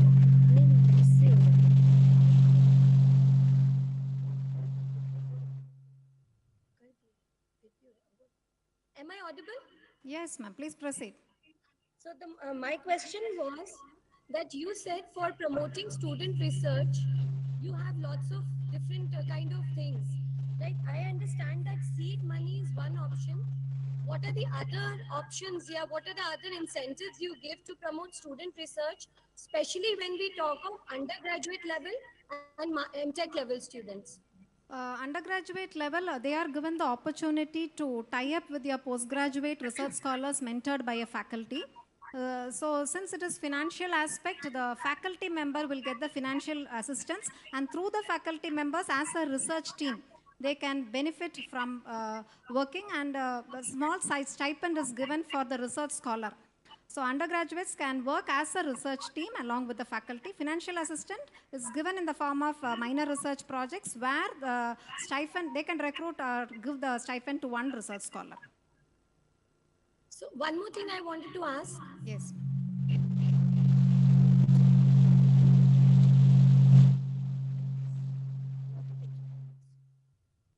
How do you help in documenting student data, research data? Yeah, I said we do have an e-campus software with 11 modules, and one module is research module. Apart from that, we have also customized, and we are collecting the data from our faculty and scholars by using Google Forms, which are easy to handle. So we have a customized research module, which we are using for research documentation purpose. And this is done by IQAC. In fact, we are also working on an RIMS system, a dedicated RIMS software for the entire documentation. Now, partly we are into documentation purpose.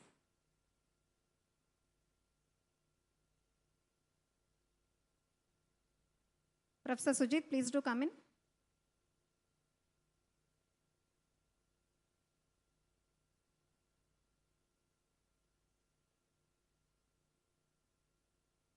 So kindly unmute, sir. You're not audible.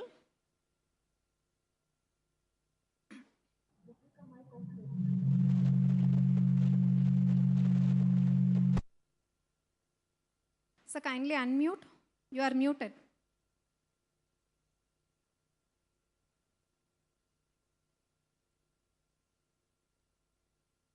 Sir, still you are not audible.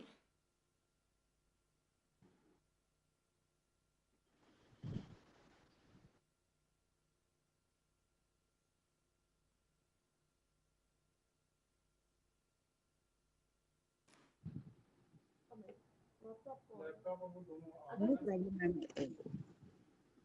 Yes, sir. The voice is but feeble, sir. We are not able to hear you.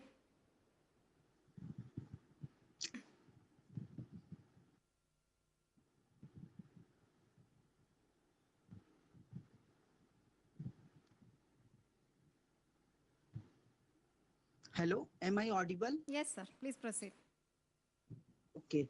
Ma'am, actually, I want to know what is the basic difference between the citation index and citation? Because in NAAC, I think asked what is the citation index of the individual paper. Then how can we calculate it? Sir, citations are for the manuscript. If an author has cited a journal, for that manuscript, it gets cited. So our number, and since we are the authors, our citation also goes up. Indexes has to be calculated as a whole. But ma'am, I want to know about the citation index. Okay. You are asking for citation? So index is for the journal and for the manuscript. Citations are for the article. So if it's for the author, it means the author's articles. So each article will have some citations and the total of it will give the citations for the author. Okay. Ma'am, actually, a little bit also confusion my side. I know what is the citation, means the number of papers cited our papers, published paper. This is the citations. But what is the citation index? How can we calculate We cannot calculate the index for the author, sir. It is for the journal or for the articles. Like we cannot calculate for the author. For the author, Okay, it is number of citations. That depends on the papers. Citations are for the articles only. Okay, ma'am. Okay, thank you, ma'am.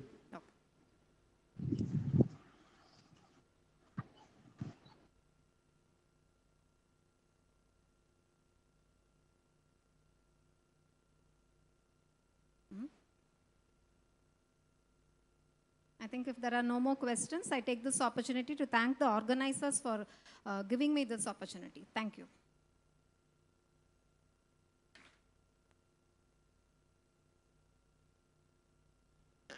Thank you very much, ma'am. We indeed rise by lifting others. A woman with voice is by definition a strong woman, said Melinda Gates, philanthropist. Such a woman with a strong voice is Dr. P. Subhashini. Dr. Subhashini has published 7 journal articles, 10 book chapters, 8 books, and has over 150 citations and a H index of 8. She has received several awards and citations from reputed organizations and also published 3 patents. Presenting before you the sapient, sublime, and at the same suite, Dr. Subhashini, to speak on best practices in infrastructure and learning resources, a modern learning management system. Over to you, Professor Subhashini.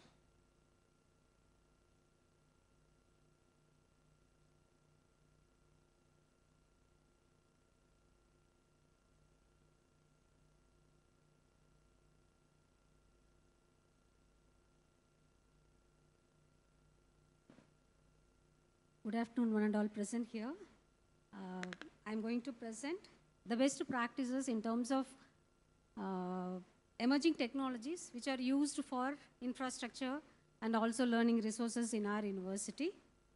In the present scenario, it is imperative that the universities and colleges of our country need to provide basic understanding and knowledge of all the emerging technologies and related tools to the students to improve their employability in the technology-powered future. Being understood that the world is moving very fastly towards this, and also the government of India's vision over revolutionizing higher education sector in the process of teaching learning process, our university paved a way for all its stakeholders by steering and involving them in best practices related to that.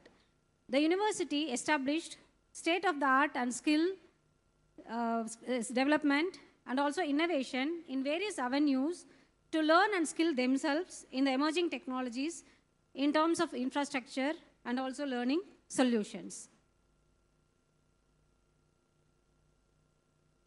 The objectives of this process are introducing smart solutions inside the campus with modern technologies, strengthening the existing IT and ICT infrastructure, training the faculty members for e-content preparation required for the technology-enabled teaching learning process through in-house developments, and educating students in current and futuristic technologies. These are the 4 objectives for this particular process. This slide shows the smart infrastructure we have deployed in the campus related to the infrastructure. The entire campus has been covered with LoRaWAN technology, which covers more than normally 5 kilometers in and around the campus. We have installed the pole gateway that could able to provide communication between the nodes, sensors, and all the IoT hardware enablers connected to it. Through this network, we have actually connected various sensors and nodes for remote monitoring, which could be useful for not just remote monitoring, but also for upskilling our students in recent smart technologies in their own field, and also encouraging researchers to incorporate such aspects in their research. As you can see, we can visualize the floral solar structure, which is deployed for not only obtaining renewable energy to our campus, but also to study on the technology behind the architecture of the solar system, also technology-based solutions for optimum usage of renewable energy, etc. This floor-based architecture is derived by the team of researchers who participated in the international competition Solar Decathlon Africa, organized by US Ministry of Energy and Government of Morocco in the year 2019. Very recently, this solar structure has been deployed, and a study has also been completed in analyzing the benefits of having such a floor-based structure over conventional structure of solar systems. An AI-based solution for optimum scheduling of renewable energy on-grid and off-grid are also under development. Next, we can see the sensors deployed to study the water monitoring, usage, temperature and humidity monitoring, and also soil monitoring along with the dashboards. By means of all these deployments, our students and scholars could able to understand the current technologies, and also they could able to do research on that. The next objective focuses upon strengthening the IT and IT infrastructure of our university. We could able to achieve this to a great extent by providing infrastructure as a service, storage as a service, software as a service, and data as a service for the benefit of the faculty members, scholars, and students of the university. This slide shows our local cloud center, which acts as a service provider for the entire university, providing all the above mentioned service through server virtualization and also virtualization of storages, operating system, and software. Through this establishment, we could able to provide unlimited storage to the students and scholars to accomplish their task even in a low configuration system, whether it is a desktop or a laptop provided by the Tamil Nadu government for their basic education. We could able to cater to the needs of our students who are either first generation learners or from rural background by providing software, which is listed along in this list in the slide, by mapping them from the cloud to their systems. We could able to enhance their utilization by increasing the capacity of the CPU through virtualization process. This improved their analyzing capability because the server is having a GPU capacity.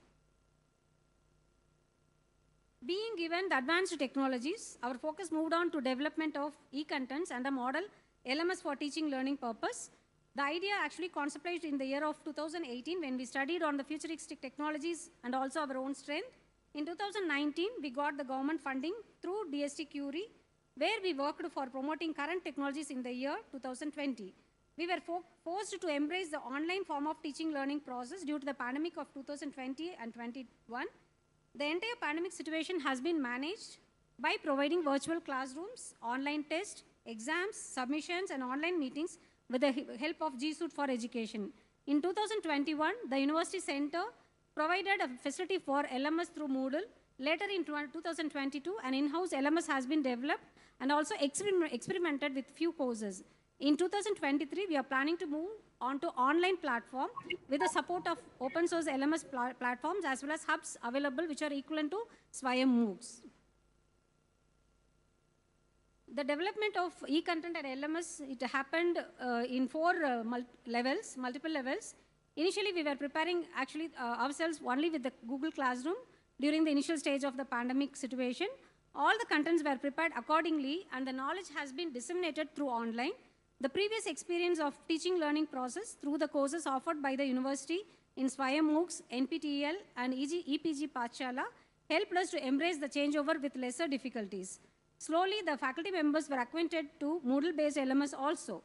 All the experiences encouraged us to move on for further in-house LMS. So this slide portrays the Google Classroom kind of teaching learning process where we can see the courses, the classrooms of the courses created for a particular course, enrollment of students, classwork allotted to them, the submission of assignments and also their gradings. This is about the in-house LMS we developed for our university. It shows various courses available in that. This slide shows the course page where we can see the details of the courses with number of students enrolled for the course.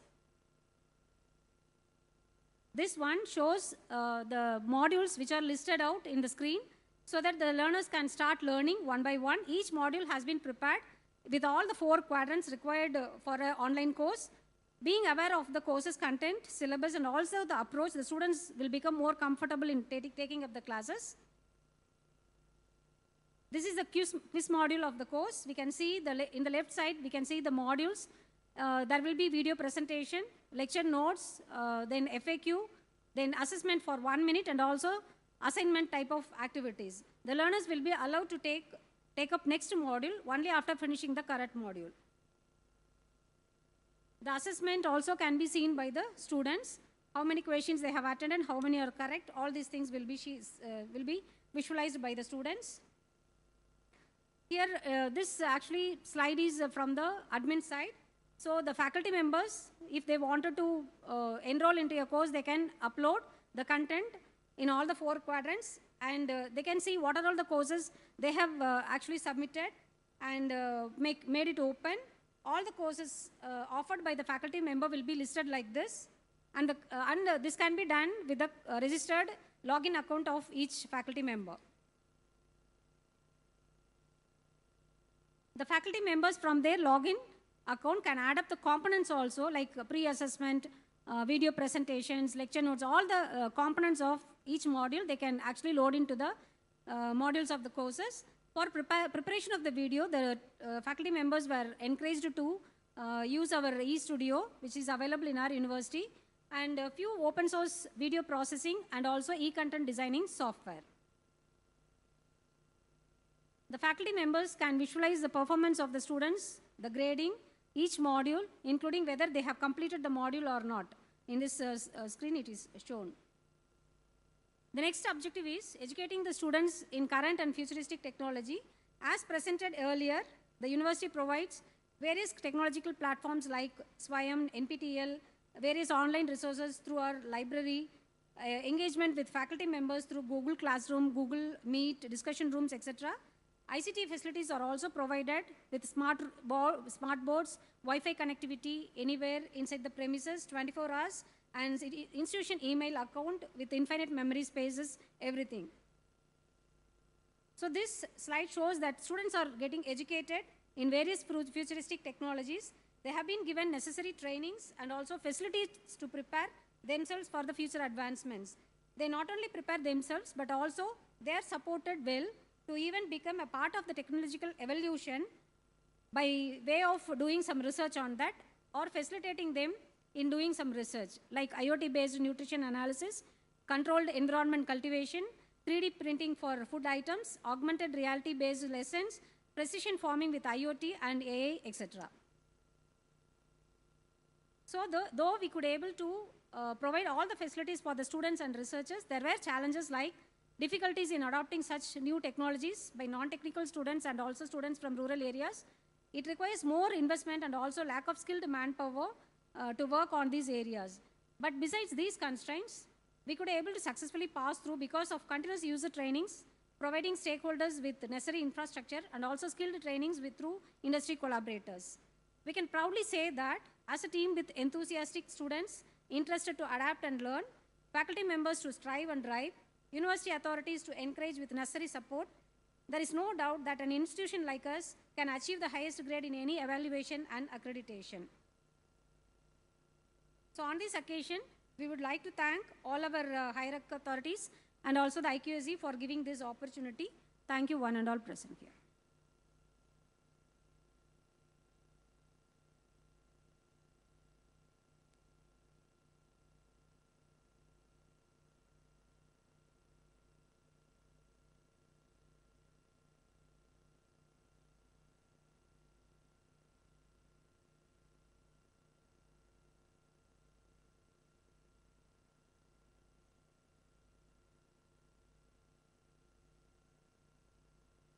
Any questions, sir?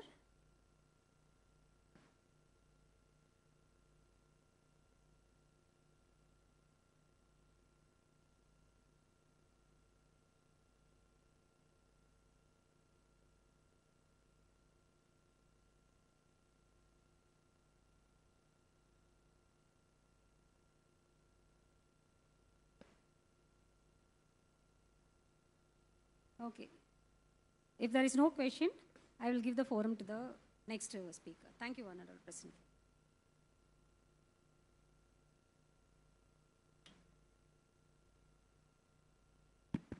Can we have a better applause, please?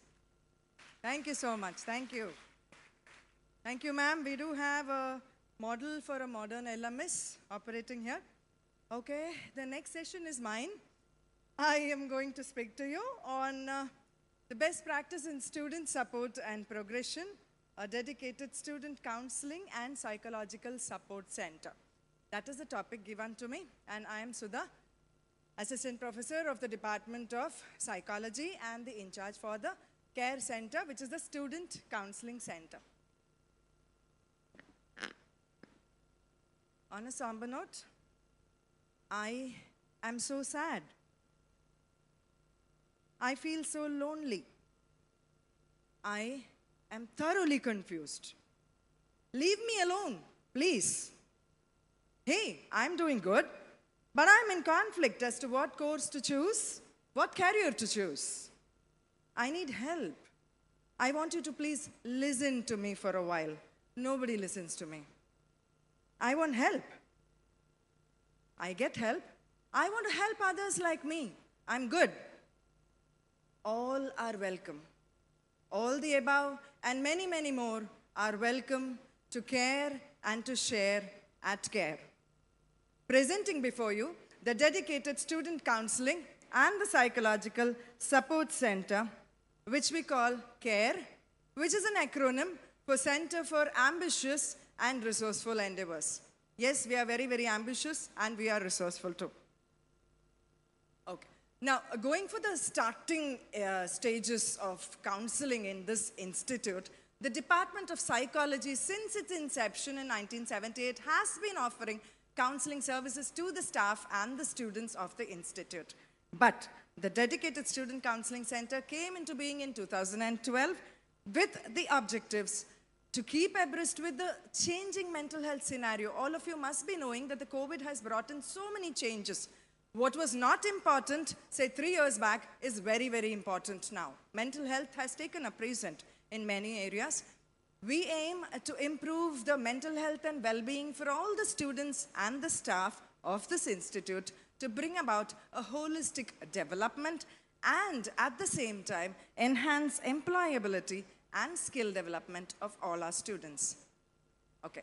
Our vision is not just for individual well-being. We do not focus only on the student mental health and well-being, but yes, we talk about the interactions and what these interactions bring about. Lots of adjustment issues, lots of difficulties in relationships that we tackle. And when we touch individuals, we touch their families, and hence we touch societies. And our aim, as I told you, we are very ambitious. We move towards global well-being as well.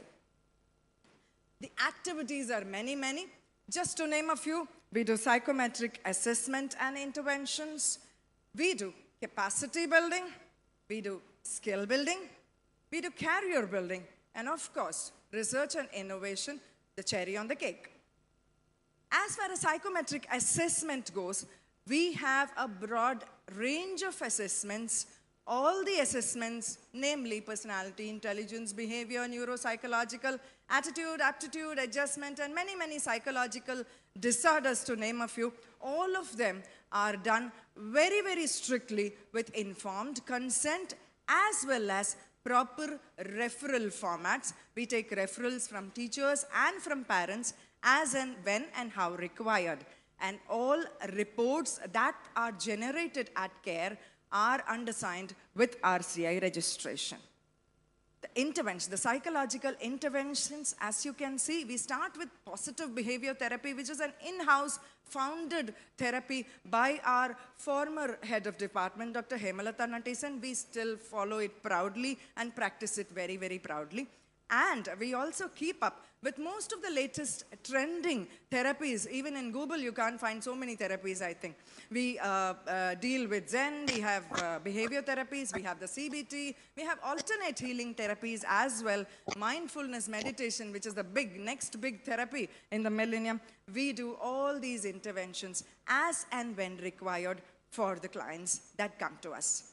Capacity building workshops are conducted, seminars, hands-on training, all these are conducted starting from an individual level. What is necessary for a student? Say, for example, a student comes to us to say that I want to crack this kind of competitive examinations. Help me make a learning plan for it. I have 1 month and I need to crack this exam, which has about 10 books which I have to prepare for. So we help the student make individualized learning plans. Right? We also set goals for them, and problem solving we always do. And problem solving is not generally just the real life problems which they face, but also predictive in nature. For example, a student comes to us and asks us, okay, I want to get into a relationship with this boy, a friendship with this boy. My parents are against it, my teachers are against it, everybody says it is bad for me. Now tell me, what is it that is a problem in this? So we help them, suggest to them, not advise them please, but suggest to them what are the pitfalls possible in any of the decisions that any of the students may take in haste or impulse. So what are the pitfalls? Now are you ready to face the repercussions, the consequences which may arise? So a predictive problem solving is also something that we always do. And most of all, we try and build the capacity of emotional intelligence and all its parameters, as you can see. And most of you will be aware that EQ is the foremost important for success in all professions, not just in psychology, but in any profession, any area of employment, anywhere that you go. Even if you're just going to be in a house and you're going to be a homemaker and not going out for an employment, you need EQ. So EQ is built as a capacity over here. We conduct workshops as well as hands-on training programs for this. Now, our skill building is focused on coping skills, developing coping skills. Now, as you can see, the core of most of the issues arise from stress and anxiety. So we teach students small skills to cope with real-life stress and anxiety. Say, for example, somebody has a social anxiety. Social anxiety is one major problem that we saw after the COVID, when they were all locked up and they couldn't talk to their friends, and many of them faced a lot of guilt, shame, and all those things. Also, social anxiety was one big thing.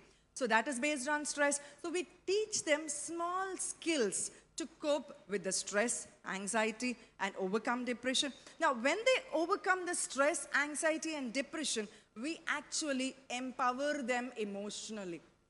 Empowering somebody emotionally makes them emotionally independent. Now, we see that most of the women folk especially are emotionally dependent on many things. If somebody tells you something, you get affected by it. You are unable to separate or demarcate the emotion from the practical. So we help you do that. You become emotionally empowered and hence emotionally independent. That makes your well-being better, your flourishing better, and you become a very well-adjusted, all-round personality. That is the total aim of it. We do a lot of career building workshops, starting from awareness as to what careers are available for students, dealing with so many areas of their interest. What is their aptitude and interest? We do this aptitude and interest assessment for all the final year students of our campus that we do as an exercise from CARE. And we also do individual and group counseling as and when they have some doubts. And we move on to referrals and recommendations relating to, foreign admissions and what they can expect if they want to go to any other country. We are aligned with the Common App applications for more than 400 universities in the US and Canada. So we can directly submit the application through this Common App portal. Okay, now as far as the research and innovation goes, we have two major research, path-breaking research works which are ready for copywriting from our side. We have named them CARE as well. Now, CARE over here has the acronym of compassion, achieving a purpose in life, relationship building, and enhancing positive emotions. It's a two-pronged approach. We have an assessment schedule as well as an intervention module. Both of them have been validated and the reliability tested with population and are ready for copywriting purpose. As far as the beneficiaries of CARE go, all of you can see that we have had a steady increase from 2012. There was a small dip in the 2020-21 during the COVID period. I will explain it in the next slide, but it has really increased. As you can see, the number of beneficiaries are only increasing every year. The amount of hearts we touch, the amount of smiles we bring are only increasing. The most important part of this presentation is the COVID care manifestations. We had an online 24-hour counseling helpline with the numbers being flashed in our website. The students were free to call us and discuss their issues with us. Most of them did call about the stress regarding the present crisis, anxiety or depression, but we also had issues like panic, suicidal ideation and such things. We were in fact able to help a few of the students and bring them back from the brink of the suicide where they were standing from. So that is quite remarkable. Finally, I give you a SOAR analysis. I'm talking about not a SWOT analysis, but a SOAR analysis because CARE is soaring and we want all of you to soar, to fly with us. So we have the strengths, which is the dedicated student counseling center, the trained staff and peer counselors. Now, peer buddy system is something we work from the start. We have been working. See, one small institute of CARE cannot touch all the students of the institute. So we work with peer counselors. Every year, we have a set of students whom we train to be peer counselors. They approach the students. They probably encourage them to take help, those who ever are a little hesitant to take help. And of course, we have a client-centric approach, an eclectic approach to counseling. We focus on what is necessary for this individual student or family, and then we take care of it. We do not focus on the therapies that we have on the board. We do not hesitate to modify it or individualize it as per requirement. And RCI registration is another strength of ours. Opportunity is that we belong to this wonderful temple of learning, which is standing at its cusp of global exposure. So we soar with Avinashilingam. Alumni linkages, psychology is one department with the maximum alumni linkages. So that is one opportunity for us. We offer real-time counseling experiences for all our peer counselors and short-term courses which are in the pipeline now for us. We want a license and more license and license, yes. And interdepartmental linkages or license, and we want to create a center of excellence for mental health. We have lots of promises and we keep going. Thank you very much. With care, from care.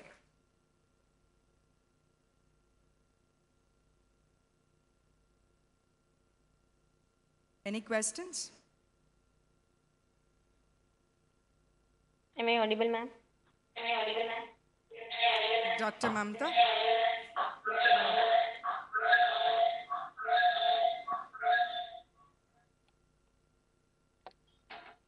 Please go ahead, ma'am. Hello, am I audible? Yes, ma'am.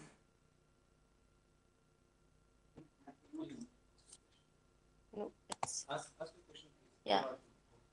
Okay. Thank you so very much, ma'am, for a lovely presentation. Thank you. And it was a very important point for us. First, I have a couple of questions for the last two presentations. My first question is that what should we do to attract the students to the library again after the pandemic? Because in pandemic, they're used to about the online presentations, online studies, and so much online addiction is there. So first thing is this, and second thing is this, that when they are used to about the online and we are just running 80-20 ratio in the classes with the offline as well as online, will it be counted as a footfall in library, or do some practices in library with the students online? These are two questions of mine.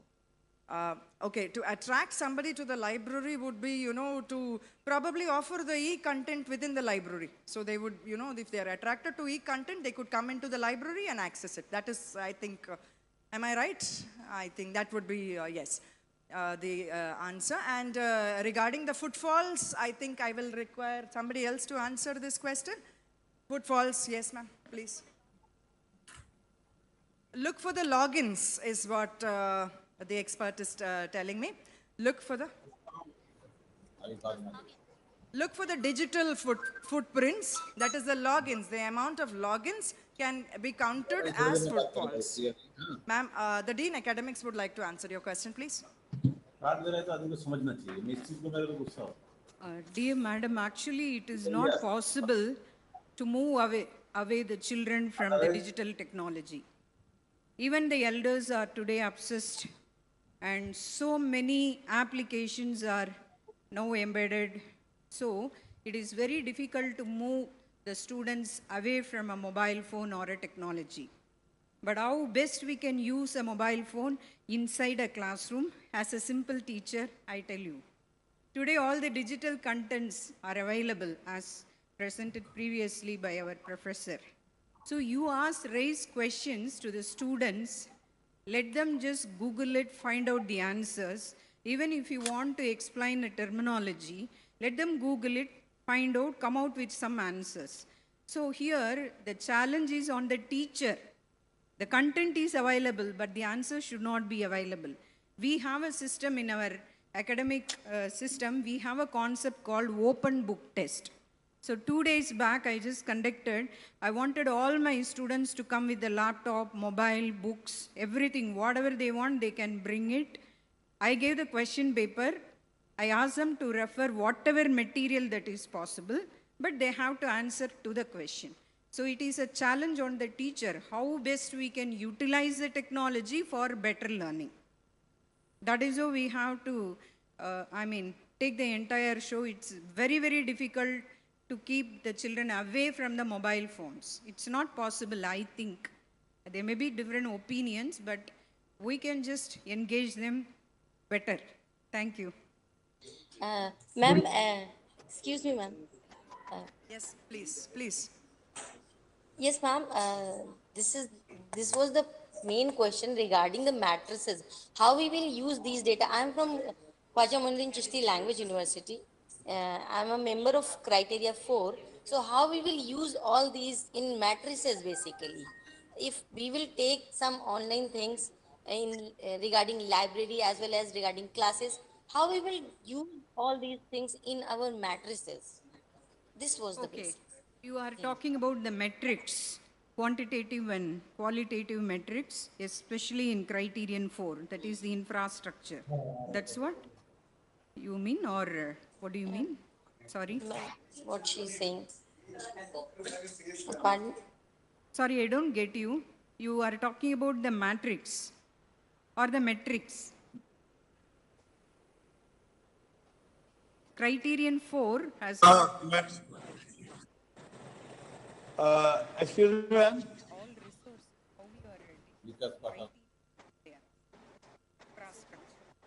Uh,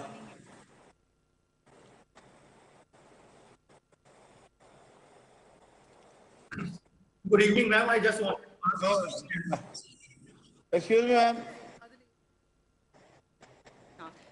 Sorry, can I madam, have the question, madam, again? Myself, Sorry, Dr. Vikas Patel from Veterinary University, Mathura.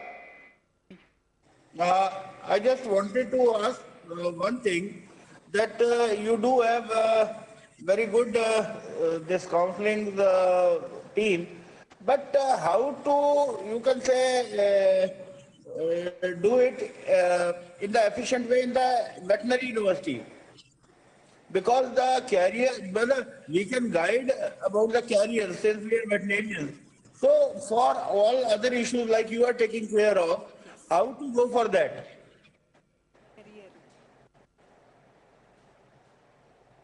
Sir, we do the aptitude and interest assessment basically. We don't stick only to the aptitude, but we do the interest assessment of all the final year students, and we coordinate and integrate the data, and we hand it over to the deans and through them to the teachers concerned, who can discuss it with the students. And the teachers also offer their area of expertise. So they can guide them accordingly that this is your area of interest and this is your aptitude and this is what is your skill set. So accordingly, you take a career, you choose a career which will involve the best of all these three. So that is the process through which we do the testing, we do the assessment, we do the reporting, and then we pass it back to the teachers and then to the students. And then we probably, the teachers can even call the parents, and they can also have a one-to-one group counseling if they, or an individual counseling. If they have any doubts or if they have more issues, they could come and have a more intensive assessment as well. And madam, how many counselors do you suggest to have for a better, you can say, enforcement in the efficient way? Sir, for an efficient functioning of a university of our size, we need a whole department.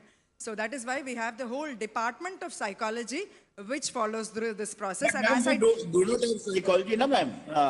We do not have psychology. We have only related to field of veterinary sciences or animal sciences. So, do you suggest to hire some psychologist or like that on, you can say, part-time basis, so that they can interact with the faculty like that? I suggest that you even have a full-time faculty for counseling and for psychological support. I think it is quite mandatory in every institution to have somebody who will take care of the psychological support. And I say that only the faculty is not necessary, and that is why we have peer counselors as well. We even train the students to help others. So one department or, a set of staff itself is not enough according to me. Am I clear, sir? Did you get me? Thank you, ma'am. Thank you. Thank you, sir. Thank you so much. Good evening, ma'am. Hello. Sir. I just wanted to ask a question. I am Professor Tabish from Dr. APJ Abdul Kalam Technical University, Lucknow. Yes, sir. There are certain, regarding the criteria 5.2.2, where placement of students is required. So there are certain streams like architecture, which is a truly professional field, where students, after graduating, they go on to practice on their own. They open their own firms. Yes, in some cases, we have noticed that these firms are not really registered in the first few years. And still the students are doing very good with these firms, and they are practicing in those fields. So in order to get the data and to provide the proof for such firms, it is very, very difficult, because students are reluctant to share the details because they have not registered as yet with the government or with the organizations. So, ma'am, what do you recommend in such a scenario? I suggest that they go in for small internships or, work exposure programs, that will help them get a better idea of how to be a professional in that particular area, even while they are studying. So I'm sure all of you must be having a set of internships, student internships in the industry. You have an industry connect where they get exposure to, small projects and they can assist a team of professionals or something like that, where they get proper exposure to actually doing the profession that they are very interested in. Thank you, ma'am. Thank you, sir. Hello. Sir, please go ahead. Madam, am I Sir. audible? Hello. Sir, please. Madam, myself, Dr. Dean Yogi, Dean Student Welfare from Acharya Nadu Agricultural University, Ajodhya, Uttar Pradesh. Madam, the criteria 5 for NAAC is the student support and progression. And under this criteria, only 5.1.2 criteria submit. That is one point. That is the counseling of the student. That counseling of the student may be that whatever we have told for counseling, that is psychological counseling, that may act as a needle for the counseling of the student. But for not only that counseling, for the NAAC assessment, there you have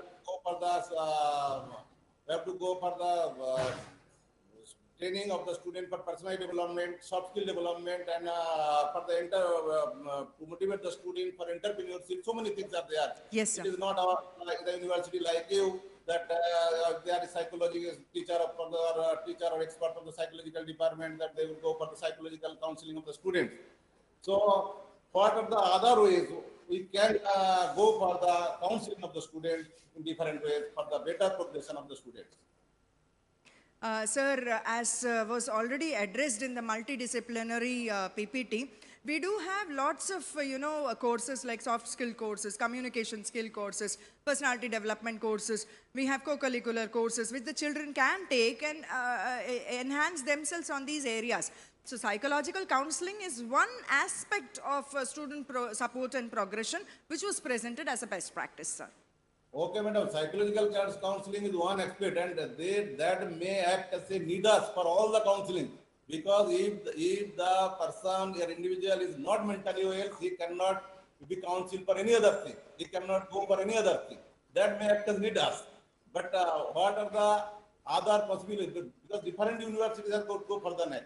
Different students, different variety of students, different category of students are there. We have to go for the counseling of the student in different ways. For the NEET qualification, for the qualification of qualifying the NEET, for the placement of the student. So many things are there for the higher studies. We have to counsel the student for the higher studies also, so that they can progress for other career option.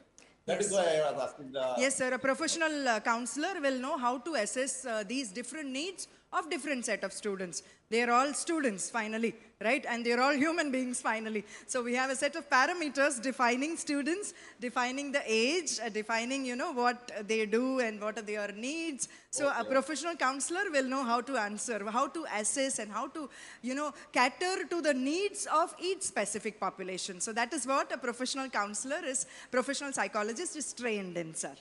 Yes. Thank you, sir. Okay, thank you. Yeah, there's just one more, just to add on to what you're saying, ma'am. Yes, sir. I was actually very impressed with your best practice of care and having a counseling and psychological support center for your students. I am Professor Archana Chandra from Professor Rajendra Singh Rajubhaiya University, Prayagraj. And I looked at criteria 7. So just to say that, because we also have to write about the best practices. Governor Madam has laid a lot of stress on outreach programs and how we can address certain needs for the women and girls in the community. Yes. So what we have done at Rajubhaiya University, we have adopted a few villages, and we are counseling students of class 11 and 12 in their career choices, because that is where they are lost, those girls from the villages. And that is a step that we are taking. And I think that anybody from the university is quite well equipped to at least go and talk about the various choices that are available to them. Yeah. Of course, to be handling students at the university, as you said, for SOAR, strength, opportunities, aspirations, and results, this requires a very specialized kind of training. And maybe a psychologist and a special kind of training is required.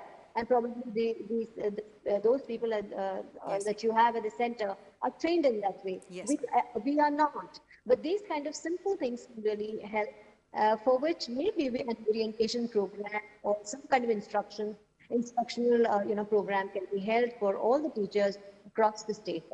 Yes. Thank you very much. Thank you. And ma'am, I would like to tell you that we at Avinashilingam, you already know that we have a running NSS program. We have a good outreach program. So all our students who go out, they can come and approach us with any trouble in any of the families or that they come across. So we open our doors even to the public, and we have a very good system of outreach which we connect with. So we have a community development program also going along. We go to the communities as and when required. We involve ourselves in projects and so many other things where we go to the villages where our students go. And if there is an issue, we definitely go and try and conduct some kind of hands-on training workshops, to help them manage the trouble that they have. Thank you, ma'am. Thank you. Thank you. Any other query, please? Thank you.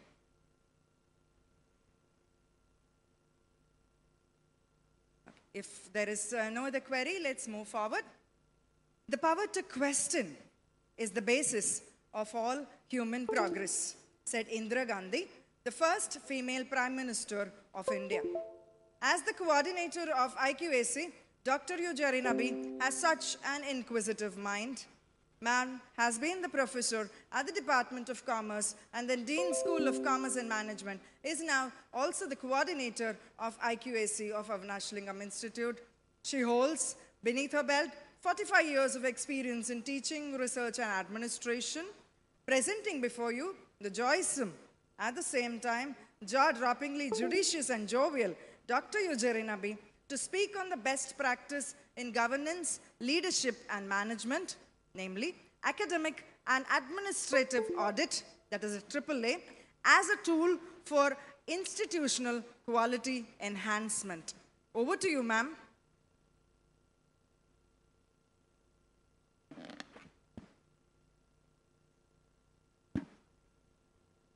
Good afternoon to one and all gathered here, online and offline. I think it's going to be 4:30. I won't take much time, but to give what academic and administrative audit our institute conducts. I'm here to present the best practices under criteria 6 of NAAC, titled Academic and Administrative Audit as a tool for institutional quality enhancement. Before I pass on to slide 2, 7 criteria we have, starting from curricular aspects, teaching, learning, research, innovations and extension, infrastructure, students' progress, and governance leadership, and 7th is the best practices and institutional values. So under each criteria, we'll take some 4 or 5 best practices what the institute develops.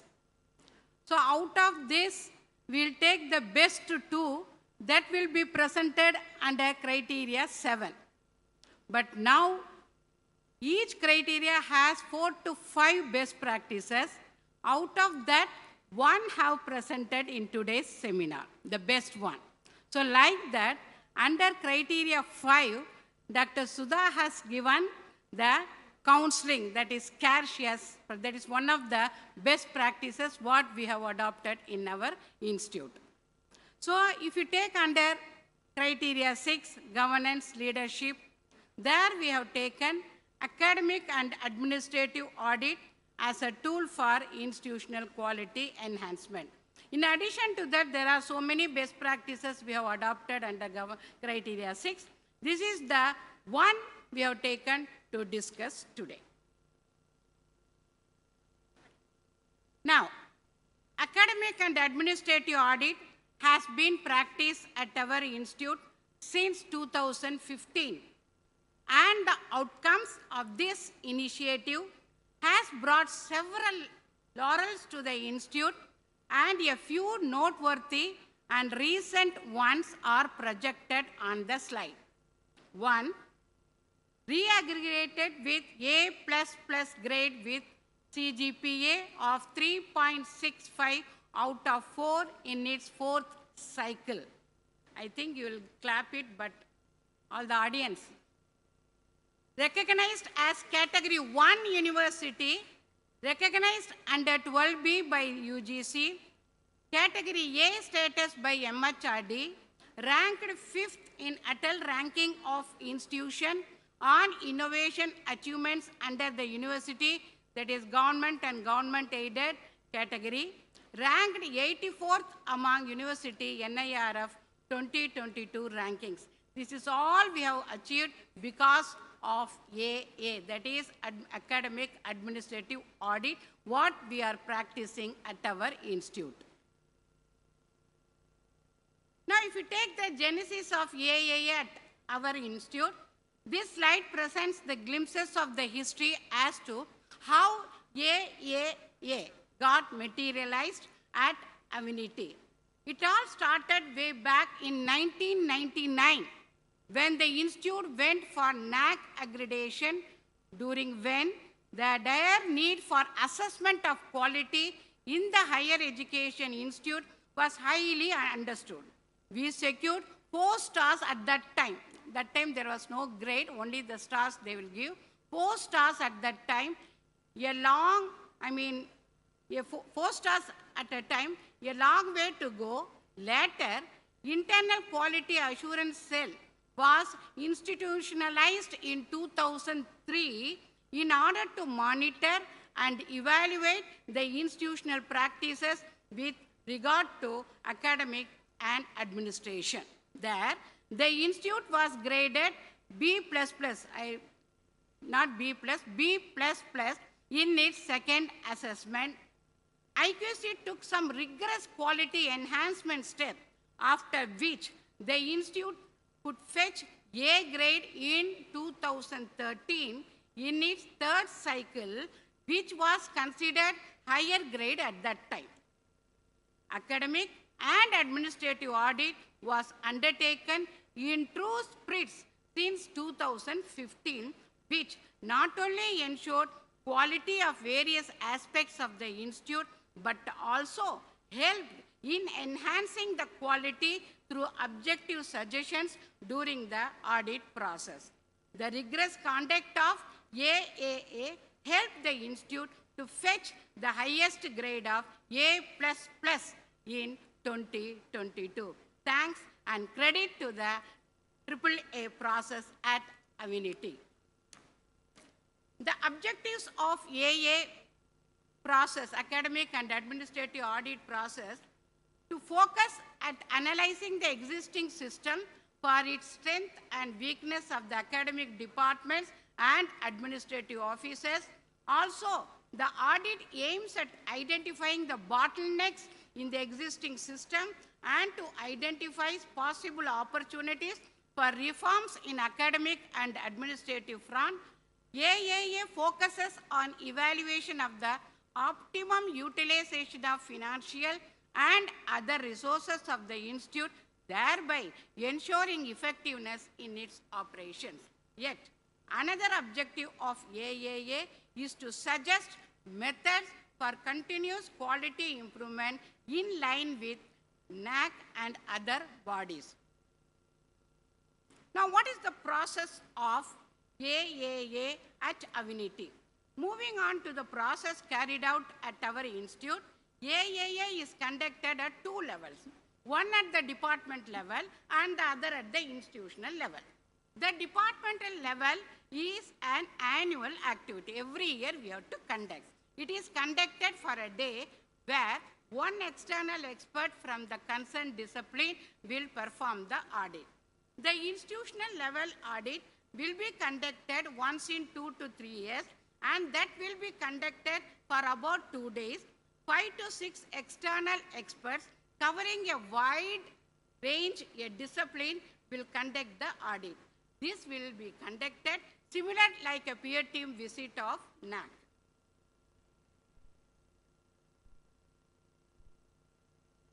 Now, next slide. This is now what we have done for our departmental level of audit. The format for audit has been prepared by the IQAC. This is the work of the IQAC. The format for audit has been prepared by the IQAC, taking into consideration the requirements, compliances of various statutory regulatory bodies, accreditation bodies, ranking agencies, and with the focus to evaluate all academic and administrative department centers with respect to 9 parameters that I will discuss later. 9 parameters.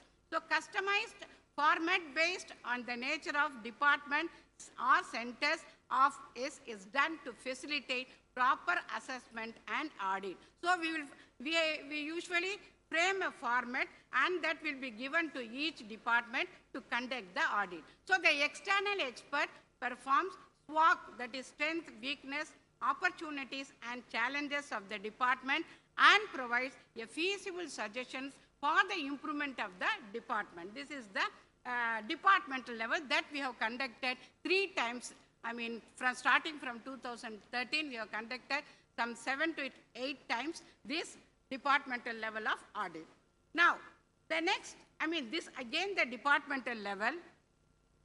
This slide gives the 9 aspects of the assessment, that is curriculum, curriculum transaction, faculty profile, infrastructure and other details, student profile, activities of the department, SWOT analysis, best practices and future plan. All these aspects is aligned with NAAC criterion. If you take curriculum, that has the criteria 1, that is, it speaks about criteria 1. Curriculum transaction, if you take, it gives the metrics regarding the criteria 1 and 2. Faculty profile, criteria 2. Infrastructure and other details, criteria 4. Student profile, criteria 2. Whereas the activities of the department, it covers the criteria 1, 3, 5 and 6. The SWOT analysis will be done by the institute, by each department. The expert will analyze the SWOT analysis of the department. Then best practices of the department, this is the comes under 7th criteria. And future plan also 7th criteria. So this slide gives the 9 aspects of the assessment and audit of academic department. The various aspects of AAA forms part of NAAC evaluation. That is what I told. For instance, curriculum of AAA aligned with criteria 1 of NAAC. Similarly, the activities in the department of AAA align with and provides data to several criteria of NAAC, namely curricular aspect, research, student progress, and governance. So this slide would signify how the AAA process at Avinity helps in the assessment and accreditation process of NAAC. The next is the institutional level. This recent, we have conducted institutional level also. So the institutional level of AAA is carried out in a similar way as that of the peer team visit of NAAC. So how we have prepared for NAAC SSR, we have to, because this is at the institutional level, SSR we have to prepare, and like peer team, the peer team members will visit and conduct the AAA visit. So this audit focuses on qualitative criteria also alongside evaluation of the quantitative measures. So external experts representing almost all the discipline carry out the institutional audit with the same vigor and rigor of peer team visit and provide a detailed report of the institute performance across the 7 criteria of NAAC. So external experts also provides the minimum of 10 suggestions. They will give 10 suggestions.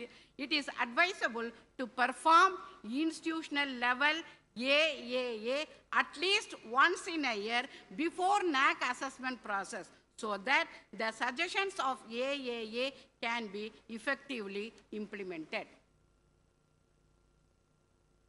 So, for want of time, I have just mentioned a few suggestions of the AAA that were made into reality. One of the suggestions of 2018 and 19, we conducted AAA in 2018-19. AAA was to introduce contemporary programs and centers in emerging field. This is what the suggestion given by the team. What we have done as a result, Center for Machine Learning and Intelligence was established with funding from DST amounting to rupees 70 lakhs. Till date, more than 1,500 numbers have benefited from various activities of the center. Then second suggestion given by the team is contemporary programs such as BVOC Textile Dyeing and Printing, BVOC Artificial Intelligence and Machine Learning, PG Diploma Cardiac Care of Care Technology, Bachelor of Physiotherapy, Optometry, Audiology, Speech Language Pathology, MSc Clinical Embryology have been introduced and have good numbers of takers also. This is what the suggestion given by AAA in 1890, and we carried out, we have implemented their suggestion. And another suggestion given by AAA during their visit was to establish solid waste management facilities within the campus. As a result, vermicomposting facilities have been set up in both the campuses, and the manure out of it is sold out too. Then the audit committee of 2015 and 16 suggested to provide scope for centralized facilities. As an outcome, 6 centralized facilities, namely Advanced Research Lab, Professor CNR Research Center, Center for Machine Learning, Center for Artificial Intelligence and Robotics, CMET Research Center, Innovation and Incubation Center were set up. So, this is what the suggestions given by PA team we have taken into action. Next. So, AIA, since its introduction, have helped to identify the weakness and to enhance various academic and administrative systems of the institute. Having achieved highest grade A++ in NAAC, Avinity wishes to expand the scope of AAA even more. So while AAA would continue on one side to monitor, evaluate, and ensure quality, it would further contribute 3 major aspects. One is being vision of the institute. What impact has the vision made? How far vision has been achieved?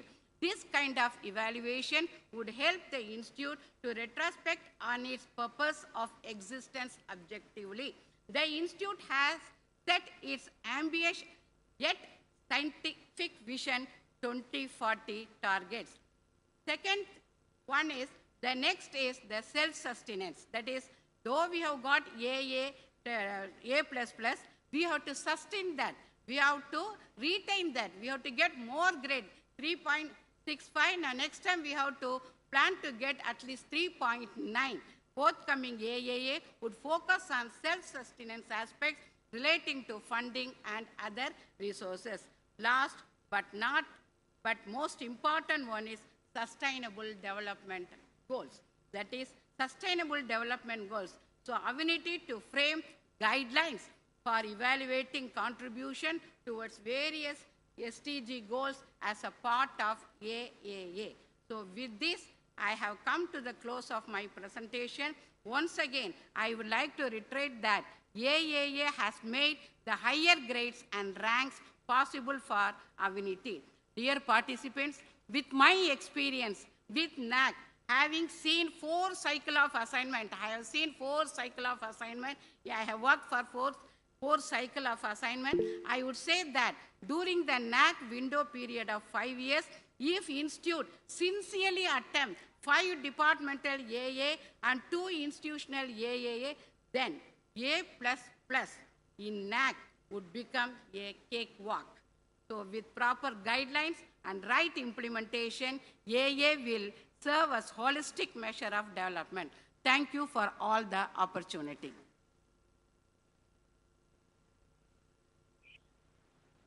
Any questions, please?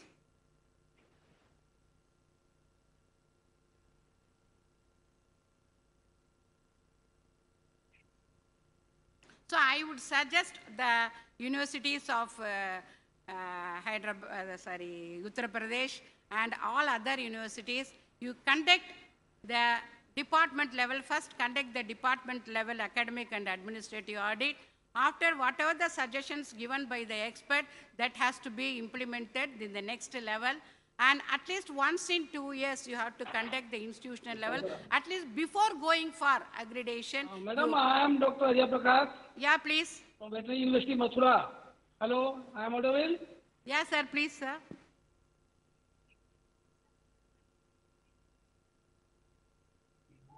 Pro forma for academic audit.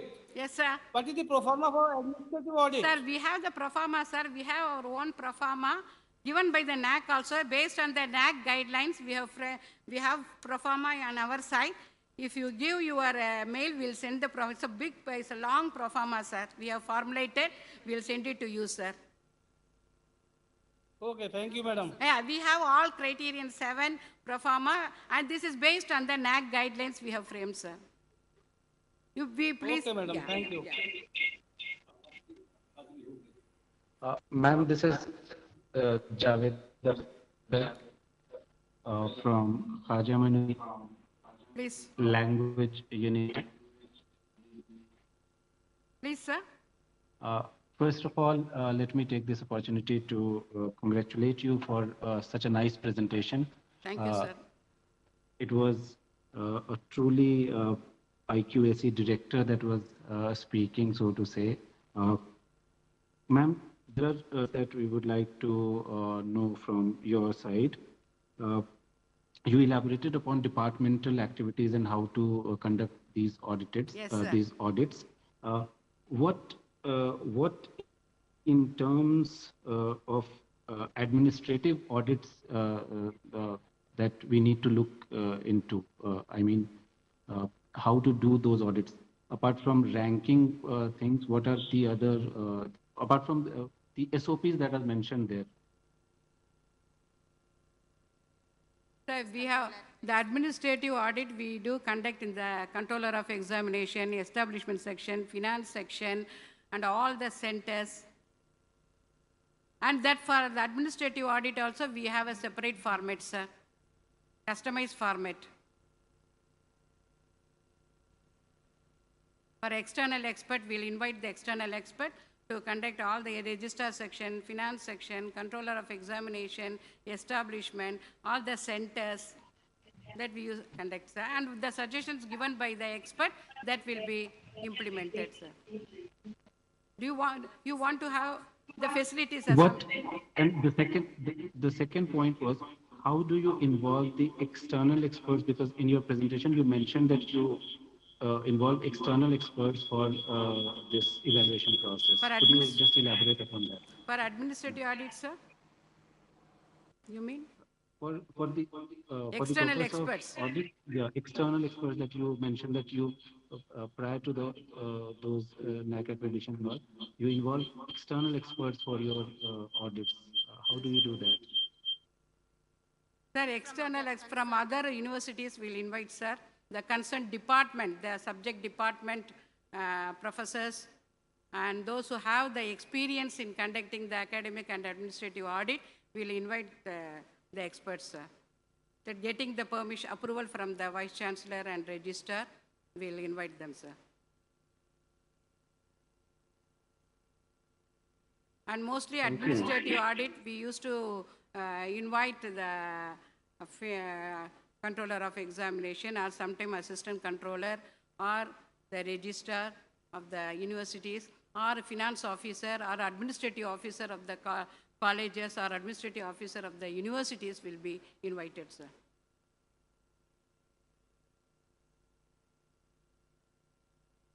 So if you want to have any format or any, I mean, we have the standard format, sir, for both academic and administrative audit.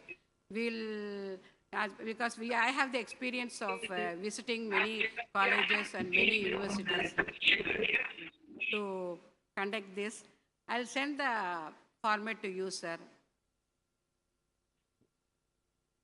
Because it's a big format, it would be great if you we could cannot share, present here, sir. The formats for Any more? So you, based on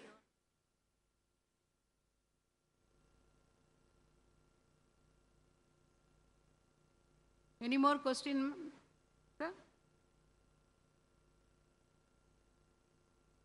If not, so thank you, sir, for your questions, and the format definitely, if you give your mail ID or to our WhatsApp your mail ID, we'll send it to you, sir. And we will help you in, we'll give all our guidance and support to you, sir. Thank you, sir. Thank you very much, madam. That was indeed very, very informative. Optimism is the faith that leads to achievement, said Helen Keller. To talk on such important values, we have Dr. K. Ramya. She has varied interests from accounts, finance, developing e-content, administration to management. She is the co-coordinator of the IQAC. She's published a number of papers in journals of great repute and has been the principal and co-investigator for many, many research projects. Presenting before you, Dr. Ramya on the best practices on institutional values and best practice, that is inculcation of value-based education and life skills. Over to you, ma'am. Thank you, ma'am, for your nice words of introduction. Good evening to all. Myself, Dr. Ramya, Assistant Professor from Department of Business Administration and IQAC member. And I'm here this moment wearing two hats, one as alumni and as employee of this institution, to present the distinctiveness of the institute, which is inculcation of value systems, the best ever privilege in my life, I must mention. And dear participants, I would like to mention that this comes as a part of your Criterion 7 under NAAC, and rather than this as a best practice, it's an institutional distinctiveness. I think all of us here who are working on the NAAC side might be knowing that Criterion 7, we need to give 2 best practices and 1 institutional distinctiveness, which actually, for the institutional distinctiveness, it's one uniqueness of the institute which we are supposed to project. There's no particular format as we have it for the best practice. So that's about this. And the institutional distinctiveness we have projected, or we are trying to project, as inculcation of value systems. This uniqueness has been practiced by the institute since its inception in 1957. The great visionary leader, Dr. T.S. Avinashilingam Chettiar, dreamt of women education and empowerment through value inculcation at all stages, and his vision has been nurtured to its current heights by Dr. Rajamal P. Devadas.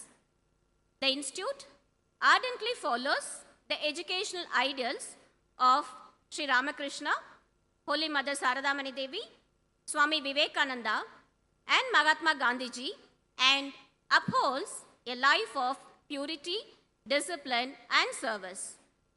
The activities of the institute diligently focuses on academic excellence, vitality of culture and values, and social relevance as well.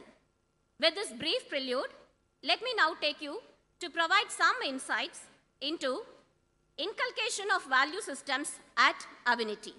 Next slide, please.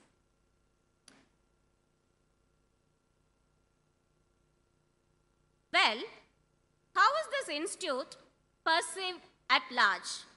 We would like to take a view from an external approach, or like a stakeholder approach. This institute is perceived by the stakeholders as one of the premier women universities in this part of the country, or at least this part of the region, imparting value education to women students. The vision of the institute also endorses, as you can see it in the slide, it endorses the same through its statement, self-development and empowerment of women through modern, scientific and value-based education to enable them to lead a purposeful life filled with moral and spiritual values. As far as the approach to value inculcation or value education at Avinity is concerned, we follow a 3-step approach. That is, the first one being at the cognitive level, wherein the students are sensitized, students of any level, UG or PG, at whatever level they join, They are sensitized towards positive values, and classroom-based approaches is one example as to how we do that. And the next is the affective level, wherein here the students are trained and they develop feelings, emotions, attitude, and so on. And the last comes the action level, where the students act on the imbibed values through community service, NCC, NSS, group projects, and so on. How do we do it? How at Avidity we are into the process of this value inculcation? It's more a felt kind of concept, right? An intangible one. This slide presents various methods. It's just only a number of methods here, some 9 methods, but beyond this we have much more. These methods are adapted by the Institute for inculcating positive values and attitudes amid students, which will be detailed in the following slides. Moving on to the next one, that is curriculum-based teaching learning. Here, the value inculcation happens at cognitive domain. This affects the cognitive domain, wherein we have, numbers are given here, so many courses of regular courses, and also 121 about value-added courses are there with objective outcomes. No, the PSOs, CSOs, now everything is in place, and few courses have been mentioned here, to name a few: anti-corruption, school psychology, cybercrime, human rights and issue, food safety. So these are the ways by which curriculum poses in value inculcation. As far as the next is concerned, through extracurricular activities also value education happens, and if you look at this, this affects almost all the 3 domains: knowledge level, affective level, and also on the action domain. So here, all the students of Avinity, they choose to join either NSS or NCC or sports. It's almost mandatory to take any one of these, and this has an impact on all the 3 domains, as I said, and involvement in these activities develop emotions, feelings, and attitudes. Moving on to the next one, I would like to take some time here. Institutional practices. Some of the indigenous practices of the institute are mentioned here, and they impact mostly on the affective domain and the action domain. So we have morning prayers, daily morning prayers, that is important, not just once or once in a while. Merit-based admissions for socio-economically disadvantaged groups, and we have a Khadi sari culture during functions and important days, and eco-friendliness, and most important, honoring the parents during hostel day, and empathy to disabled, and much more. One of the honor which I would like to mention, one of the practice which I would like to mention is Avinity honors women achievers during International Women's Day every year. Hope you can see a picture of Tirumati V. Nanamal. She is the oldest women yoga teacher, and she was honored on one such International Women's Day. Moving on to the next method through which we inculcate value systems, through projects, through research. We take up societal projects with societal impact, and this has an impact on the cognitive and action domain. In the research front, scholars and students are encouraged to take up grassroots issues ranging from poverty alleviation to malnutrition, and also to sustainability issues. A few have been mentioned here. You can see on the first one is on for the special needs children. The second one is about the governmental scheme, the utilization of the government scheme. The third one is about startups, and the fourth one is about regarding the environmental friendliness, air quality monitoring. So these are some of the examples. We have much more actually. Now, as far as the next one is concerned, through value inculcation towards community, how do we do that? So the students actively engage in community services, as I said, through CSS like that. And some of the examples are given here, but there are a lot more. They engage in construction of libraries, toilets. They undertake socio-economic services, awareness camp, and alike. We have about 30 adapted villages, and they have been benefited out of our community services. And very important, very notable point is that the institute has been appreciated for the extensive community services by the deemed university review committee. That was a real honor for us for the work which was done. And as far as the next method is considered, that is regarding the alumni and institutional connect or bonding, we can say, the institutes develop a kind of giving back culture among students. Strong alumni bonding is maintained through various interactions, as you can see here. Annual alumni meet, we invite them for guest lectures as a chief guest, and you can see one of a prominent person, Vice Chancellor of Jaffna Institute of Sri Lanka, was here for the program. So these are some of the ways by which we keep connected with the alumni, and they also would like to give back to their alma mater. Next slide, please. The students, this is another way by which we instill values. Students have a representation in various committees, student council and club activities. So student council, the typical way the elections are held, you can see the picture of that. So these are some of the opportunities we provide as an institute to make them evolve or to evolve them as responsible citizens. Of course, there is a lot of empowerment, fun, togetherness, and leadership. Next slide, please. Next slide. Apart from these methods, we do have a lot of celebrations, events, and competitiveness where you can see diverse culture coming together. We celebrate almost, there's no bar on caste or creed or religion like that. Almost all functional religion functions have been celebrated here. And this is one kind of informal way by which the values are being instilled. So here, the students nurture their talents, and also enhancement also happen here. You can see some of them, Margali Bhajans, this is a typical event of Tamil Nadu, and some of the different religion pictures are also here. So depicting diversity, inclusiveness, and everything. Next slide, please. So here, as we have seen, various methods are there. If I have to talk about how this value inculcation happens, it is, I would say that we typically follow a systems approach towards it. So any student entering the portal of Avinashilingam are provided with various value interventions as discussed above or the previous few slides, and these value interventions help them to come out as empowered women with positive values and attitude which we give to the community. To showcase the outcome, I would like to project just two aspects over here. One is the survey report. Yeah. Here, I would like to mention as it opens, when we decided to project value inculcation as the institutional distinctiveness, we decided to validate it first, whether it's right. So therefore, a survey was initiated to study the impact of value and culture-based education at the institute. This survey included questions pertaining to various values imbibed during their course of study.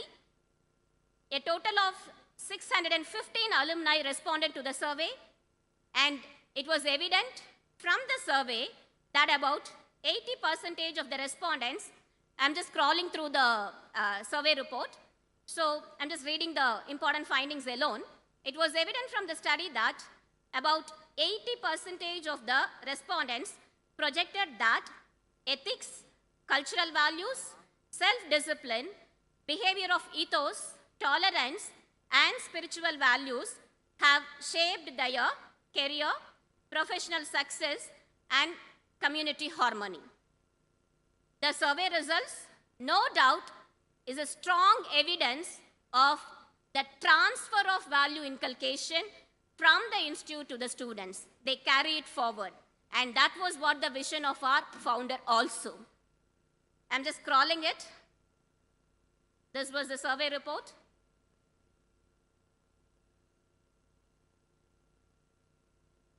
Just slowly, little slowly. Yes, please. Slow. Please come down, scroll it down. Scroll it down. Just a minute over here. There was one open-ended question which, wherein we asked about Which values have impacted your activities and life over the years after you have passed out of Avinashilingam? That was an open-ended question, and out of the responses, we tried to create a word cloud, and we could see, I'll read out some of the words which alumni have mentioned. Culture of wearing sari, like Kadi sari, they said, self-determination, early rising, accepting cultural differences. See, nice words from the students. Patience, confidence, punctuality, sincerity, no? So any value system you classify under human values or social values, almost all these were the feedback from our alumni. Next, so this was one of the outcome. Next, I would like to provide a video testimonial from one of our alumni.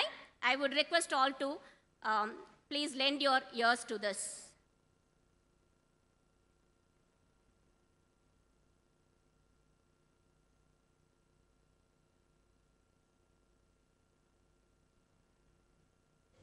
Hi everybody, my name is Ajita Begum. I'm an Indian Police Service officer belonging to the 2008 batch, and I'm a proud alumni of Avinashilingam Deemed University. So I still remember the day I stepped into the college. So a few of my seniors in a friendly way asked me to tell the full name of the institution. I remember the day as if it just happened yesterday. So I went out of the campus, looked at the board and found out it's a very big name. Avinashilingam Institute for Home Science and Higher Education for Women. So then I just went through the name and again and went back to my seniors and told them this is the name of the institute, and they were like, good. From then on we became really good friends. I'm in touch with some of them even today. So my experience in the college has been amazing. Today I am in an ability to serve the nation as an IPS officer. I owe big time to Avinashilingam University for sure. Why? Because this is not an institution which just focuses on curriculum or imparting knowledge, but it focuses on also imparting the right attitude and right value system in each and every one of the students who gets enrolled there. For example, I was an active member of the National Service Scheme.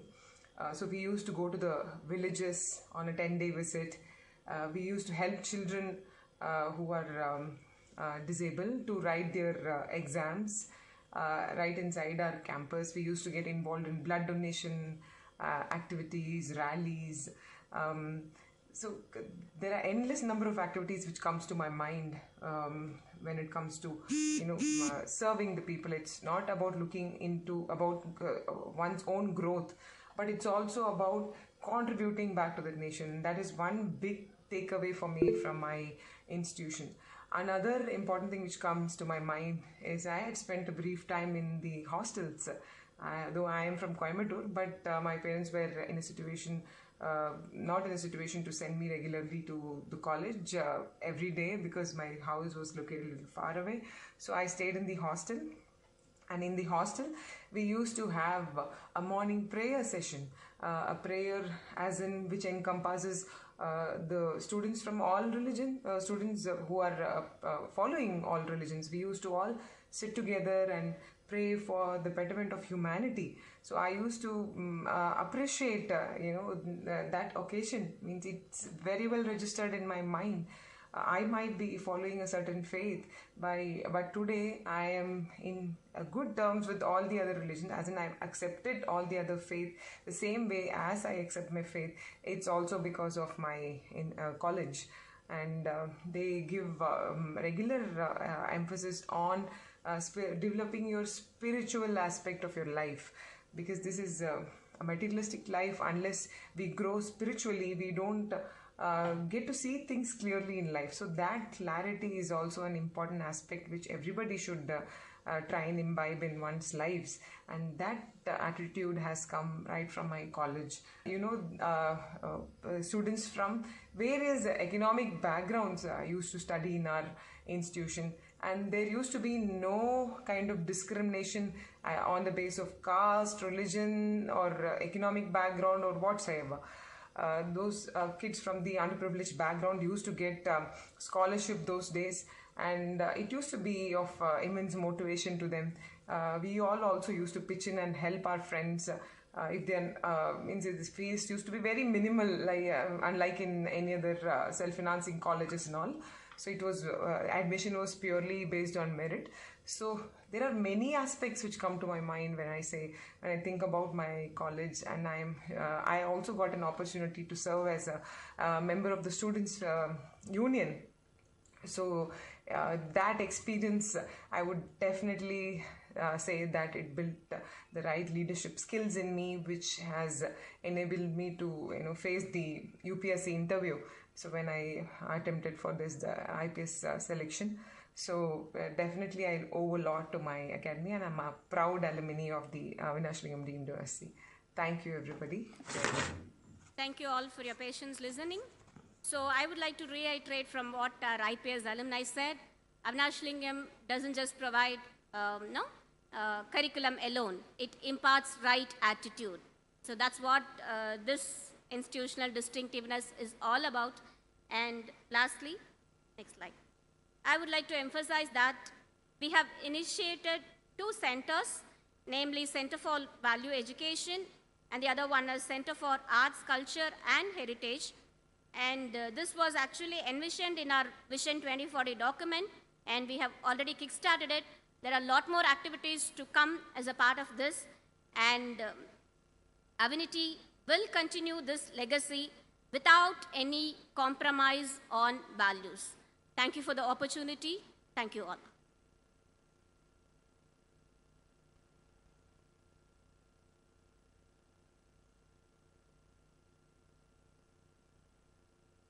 there any queries?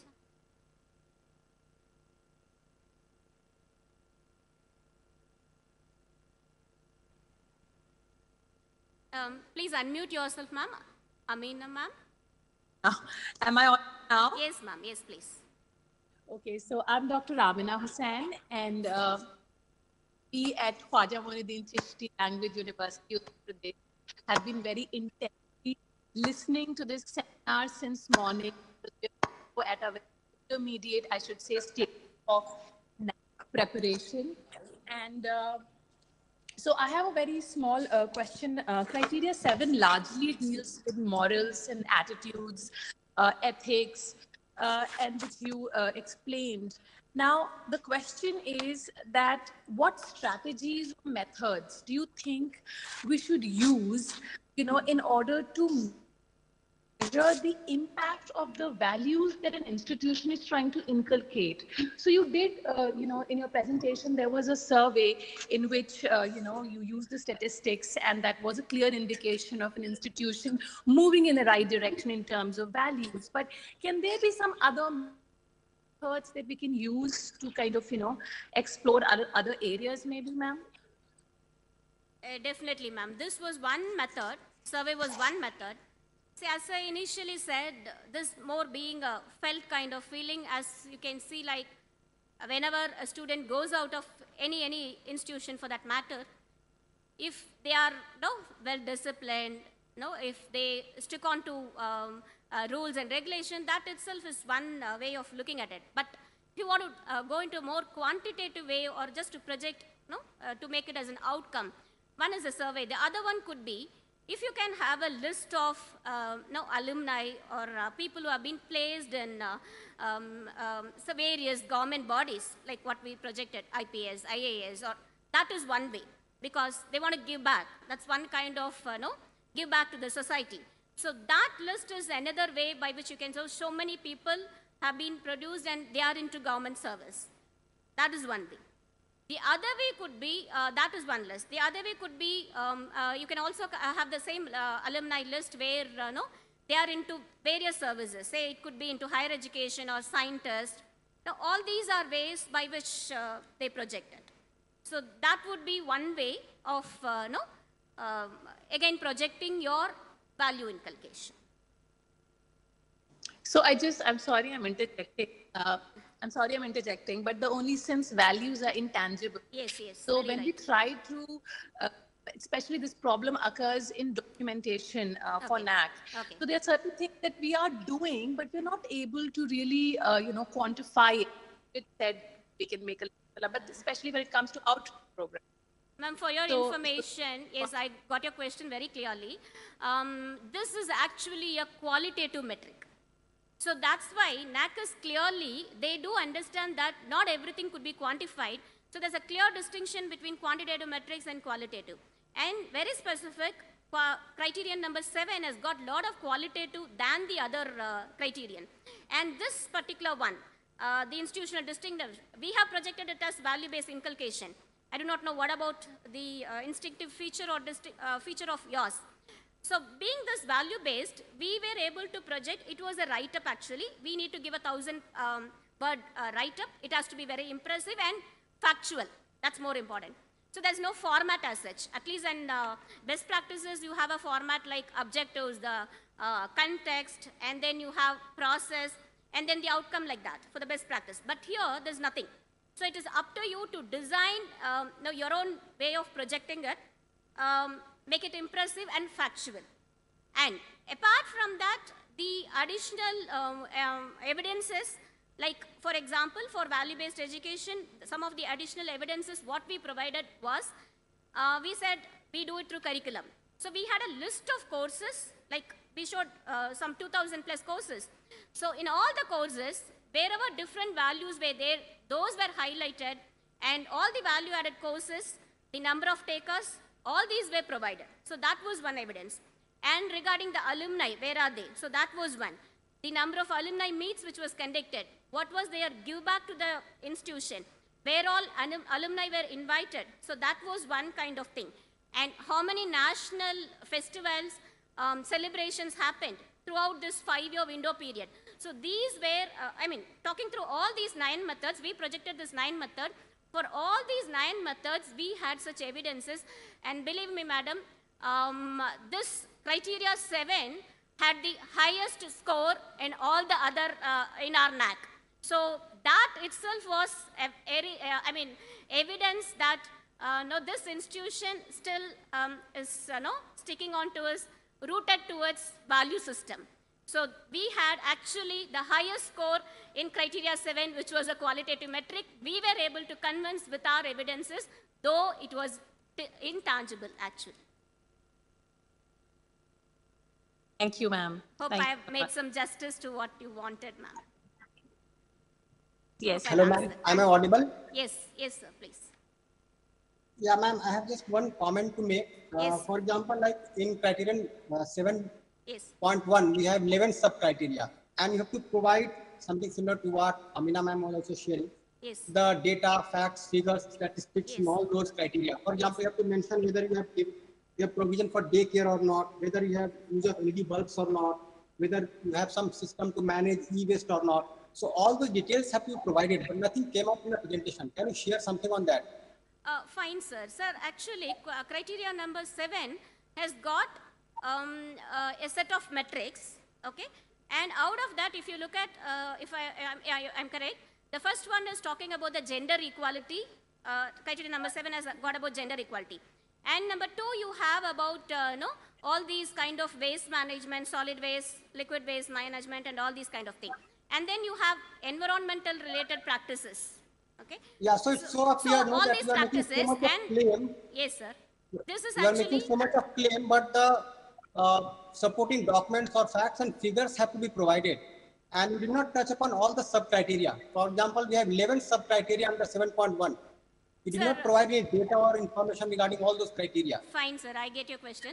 Sir, actually, this, I think I'll make it clear for everybody here. From the beginning, from few of the questions, what I understand is, when, say, criteria 5 best practice was presented, there was a question as to, the other aspects were not covered. So actually, sir, what we are trying to present today in our seminar is, see, even in criteria 1, there are a lot of factors. But one best thing out of it has been presented today. Similarly, the same goes with criteria 2, 3, 4, 5, and like that. If you take criteria 5 for that matter, there's capacity building, there's placement part of it, and there is, counseling part of it. There are many aspects. Out of that, one has been taken, probably I would say it's like a case study. One best practice, the case study of that we have presented. Similarly, in criteria 7, I'm just presenting today 7.1.3. I think you're talking about 7.1.1 and 7.1.2, which are the gender equity and the waste management and eco-consciousness. So this, the institutional distinctiveness is the last question, even in criteria 7. 7.1.3, the last question, the last metric. So that is the thing that we have projected today. Okay, ma'am. Okay, If we have to cover, that could be a difference. That needs a lot of time if we have to cover all the metrics, right from, from criteria 1, so many metrics are there. So even not just me, even the previous presenters who did, they just took one best practice in each criterion and they presented it, projected it today. Hope I'm clear today, sir. Yes, sir. Thank you.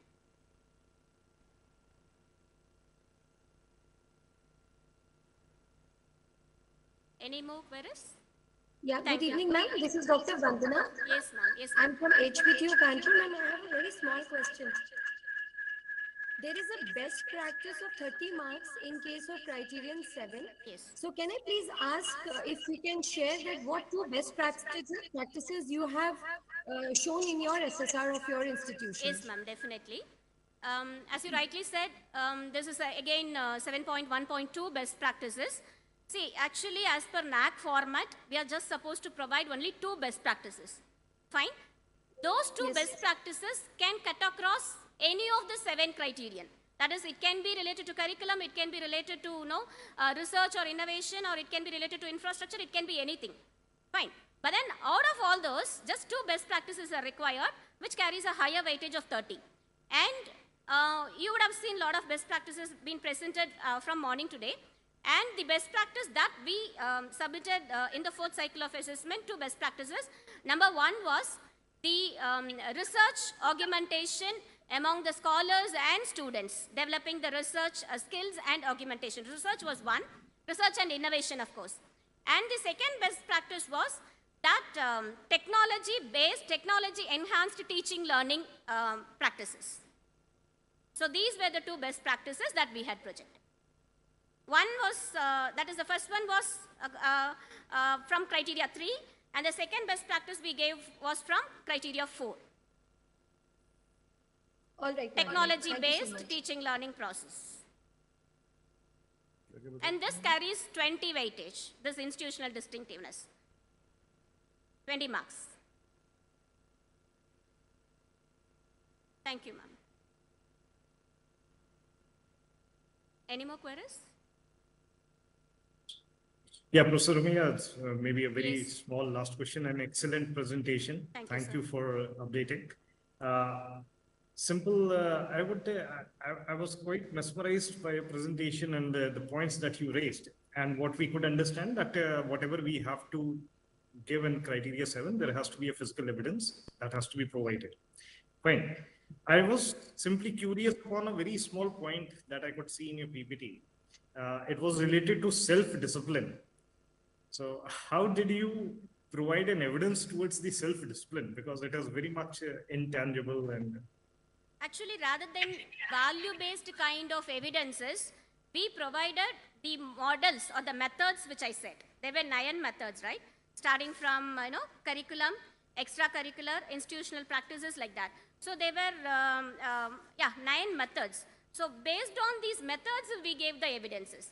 The evidences to be given based on the different values, that would be really difficult. As you said, some of them can only be seen here. Suppose if you are, I wish you were an offline participant, you could have seen that in happening here, the discipline set of audience here. So those are kind of felt thing or to be seen and thing, which actually our peer team, when they came here, they appreciated, and that's why I again tell it to you that this was a question, and amongst, and in 7 also, this one got highest score. I think if I'm correct, out of 4, it was 3.9. So they could see, actually visualize, the values in the student. So the evidences was not value-based. And if you go value-based, I think if you talk about values again, if we can divide and take the number of values, there should be more than 50 to 100 values. So based on that, giving would be a tough task. We gave it based on the methods we follow. For example, curriculum, as I said, what are the curricular? What are the values which are covered under that? We highlighted.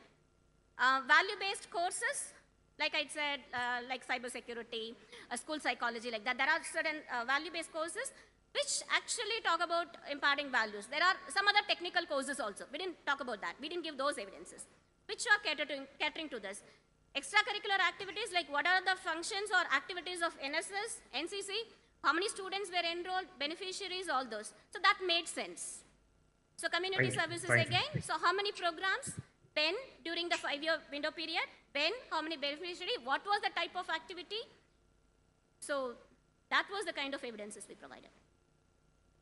Thank you, sir. Hope I've answered your question.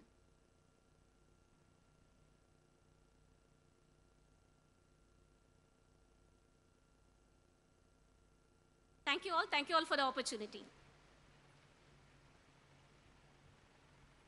Thank you, ma'am. That was truly a very dedicated and elaborate presentation. Thank you very much. A kind request to the online participants. We have a feedback link form which we have shared in the chat box.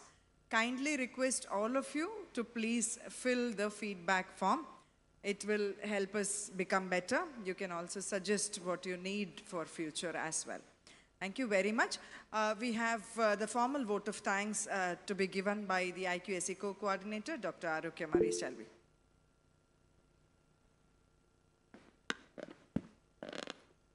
A very good evening to the distinguished assemblage here. On behalf of Avinity, I'm glad to be standing here to express my thanks. It's a great honor for all of us at Avinity to have the Honorable Governor of UP, Dr. Anandiben Patel Ji, for the National Seminar on Best Practices of Avinashilingam Institute, fostering NAAC assessment criteria, right from inauguration to few of the technical sessions. The presence of Her Excellency marks a forward-looking approach to the development of the higher education sector as a whole.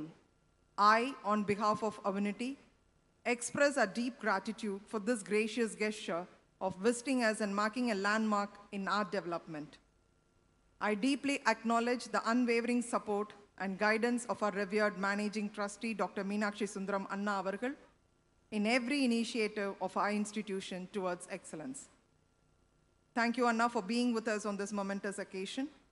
I'm particularly grateful to the man behind our institute's triumph stories, our Honorable Chancellor, Professor S.P. Tyagarajan, the mastermind of the Vision 2040 and a pillar behind assuring the quality of our institute. Thank you, sir, for having steered the entire event. I'm thankful to our dynamic Vice Chancellor, Dr. Bharati Harishankar, for her inspiring mentorship, encouragement, guidance, and provision of stimulating environment for such developments. Our profuse thanks are due to our esteemed registrar for providing us with all possible logistic support towards organizing this event and for her valuable guidance and suggestion. We are delighted that our former Chancellor, Dr. Kolandevel Anna, and Assistant Managing Trustee, Dr. Gauri Ramakrishnan, was with us for the inauguration today. And all the more, I thank all the trust members and invited guests for gracing the inauguration session today. I would like to extend my grateful thanks to Mr. Abhimanyu Manglik, IPS, ADC to Governor, for all the support rendered throughout the two days. I take this opportunity to express my sincere thanks to all the Vice Chancellors, Directors, Professors, and IQAC coordinators of various higher education institutions for their online higher education institution of UP for their enthusiastic participation online. Thank you all so much. I extend my sincere thanks to Dr. Zarina B., IQAC coordinator, the pillar behind the conduct and the success of this national seminar, and the visit of Her Excellency to our campus. My thanks are also to you, Madam, for being a rock of support to the IQAC cell. Our profuse thanks on behalf of IQAC are to the senior administrative officials of our institute, deans, COE, FO, assistant dean, deputy deans, PRO, HODs, for providing support in carrying out all the arduous work involved in the conduct of the seminar. We have been greatly assisted by the entire team of administrative officials. Thank you so much. I commend all the committee members of this national seminar for having executed the planned agenda meticulously and made this event a grand success. Thank you all, my dear friends. My thanks are due to the members of staff of the Raj Bhavan UP, all the state officials, District Collector of Coimbatore, Commissioner of Police and his team, staff of Security and Protocol, and other district officials who have helped us greatly. Thank you all so much. My special thanks are to the media for their wide coverage. May I express my heartfelt thanks to the entire Avinity fraternity, teaching, non-teaching, technical and non-technical, beloved students and scholars, for your time and passion. Your participation has dignified and magnified this seminar. Towards the end, I once again thank all of you for your august presence, expertise contributions, and enthusiastic participation. Thank you all once again. Thank you.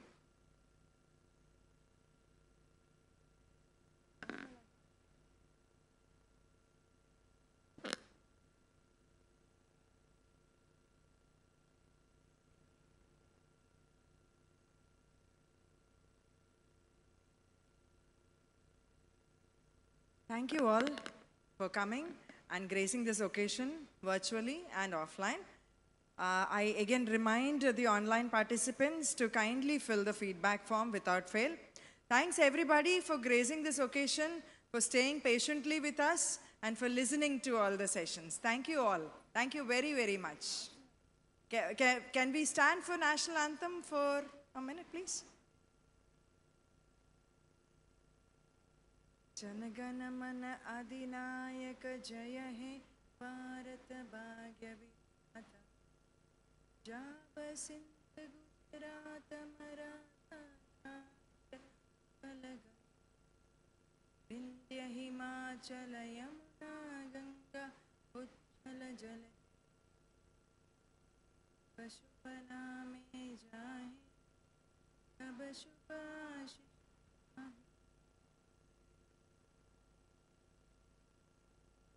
जनगण मंगलदायक जय हे भारत भाग्य विधाता जय हे जय हे जय हे जय जय जय जय हे. Thank you all. Thank you very much.